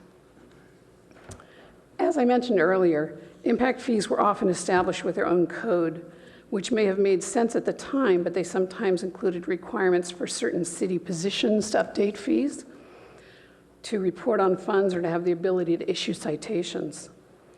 There are also out-of-date payment locations in the code and language that needs clarification. So staff is recommending changes to the code, and the Finance Committee is recommending changes to the code to standardize the annual adjustment process and the indices used, standardize the due dates of payments, update or remove old position titles that no longer exist, and implement recommendations from the parking fund audit, correct unintended errors, and add protest information. We've provided the minutes from the Finance Committee at Places this evening and wanted to respond to written questions that we received from Councilmember Schmid earlier today. Councilmember Schmid was questioning this section of the ordinance where we have recommended deleting a provision requiring the Chief Transportation Official to report on an annual basis on the cost of providing parking, the need for parking, and the pending and development within the assessment district. The parking audit from last year indicated that this annual report has not been happening, and in the city manager's response to that audit, we said that the departments would work together to review the municipal code and recommend additional changes to update the code, clarifying reporting requirements and removing areas of contradiction and confusion. Our recommendation for eliminating the reporting provision is consistent with our response to the audit and with the objective of this ordinance, which is to simplify procedures related to impact and in lieu fees. Staff already provides an annual report on impact fees annually, and an annual report on development, as well as an annual report on development in the downtown, including use of parking in lieu fees and the status of the long-term parking deficiency, originally quantified back in 1986. The latest such report on downtown was provided to Council on April 11th, 2016, and another will be forthcoming in the spring of 2017. Based on these existing reporting procedures and our overall desire to streamline operations where feasible, we're comfortable with our recommendation to modify Municipal Code Section 16.57.070 as shown on packet page 122. So before turning this over to Council for questions, we have two minor edits to the ordinance, which is attachment A. The first is on packet page 129, section 16-64-070D. The director may elect to appoint a designee to hear and decide a protest under this section. And then the second change, minor edit, would be on packet page 131. There is a typographical error on the 6th line of the text. that line should read, "The existing rate for a fee shall remain in effect until the recalculated rate is adopted and effective pursuant to Section 16-64-050. We just delete made, the word made. Yes, delete the word "made." Yes, thank you. So we recommend your motion contain these two corrections. And Senior Assistant City Attorney Cara Silver and I are happy to address any questions you may have. Thank you. Any questions from the council? And I'll just note that this was passed unanimously by the Finance Committee, but it is an action item because it requires a public hearing, not because we would normally agendize it for kind of discussion and debate purposes. So, Councilmember Schmidt.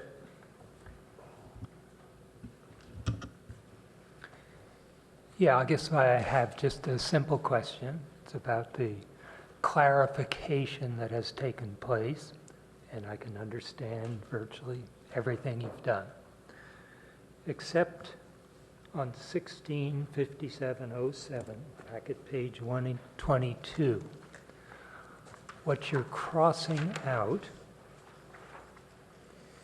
let me just read it, on an annual basis, the estimated cost of the described parking, the continued need for that parking, and the reasonable relationship between such need and the impacts of pending or anticipated non-residential development shall be reported to the council, and any adjustments, recommend any adjustments needed. Now, this is not for an impact fee, this is for in lieu payment.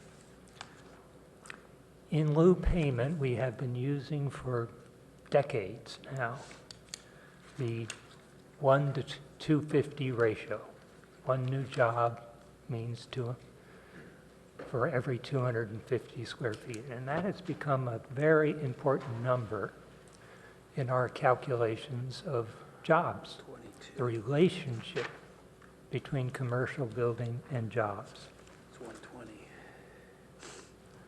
Now, my understanding in looking at the city manager's report on Plan Bay area that was given to us October 4th, that in the development of the new scenarios 5 and 6,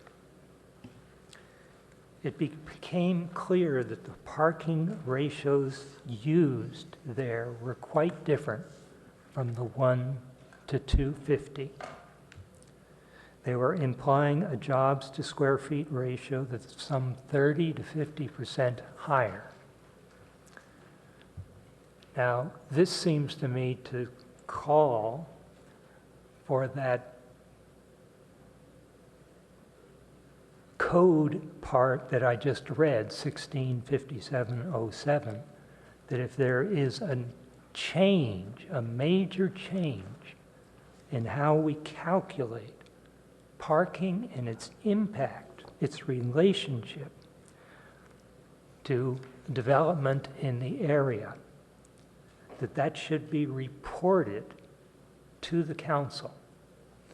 Now, instead, what's taking place here is you're eliminating the paragraph that says, let's report to the council and discuss the need for shifts.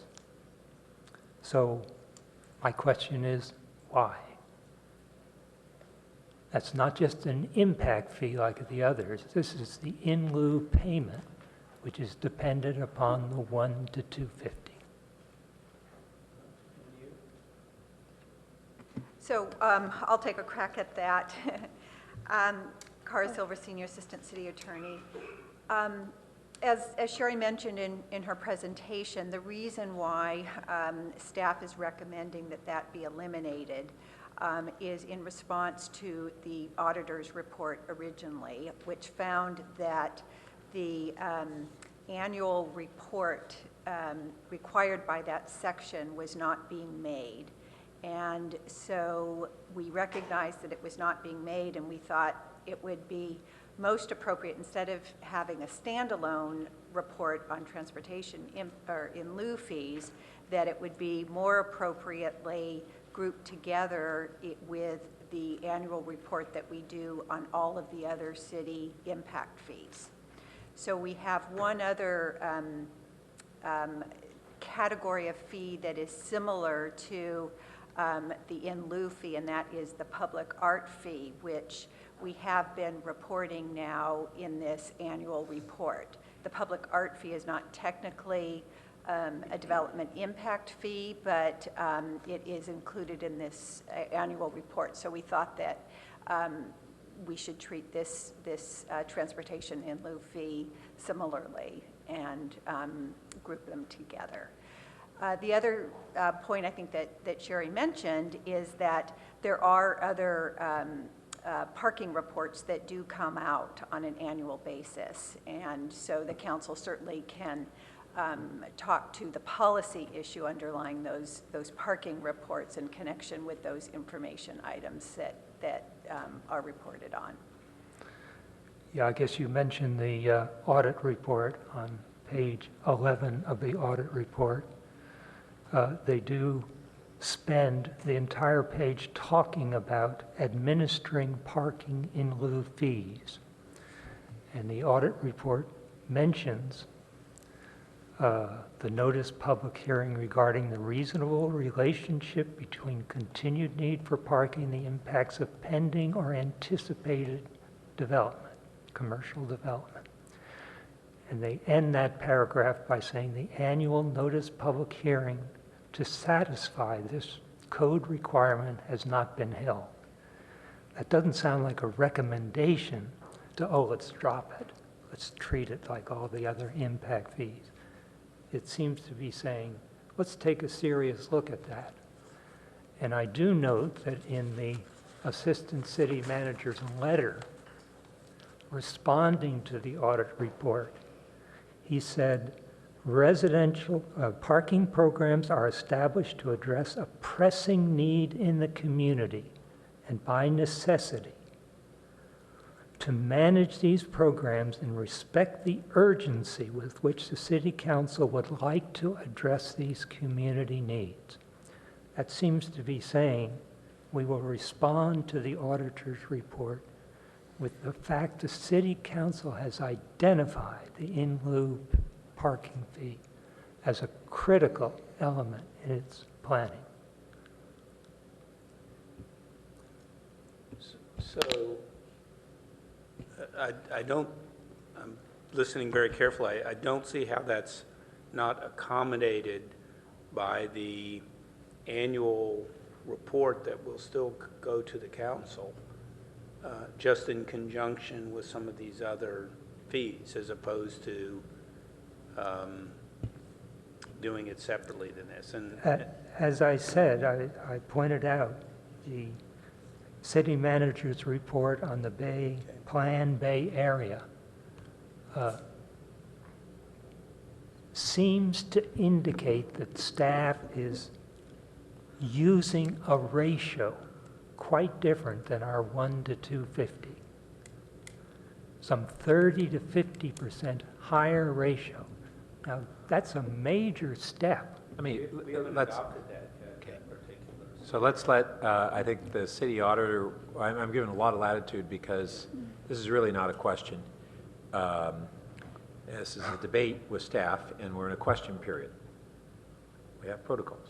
Well, Okay, they are so I'm asking going us to to, drop Councilmember Schmidt, I'm something. going to let the city auditor respond here. Okay.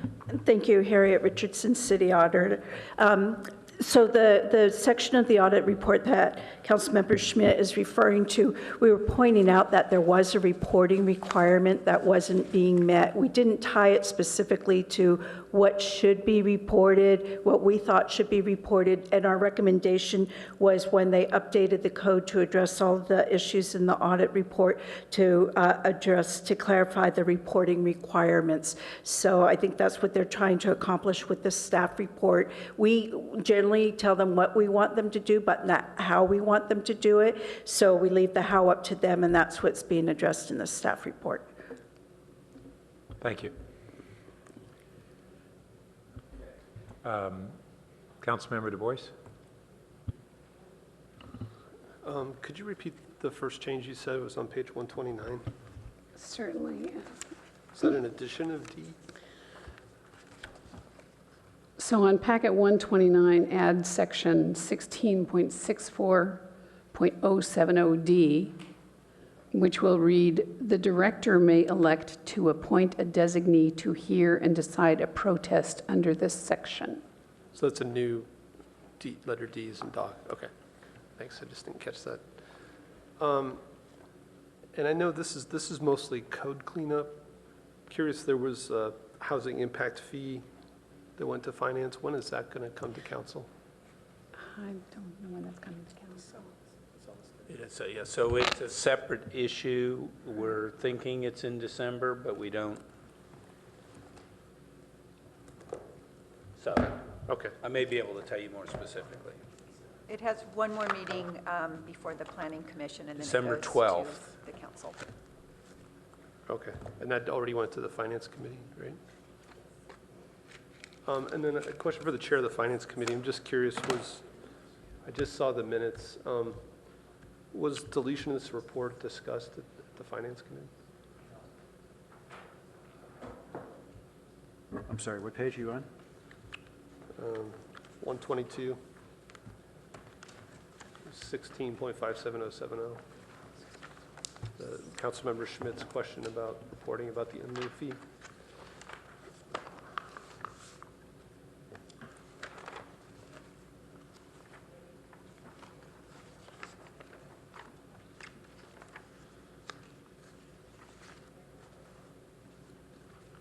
You mean Councilmember Schmidt's question earlier this evening? Yeah, I didn't know if this was a change you guys voted on or approved, or? You know, that particular issue didn't get discussed in finance, and so I've been sitting here wondering about the answer to Councilmember Schmidt's question too.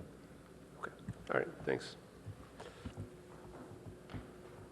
Okay, we're now going to go to the public and now open the public hearing. We have one speaker, Stephanie Munoz. You have up to 3 minutes to speak.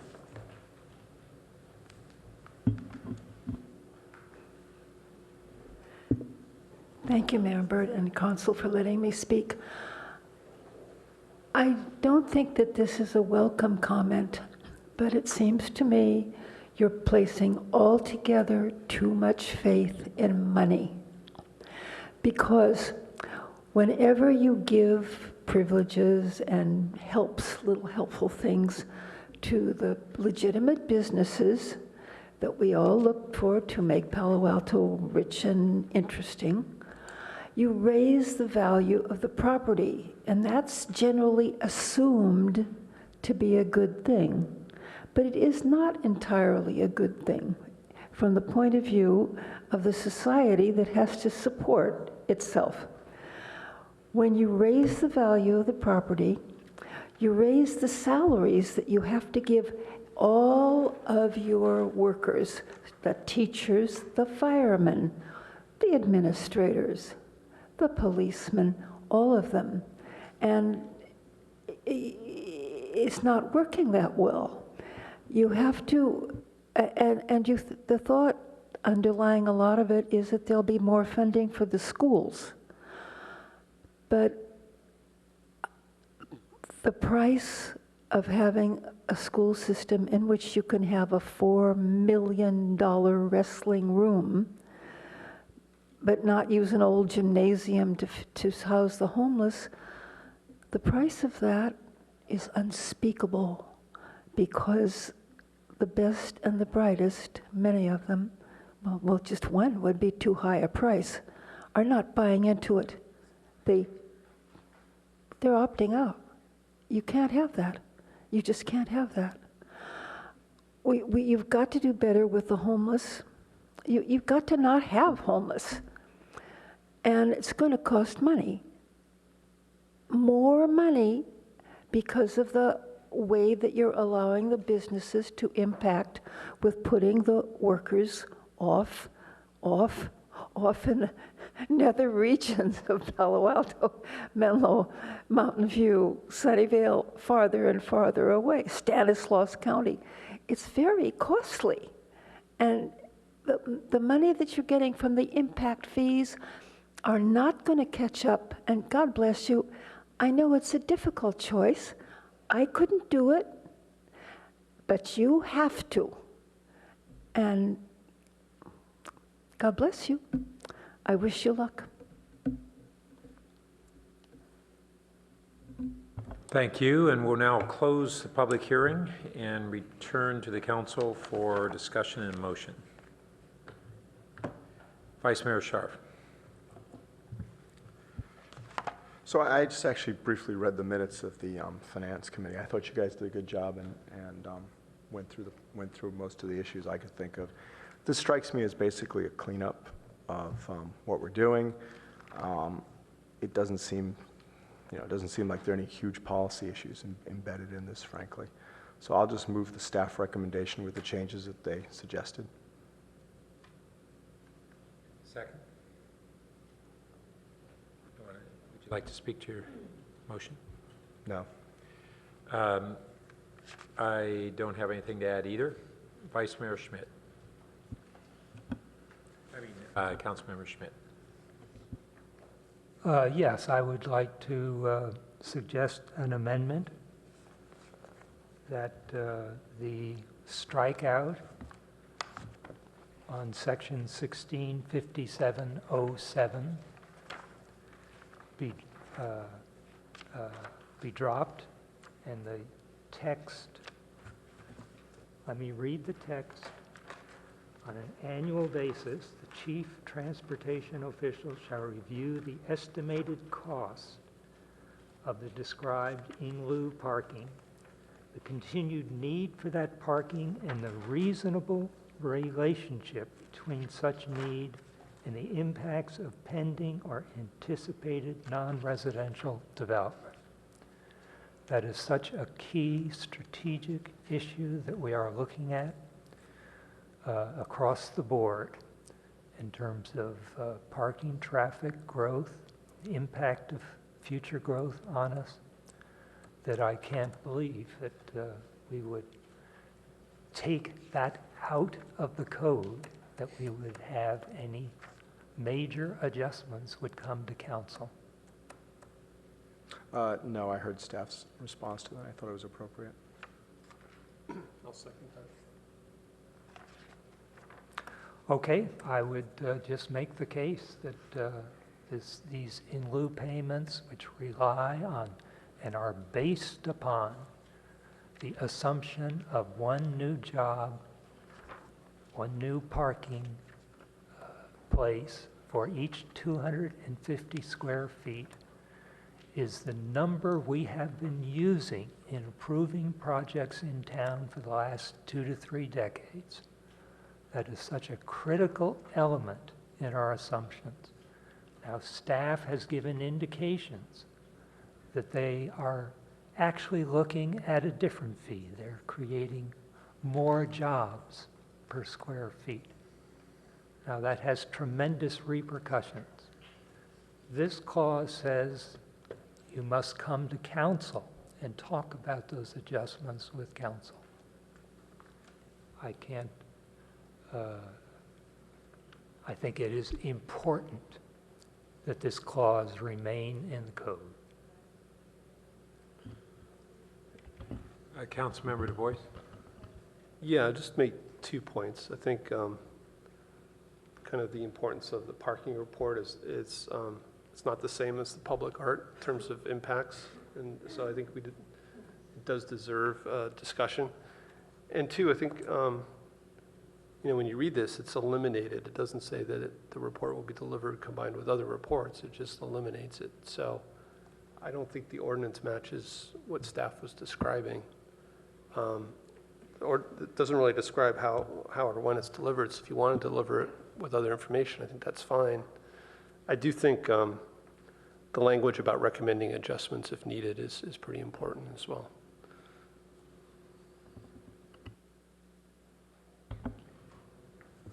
Let's see, other lights. I'd like to then just go back to staff and hear again whether retention of the former language, what ramifications that would have.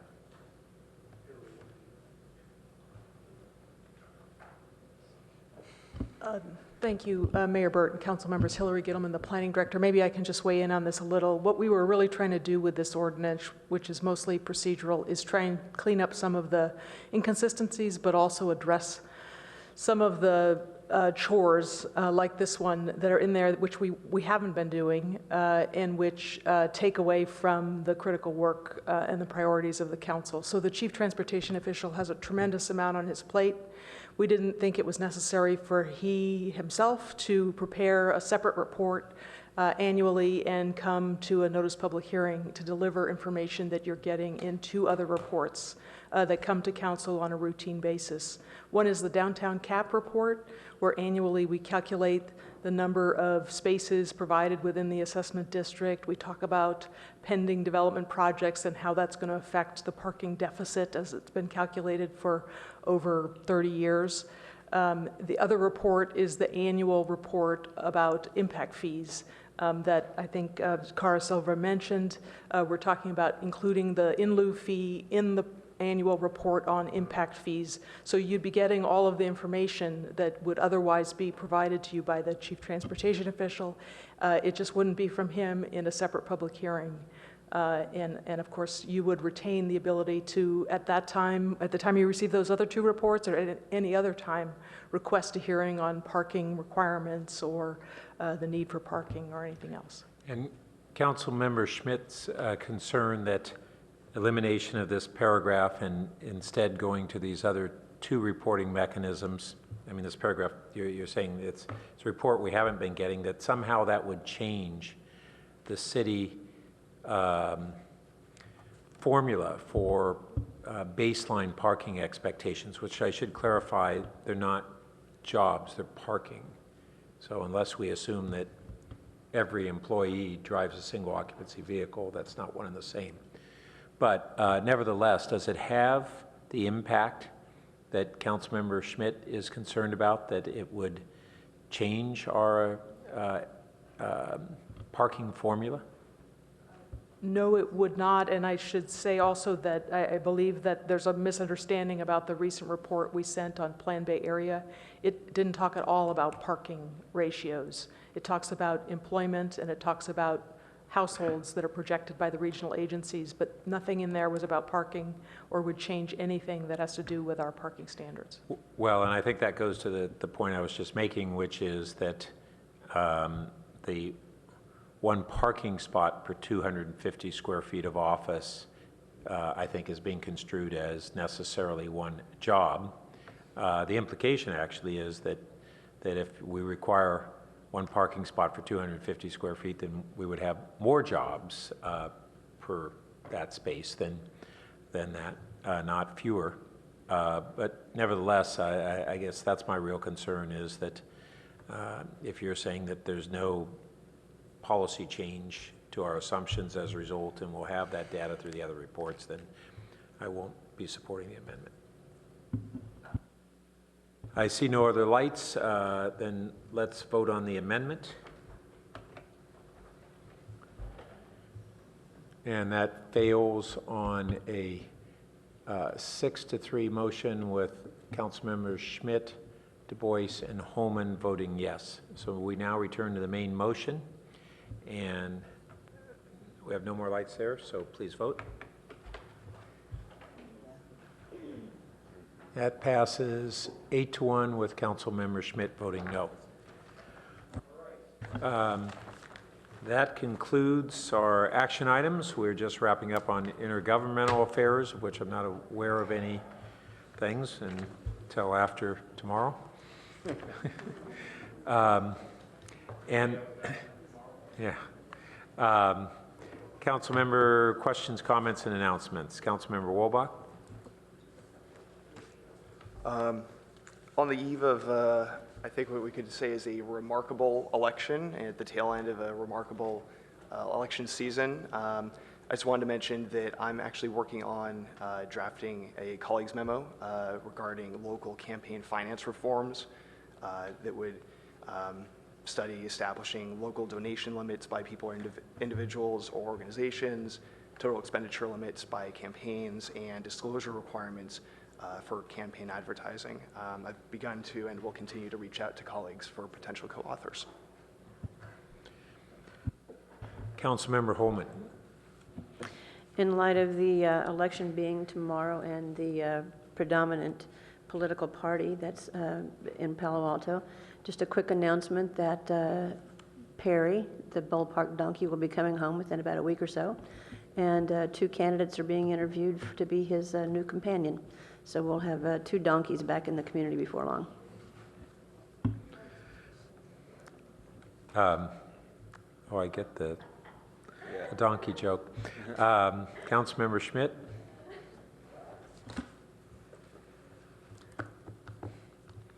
Yeah, I guess I would just like to ask city manager that the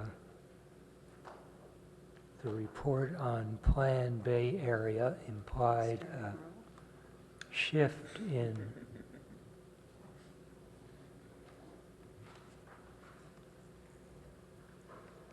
jobs to square footage,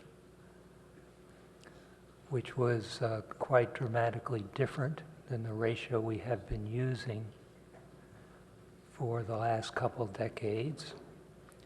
We have been using a ratio of 4 jobs to 1,000 square feet. And that Plan Bay Area ratio was using something close to 5.8, 5.9. Now, maybe there are reasons for that,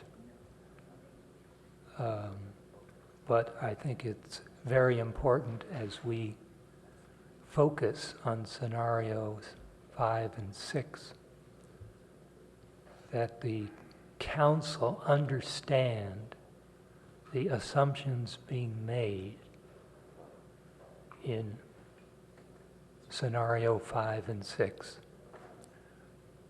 So before the consulting contract is done, before it goes out for public comment,